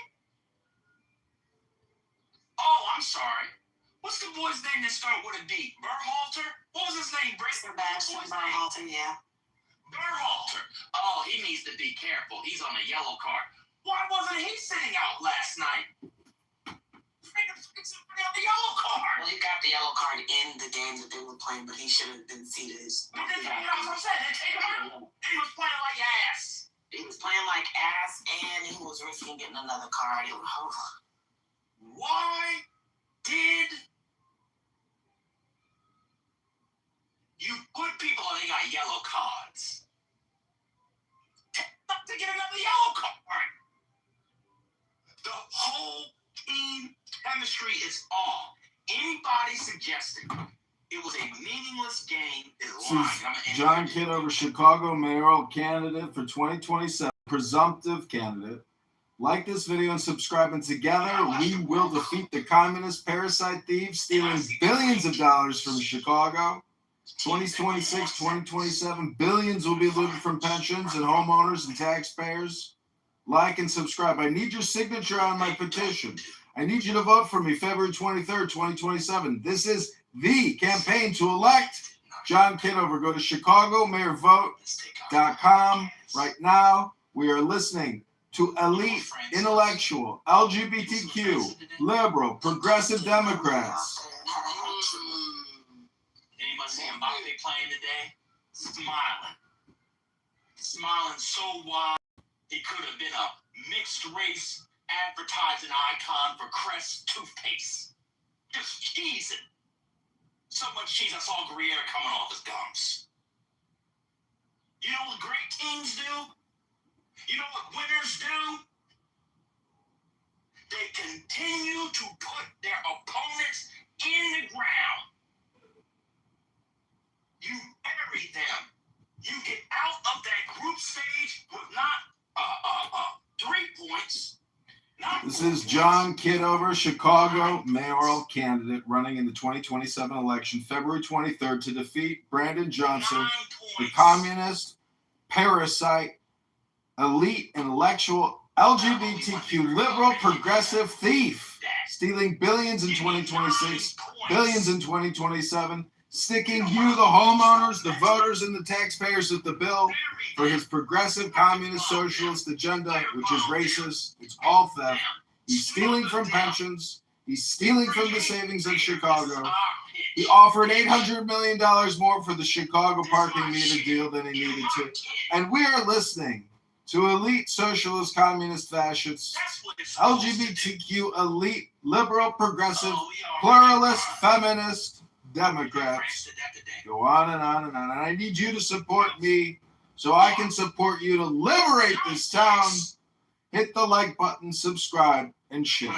And go to ChicagoMayorVote.com and vote for John Kitover February 23rd, 2027. Sign our petition now. Go to ChicagoMayorVote.com right now. Weeks ago, after having 2 bourbons and a red wine, that's exactly what I'm expecting. That's what I'm expecting. This is the Brandon Johnson City Hall official transition team. You know how you text your girl? I'm gonna tear it up. When you first start to date somebody, and you have one too many drinks, and you show up, and it looks like a cornichon because you can't get on hard. That's what the United States did last night.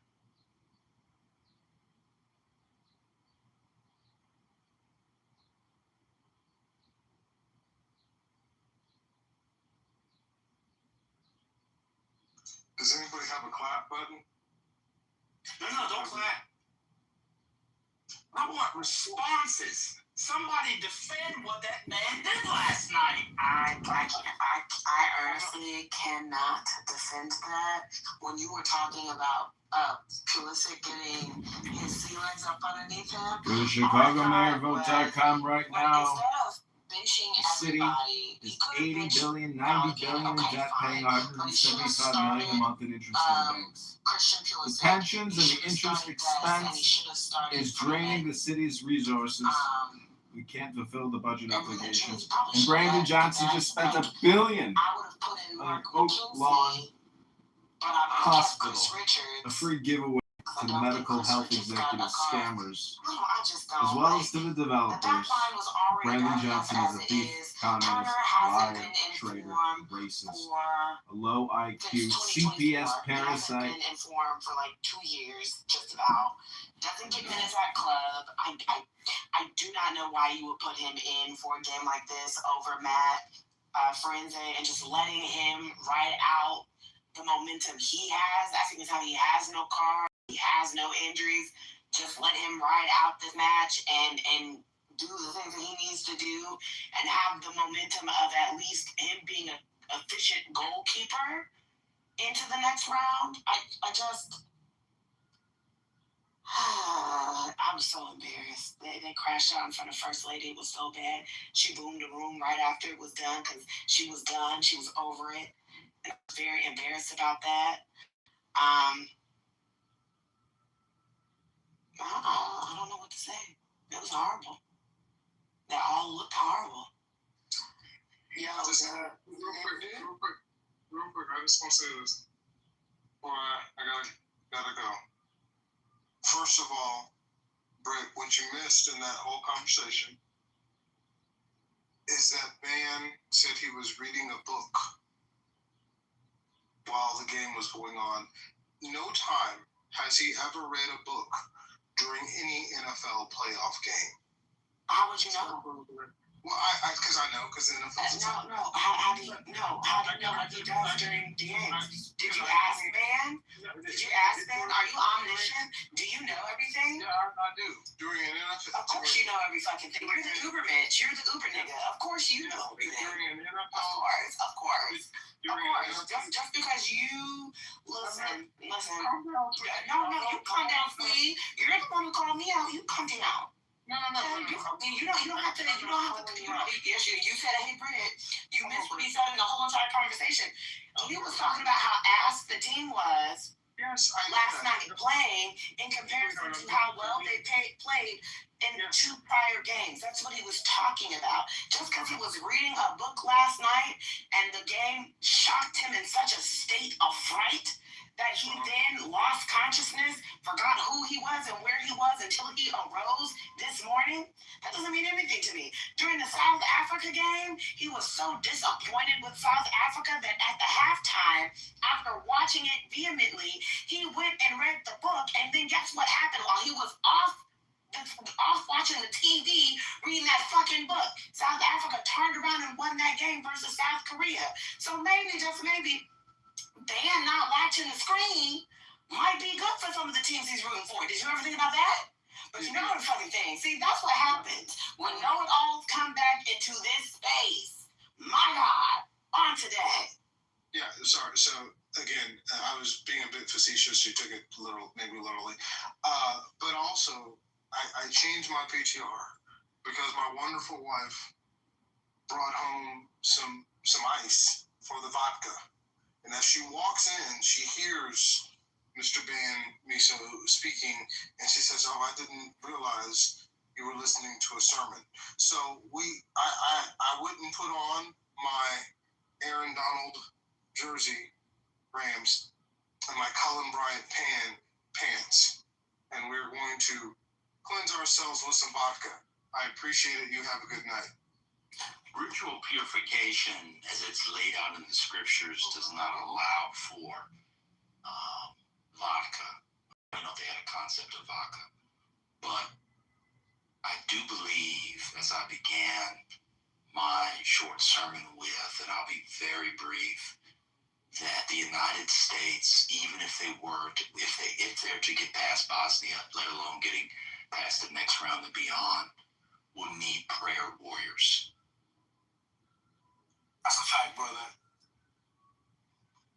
It was really, really bad last night. I'm talking about simple passes. I'm talking about holding a line. I saw a line last night that was so jagged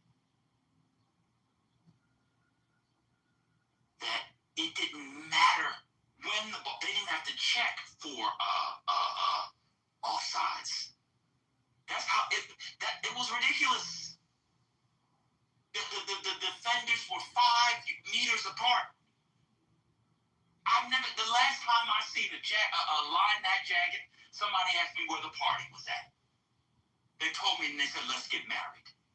It's unbelievable how jagged it was last night.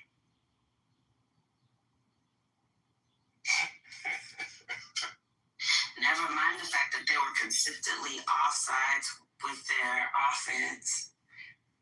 This sermon is sounding very Baptist. Yeah, that's right. That's right. We need that benediction. Come on. To the podium. They don't You come can back. meet me where? I ain't ready for France, Brazil, and Argentina, man. Let's keep it real. What'd you say? Meet me where? At the altar. Sing it, girl. We have the benediction. At the altar. At the meeting. When you meet at the altar, you're not only meeting your beloved, you're coming to the altar after being ritually purified and morally purified because you are what? Purified to approach a holy place, a sacred place. That's where God meets you. It is not a common place. That's why we meet at the altar. They don't, watch this.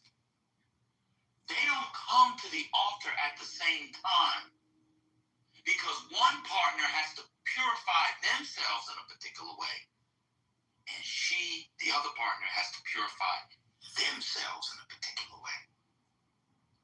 We don't meet at the altar with 40s and Young Miami songs. Oh, shit. We meet at the altar once we've been ritually purified as laid out in the scriptures.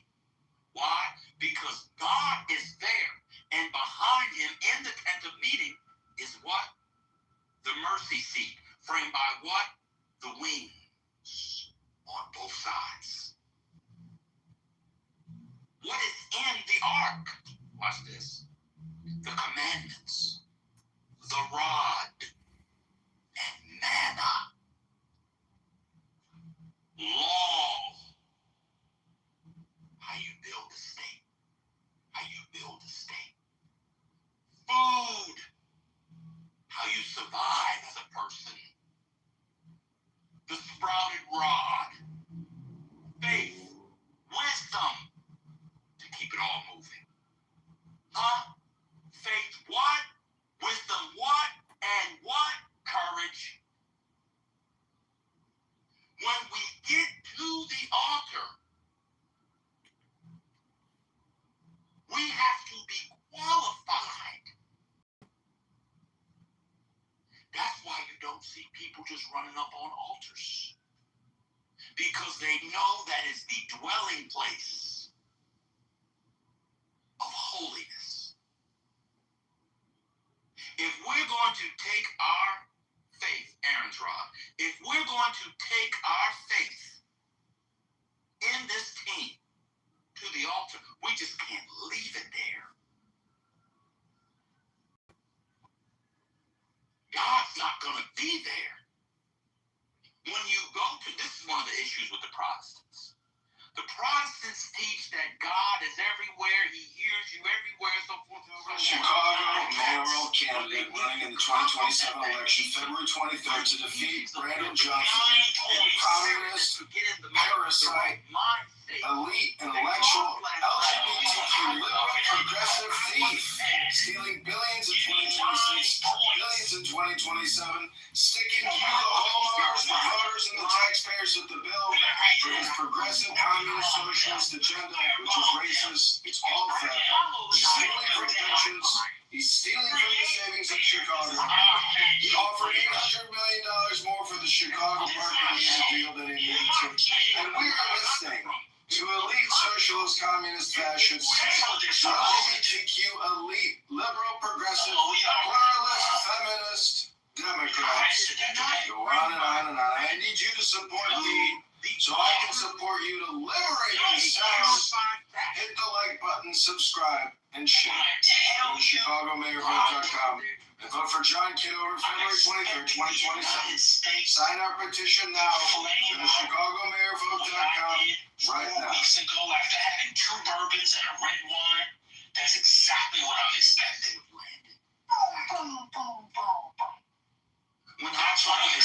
This is the Brandon Johnson City Hall official transition team. You text your girl.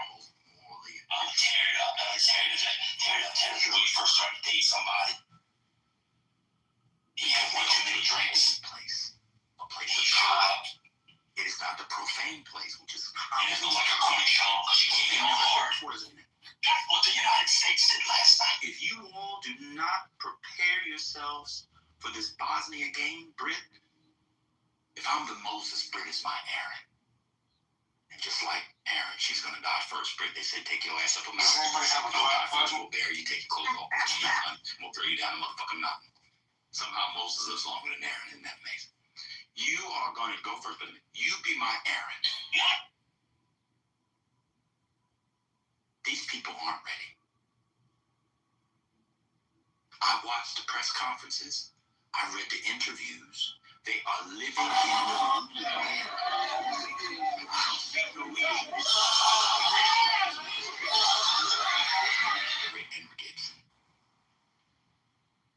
There's at least 3 masterpieces. Mr. Chair, I rise with a heavy heart. And you have the people listening to Remember the women who have died because they were denied essential abortion care after the devastating Dobbs decision on these abortion care bans across our country.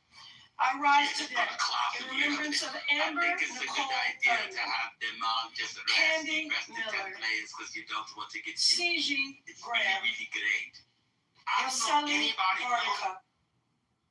He snuck back in here through the colored section. Smell like fufu and suya. This is John Kitover, Chicago mayoral candidate running in the 2027 election, February 23rd, to defeat Brandon Johnson, communist, parasite, elite, intellectual, LGBTQ, liberal, progressive thief, stealing billions in 2026, billions in 2027, sticking you, the homeowners, the voters, and the taxpayers at the bill for his progressive communist socialist agenda, which is racist, it's all theft. He's stealing from pensions. He's stealing from the savings of Chicago. He offered $800 million more for the Chicago parking meter deal than he needed to. And we're listening to socialist, communist, fascists, LGBTQ, elite, liberal, progressive, pluralist, feminist, Democrats, and I need you to support me so I can support you. Hit the like button, subscribe, and share. I will also be able to come down to this altar right here, right now. Fill it up and make me whole. Such a blessing. Up your ass. Isn't that such a blessing? Thank you, First Lady. Such a blessing. Y'all heard the brother. You need to start doing your rituals. Get clean. Renew your soul, your spirit, your mind. Baby, you gotta get clean and do your rituals. And that's what I'm gonna do. Cause it is. Isn't that nice? But I'm not seeing. See how that happens. Yeah. Has anybody noticed that black politics, black community, black love is at an all-time low at the same time? Yes, the cleanliness of black people. Let me say it again. Has anybody noticed that black community, black politics, when you start posting their love are at an all-time low at a time when black homes cleanliness are also.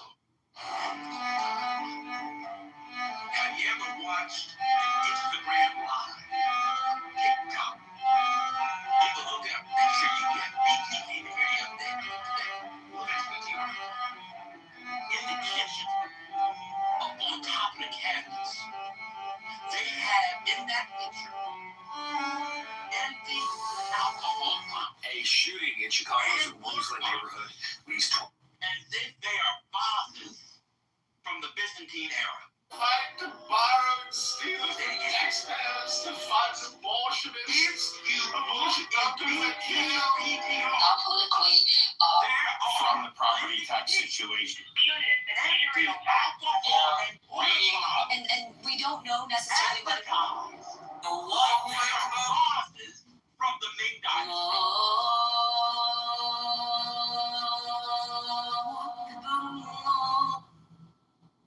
You cannot get your house in Britney Spears, and this is the Pooh Cocktail Supreme. You cannot get your finances. You cannot get your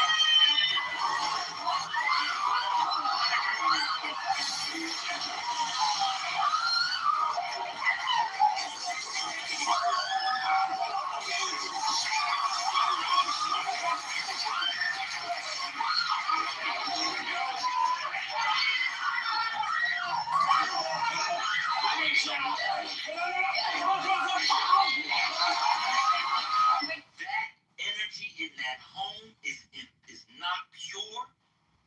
It is enervating and it atrophies your mind, body, and spirit.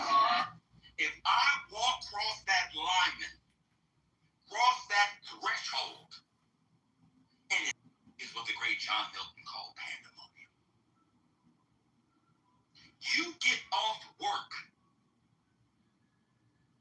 You have a designated area for your bags. You have a mud room. You have a bedroom. You have a garage. You have a guest room. Keep your bag on your arm for 24 seconds and put it where it belongs. You come in, take your shoes off. Why leave your shoes at the door? Why do people think that Yahweh spent so much time in the book of Leviticus into Numbers explaining the proper protocols for the design, the layout, and the cleanliness of the tent of meeting?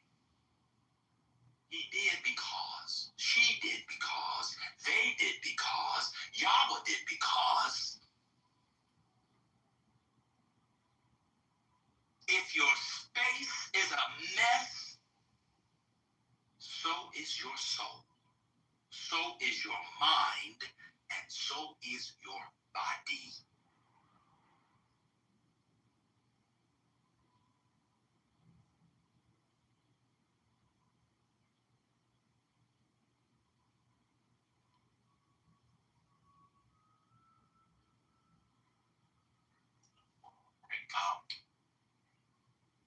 Great, are you there? I'm here. Okay. Are you in the Megaton Basement, or? I have removed myself from the Megaton Basement. I'm trying to enjoy the last bit of the daylight laws before the time laws come into effect.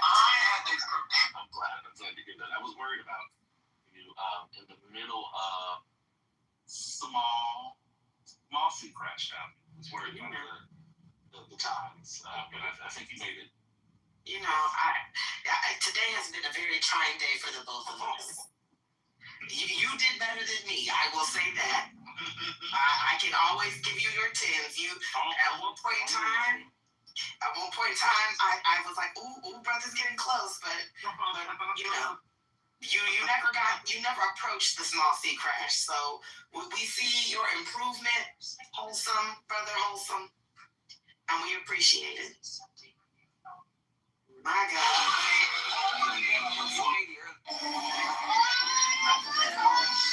Nothing says strong leadership like a strong beat. The Bible says nothing about not being shady. I just didn't know what was under the wholesome radar. What's on the scale? Listen, the Bible says to be wise as a snake and gentle as a... To the book of Leviticus. I think I walked the appropriate... To the book of Leviticus. Now, I will say that somebody did try and have me fully crash earlier today. And they almost had it. But I think I recovered well. Nothing says strong leadership like a strong beat. Slow motion crash.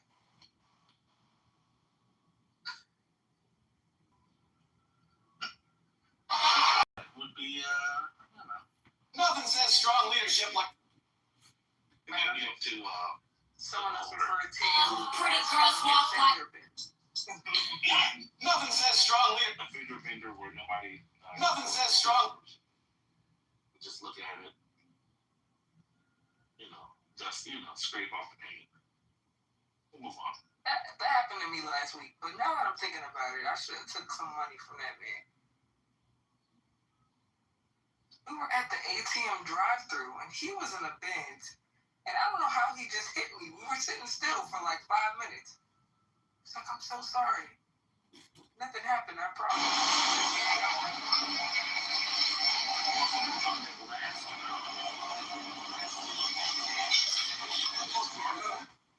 No, I had parked.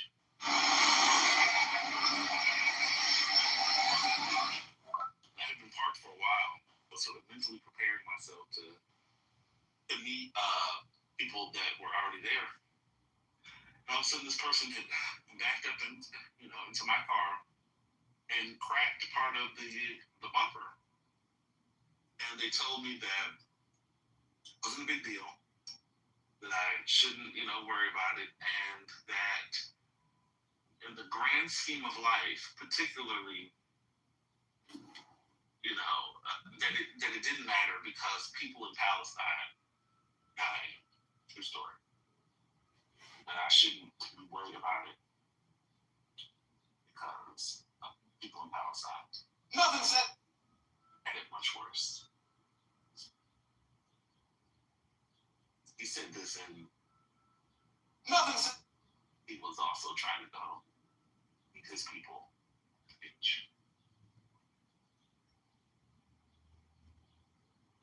The severity of the crash is usually in the eye of the beholder.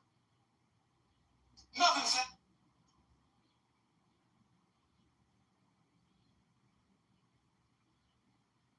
But I would say I had a slow motion crash. Nothing said...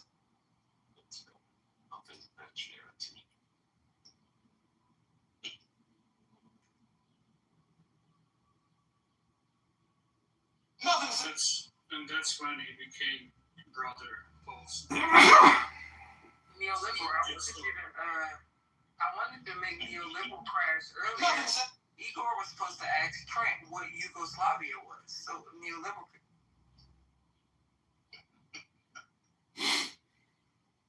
Nothing. Igor and me. Nothing says strong leadership Well, like a strong beat.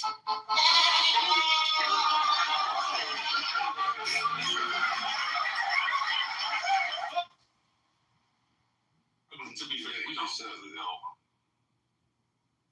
We don't know what Serbia is, and we don't really know where neoliberal was from. These are all mysteries.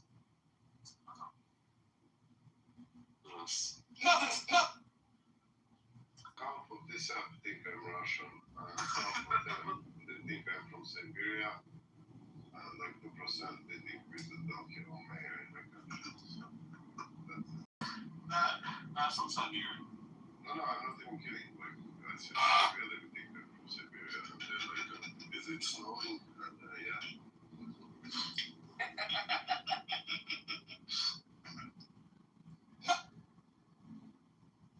Nothing says strong leader. We don't have to apart.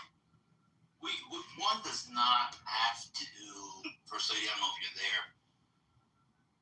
One does not, when Trent and others come in and bite us like snakes, we can have faith and ask for God's intercession, and He will raise up among us a man who will build a golden serpent upon which any of us can look and let me say it again. Just because Trent comes in on his belly like a serpent and bites you, all you have to do is look up. Nothing. And see. Nothing says strong leadership like a strong beat. Serpent. You don't have to hold your crash out in. Have faith if you're a brother wholesome. If you're getting bit by serpents, just look up. And there's the bronze serpent. And it'll heal you.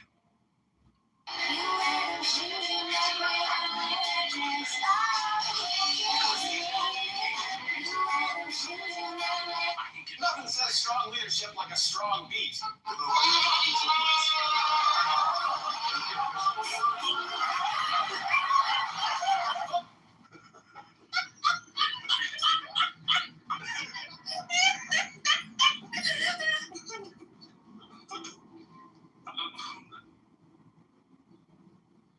My tracking number is 582HL.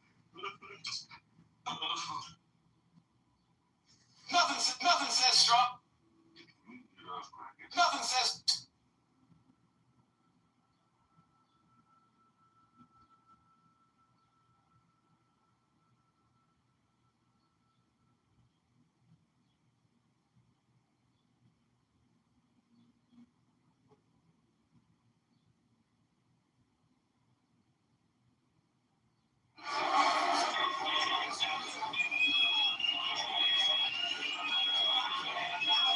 Nothing says strong leadership like a strong beat.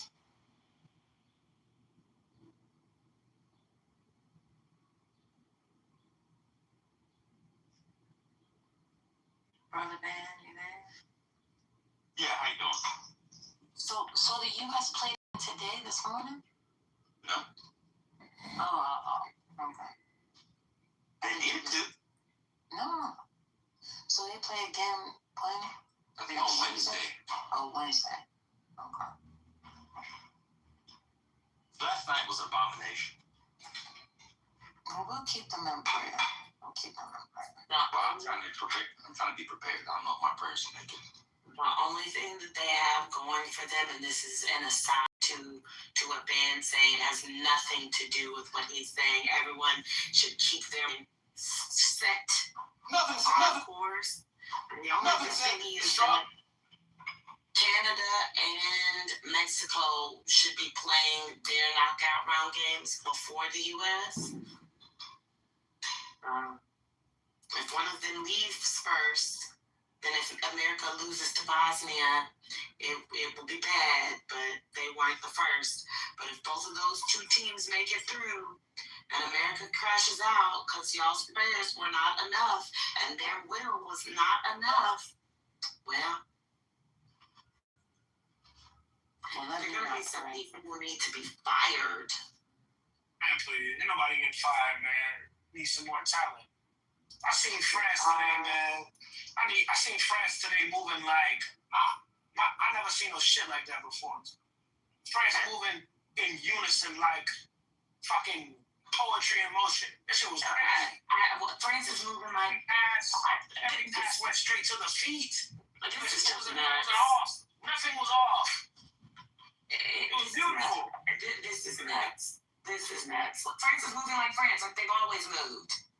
Nah, I wasn't like that. Especially after they've gotten rid of Griezmann and some of those schlups who they had really fucked them over in 2022, where Mbappe had to do all that shit by himself. And now they have a Ballon d'Or winner in Dembele. So France is doing... Don't mind him. He's tapping into his deep-seated love for France, which comes from being a Haitian, where deep down they really want to be French. I am no Francophile. I am going for Vinny Jr. But anyhow, I mean, all that glazing you just did, I was confused. Just keeping it real. All that was the boys is moving. Shit. Then you have to say, I mean, he was glazing. I was like, oh my God. That's actuality. That's the reality of the situation. I've never seen play like this. Have you? It was your eyes stop working? It was very good. Did your eyes like only work when France plays? Nah. I seen what I seen. And I saw what I saw. But wait, but Ben, you're not talking about people. I know no brothers speak like me. No, we're supposed to be your forever ops. You big up and your forever ops. No. Hold on 1 second, MJ. Hold on 1 second. Because I said it was German. Whatever. I was literally saying how some people at U.S. men's soccer need to be fired. Like, I'm talking about structural change within the federation, because it's not just about the skill level of the players. It's also about how the federation moves, how they operate, their mindset, and how that impacts this particular team. So when I said people needed to be fired, I'm very serious that if they crash out at round of 32, they need to roll at the federation. But because you saw France play today, you saw Dembele hit the little 3 on his arm, you saw the dictator himself, Kylian Mbappe, moving and grooving, and you said, I've never seen such sights and delights with mine eyes before, and now all of a sudden, you're a whole Francophile in front of my face, and you're gonna tell me they need more talent because you got up here and saw this. And oh my God, what are we missing? This is disgusting. It's depraved. That's why he's my Aaron. You see why she's my Aaron? She said, what'd she say? She said, lights and the lights. You heard that? That's my Aaron right there. That's why she's my Aaron. That's right. Should I get it out before you? I'm fucking with Vinny Jr., bro. I'm going with the boys. You know. Listen, Who's the boys? Who's Vinny? Vinny Rice. Charles de Gaulle. So you're going with France? You're going with France? I'm going for Brazil. It's the Americas. You know what I'm saying? The blacks in the Americas. Which one is it? I'm the Francophone. Brazilian nuts. is the Americas, the blacks. Oh yeah. Which one? Have you been drinking? That's it. Okay. That's what I'm talking about. One thing I respect about MJ, he's the last person on the app who still drinks since Bruce left. No, Uncle Bruce that he didn't drink. He guzzled. I'm on that night. Don't call him Uncle Bruce or not. Huh? Is the match about to start? Yes, the match is literally starting in like a few seconds. They're just doing the lineup for Spain on Telemundo. And your mall starting. See? You see how your mall is starting? Must be nice to have, your phenom on your team start. I named myself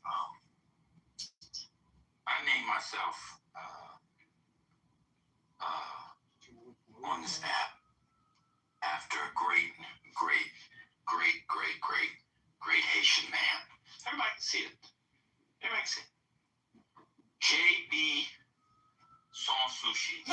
Jean-Baptiste Sans Souci. I might have to change my name after what MJ just did.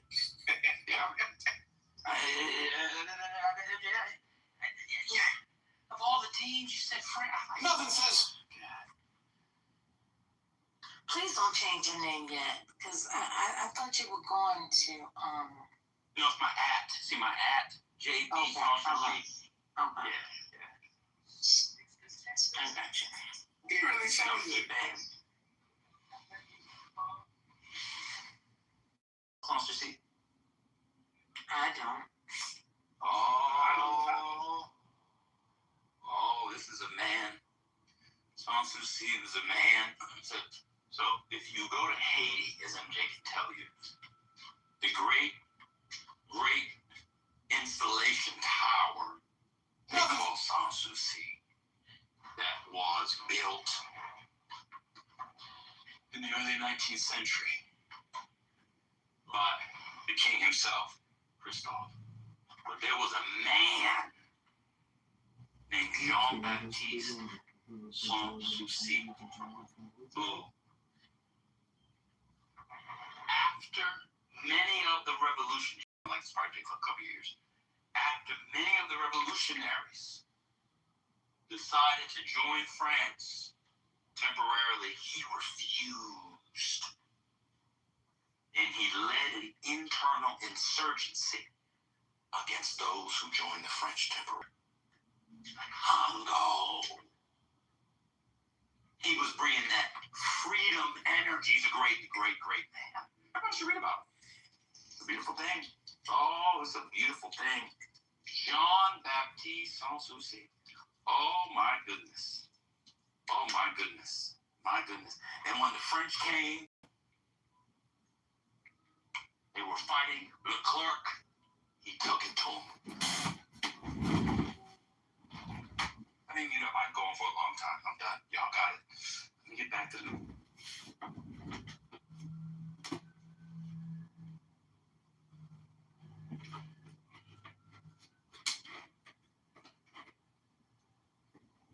Shout out to Côte d'Ivoire. MJ, they want the French back in Sahel. Who push out Wagner? Oh, no, sir. Get the French the hell up out of there. Come on now. I'm just trying to gauge the extent of the glazing. It's not glazing. MJ is so excited about the French soccer team, he no longer supports Traore. That's how excited he is. He wants the French back in Burkina Faso. You hit it on the nail. No, sir. Yeah, are you sure? I do this. You sure? They were moving so graciously. It was a sight to see. You I can't say this is black men. But you're not allowed to. We can say it for you. You're not allowed to say that. Even though it's true. They're probably going to win. I think France will probably win. Oh my God. Britt, I didn't say anything. Did y'all hear Trump wasted his money on England, Mexico? Listen. It was England, Mexico, and said, and that's why I said, like, if you wanted, when I said if you wanted to waste your money and part with your money like that, we could give you some cash apps and some GoFundMes, and you could just blow your money. Putting money on England. Wow.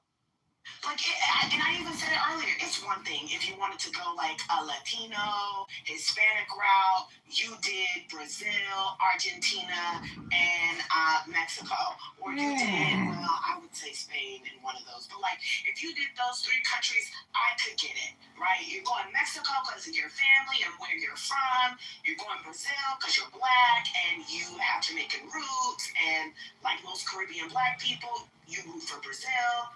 And then Argentina because of Messi. Yeah, simple. What the fuck are you rooting for England to take it all for? That's just not going home. Them niggas can't even win a fucking Euro Cup. No, World Cup. Like, England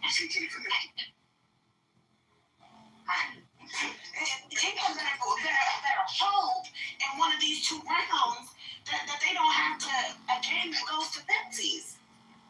Because then all the blacks are going to have to hide in England. We are going to have to get money together to get Adesoji out of fucking England. And they will have to be removed. He has been speaking less and less. I think he's already relocating. I just don't know how safe he will be with those people over there. I think we all know Trump just picked the first 3 countries that came to his mind. Well, I mean, shit, if he was gonna pick a place with white people, he should pick the country he lives in. But you know, I mean, they have good odds for Mexico. But England, you probably get good odds. He said he got bad odds for all of them. It was like single-digit percentage. Oh Lord. He was just throwing money away to throw money away again. That's why I said we can give you some links if you just want to blow some money. If you just want to waste your money. You know what day I lost some money, Brie? USA second game when I had Balogun for an assist or a goal and he hit it off the fucking defender and scored the goal and it didn't count it. Well, that hurt it. I'm sorry about that. That hurt it bad. See, that's what happens when you do all that damn sports betting. See, they're gonna take you up out of here with all that damn sports betting. Since then, that hurt my feelings. Exactly. We're gonna have to break you from that addiction. There's a couple of sports. Like when you find yourself in the middle of the night betting on the number of corner kicks in the Korean that's how you know you have a problem. No, I'm not that bad. Like I know niggas that World Cup aside, they bet money on random, like they bet money on the like middle of the night Korean soccer league that exists, or like Australian like women's tennis matches. Yeah. It just be random, or like what is it, like Turkish basketball. They just bet money. I'm like, damn, these niggas. They say they got a 50-50 shot. Fuck it. Are they like keeping up with the stats and efforts that they can? No, they just find something on in the middle of the night. That's how you know you're addicted. They watch the game and they might be somebody up 10 at halftime. They pick it at 12 and a half for over or under. Like they just do it. And you know what the sports book did, and it was brilliant, was they found a way to get a lot of the stuff for you to watch it through the sports book. Yeah. You could be on the sports betting app in a random game in another country. You could just watch it while. Yes, and you're more likely to bet on something that you watch. And so they did. That was actually very brilliant and truly, truly evil at the same time. Oh shit! But this might be the blackest bracket phase ever in the history of the world.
issues. About Pedro, what was it? Pedro Gonzalez? What's the guy's name that was a great tennis player? Mexican. From which country? Someone help me. It's the 70s, maybe. Africa. Gonzalez? Yeah. Africa's not a country. Pedro. South Africa. I'll look this up because they used to always have tennis rackets with his name on it. He was like one of the top tennis players. Gonzalez. Gonzalez, right? He's from Spain. You know,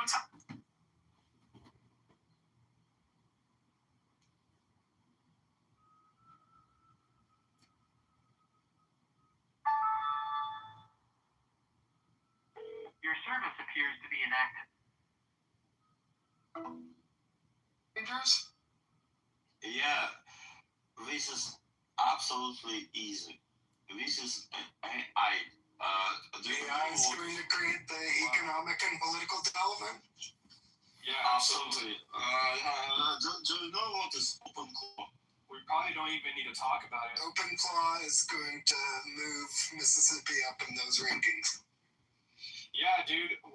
Pretty soon we're at the edge of singularity happening, and once that happens, we're not gonna know. We're not gonna know until we realize that there is an AI model that has its own bank account and owns like a lot of property, and it's actually been like giving people jobs and negotiating with us all along. okay, wait, can I just say this? Pancho Gonzalez. Sorry, it was gonna make me nuts. Chilean. But yeah, country clubs Thank you. country clubs that discriminate against ethnicity, religion, or national origin are a bad idea. That does not lead to good economic development. We need more cosmopolitanism. And I like the way that sports are progressing in the 21st century. What do you think a country club charges to join? That depends. So I'm just curious what you think I was traveling for work and I stopped at this restaurant, which is in a country club. Obviously, I'm not a member of. You cut out, Big M. But what about country club? What is it? Imagine there is no countries. Oh my goodness, dude. You're such a controversial, contrarian. And I asked for directions, and the guy just completely didn't even acknowledge my existence. And because country club members only talk to other members. No, country clubs are awesome, man. They're so cool. But I personally, for my wedding business, enjoy country clubs because I like officiating weddings in country clubs because they're nice and fancy. That's true. Why do we need to have borders? Because, dude, you want to know Because happening into your neighborhood. You mean borders in the country club? The country club. Borders in a country is because that's the way humans have drawn divisions forever. First it was like little city states. Yeah, but then it was like larger kingdoms. That's like in bad then it was countries, right? Like we've done this for 15, 20,000 years as humans. Wait, hold on. You say it like it's a bad thing. I didn't say like it was a bad thing. I just said it was a part of human development. I don't feel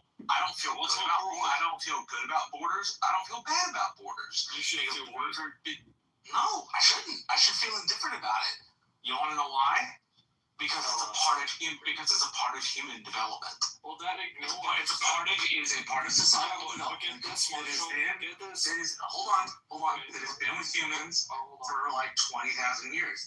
That means I don't need to feel anything about it because it's just a facet of human development and civilization. Not exactly. I don't need to feel good or bad about it. It just means you don't understand the complexities of that development. Like, why does it exist? It doesn't mean that. It doesn't mean that at all. Oh man, Marshall's getting roasted. When humans divide themselves, they divide themselves among borders. I don't need to feel. Hold on. Yeah, because I don't need, and you don't need to feel a certain way about a border. Borders exist and have forever. Yeah, it's just I like commerce. I like commerce across the borders. We have economic growth when nations specialize. Michael Jackson. Exactly. It was human nature. There is a good reason for borders. Borders. I didn't say there wasn't. I just said it was a facet of development. Which means you don't need to feel a way about it, because in the modern world, borders will just exist. Clearly we disagree on that, Marshall. I don't agree with that, Marshall. Guys, borders, it's only rules by the government just manage us. Borders, it's like religions. It's it's for make management rules. So okay, John, we got to manage us. That's all. I just wanna to tell another topic. I think it's important that we appreciate what is good. That's all. And if you say you're indifferent to borders, that means you can't find a good reason to appreciate it, and that's on you. No, that doesn't mean I can't find a good reason to appreciate it. I live next to one. Simply being indifferent. I'm not indifferent because I like or dislike them. I'm indifferent because if I map out human civilization, there's always some discussion of borders. So I don't need to feel anything about them because they just come up because we're humans. It's not that difficult. Not because we're humans, because even animals have borders. So there's a good reason. Before he was born, one wisdom guy said, imagine there is no countries. Imagine it isn't hard to do. There would be a lot of chaos. Imagine there is no people. Imagine there is no religion. Imagine you don't have border patrol. And you may say I am a dreamer, but I'm not the only one. I think there's this. Hey John, I got a question. Where, before the States, where were you from? It sounded like Greek Eastern Europe, maybe Russia, but is this the communist takeover that Gary was warning us of? Pakistan. I don't know. I'm a dreamer, but I'm not the only one. One day you join us. Look, it's nice to dream. However, we have to understand that there are two types of people in the world. There are people who are honest, and there are people who are dishonest. And you still fighting. We're not fighting, man. Relax, bro. You just, we all want to talk, okay? Let's talk and listen to each other and make progress in our existential understanding. Let's grow the economy internationally, especially Mississippi. They need our help. Where does Mississippi rank? Look at the ranking. They got the lowest. Doesn't it the worst state? Isn't it between Louisiana and Mississippi? Yeah, but like imagine how we could make it better. Let's talk about that. What do you guys think it would take? What is the minimal effort with the highest impact to make Mississippi good? To make Mississippi good? Yes. I think Mississippi's sitting on some oil that they don't know about, honest to God. I think so. I swear to God, I think I do. What happens when you give a homeless person some money? They buy food. No? Yeah. It depends how much money, I guess. It depends on how much money. Right. What happens if you give them enough to afford living conditions for a month? Could that be enough? For some homeless, it'll be enough, but for the majority, it probably won't. For the majority, it won't matter how much money you give them, because they're going to need rehabilitation. And even that may not guarantee that they can adjust. Guys, what's the root of that problem? Don't zoom in when you're talking about great things. I just want to John, to say Mississippi about AI. John, how would you help Mississippi? I have one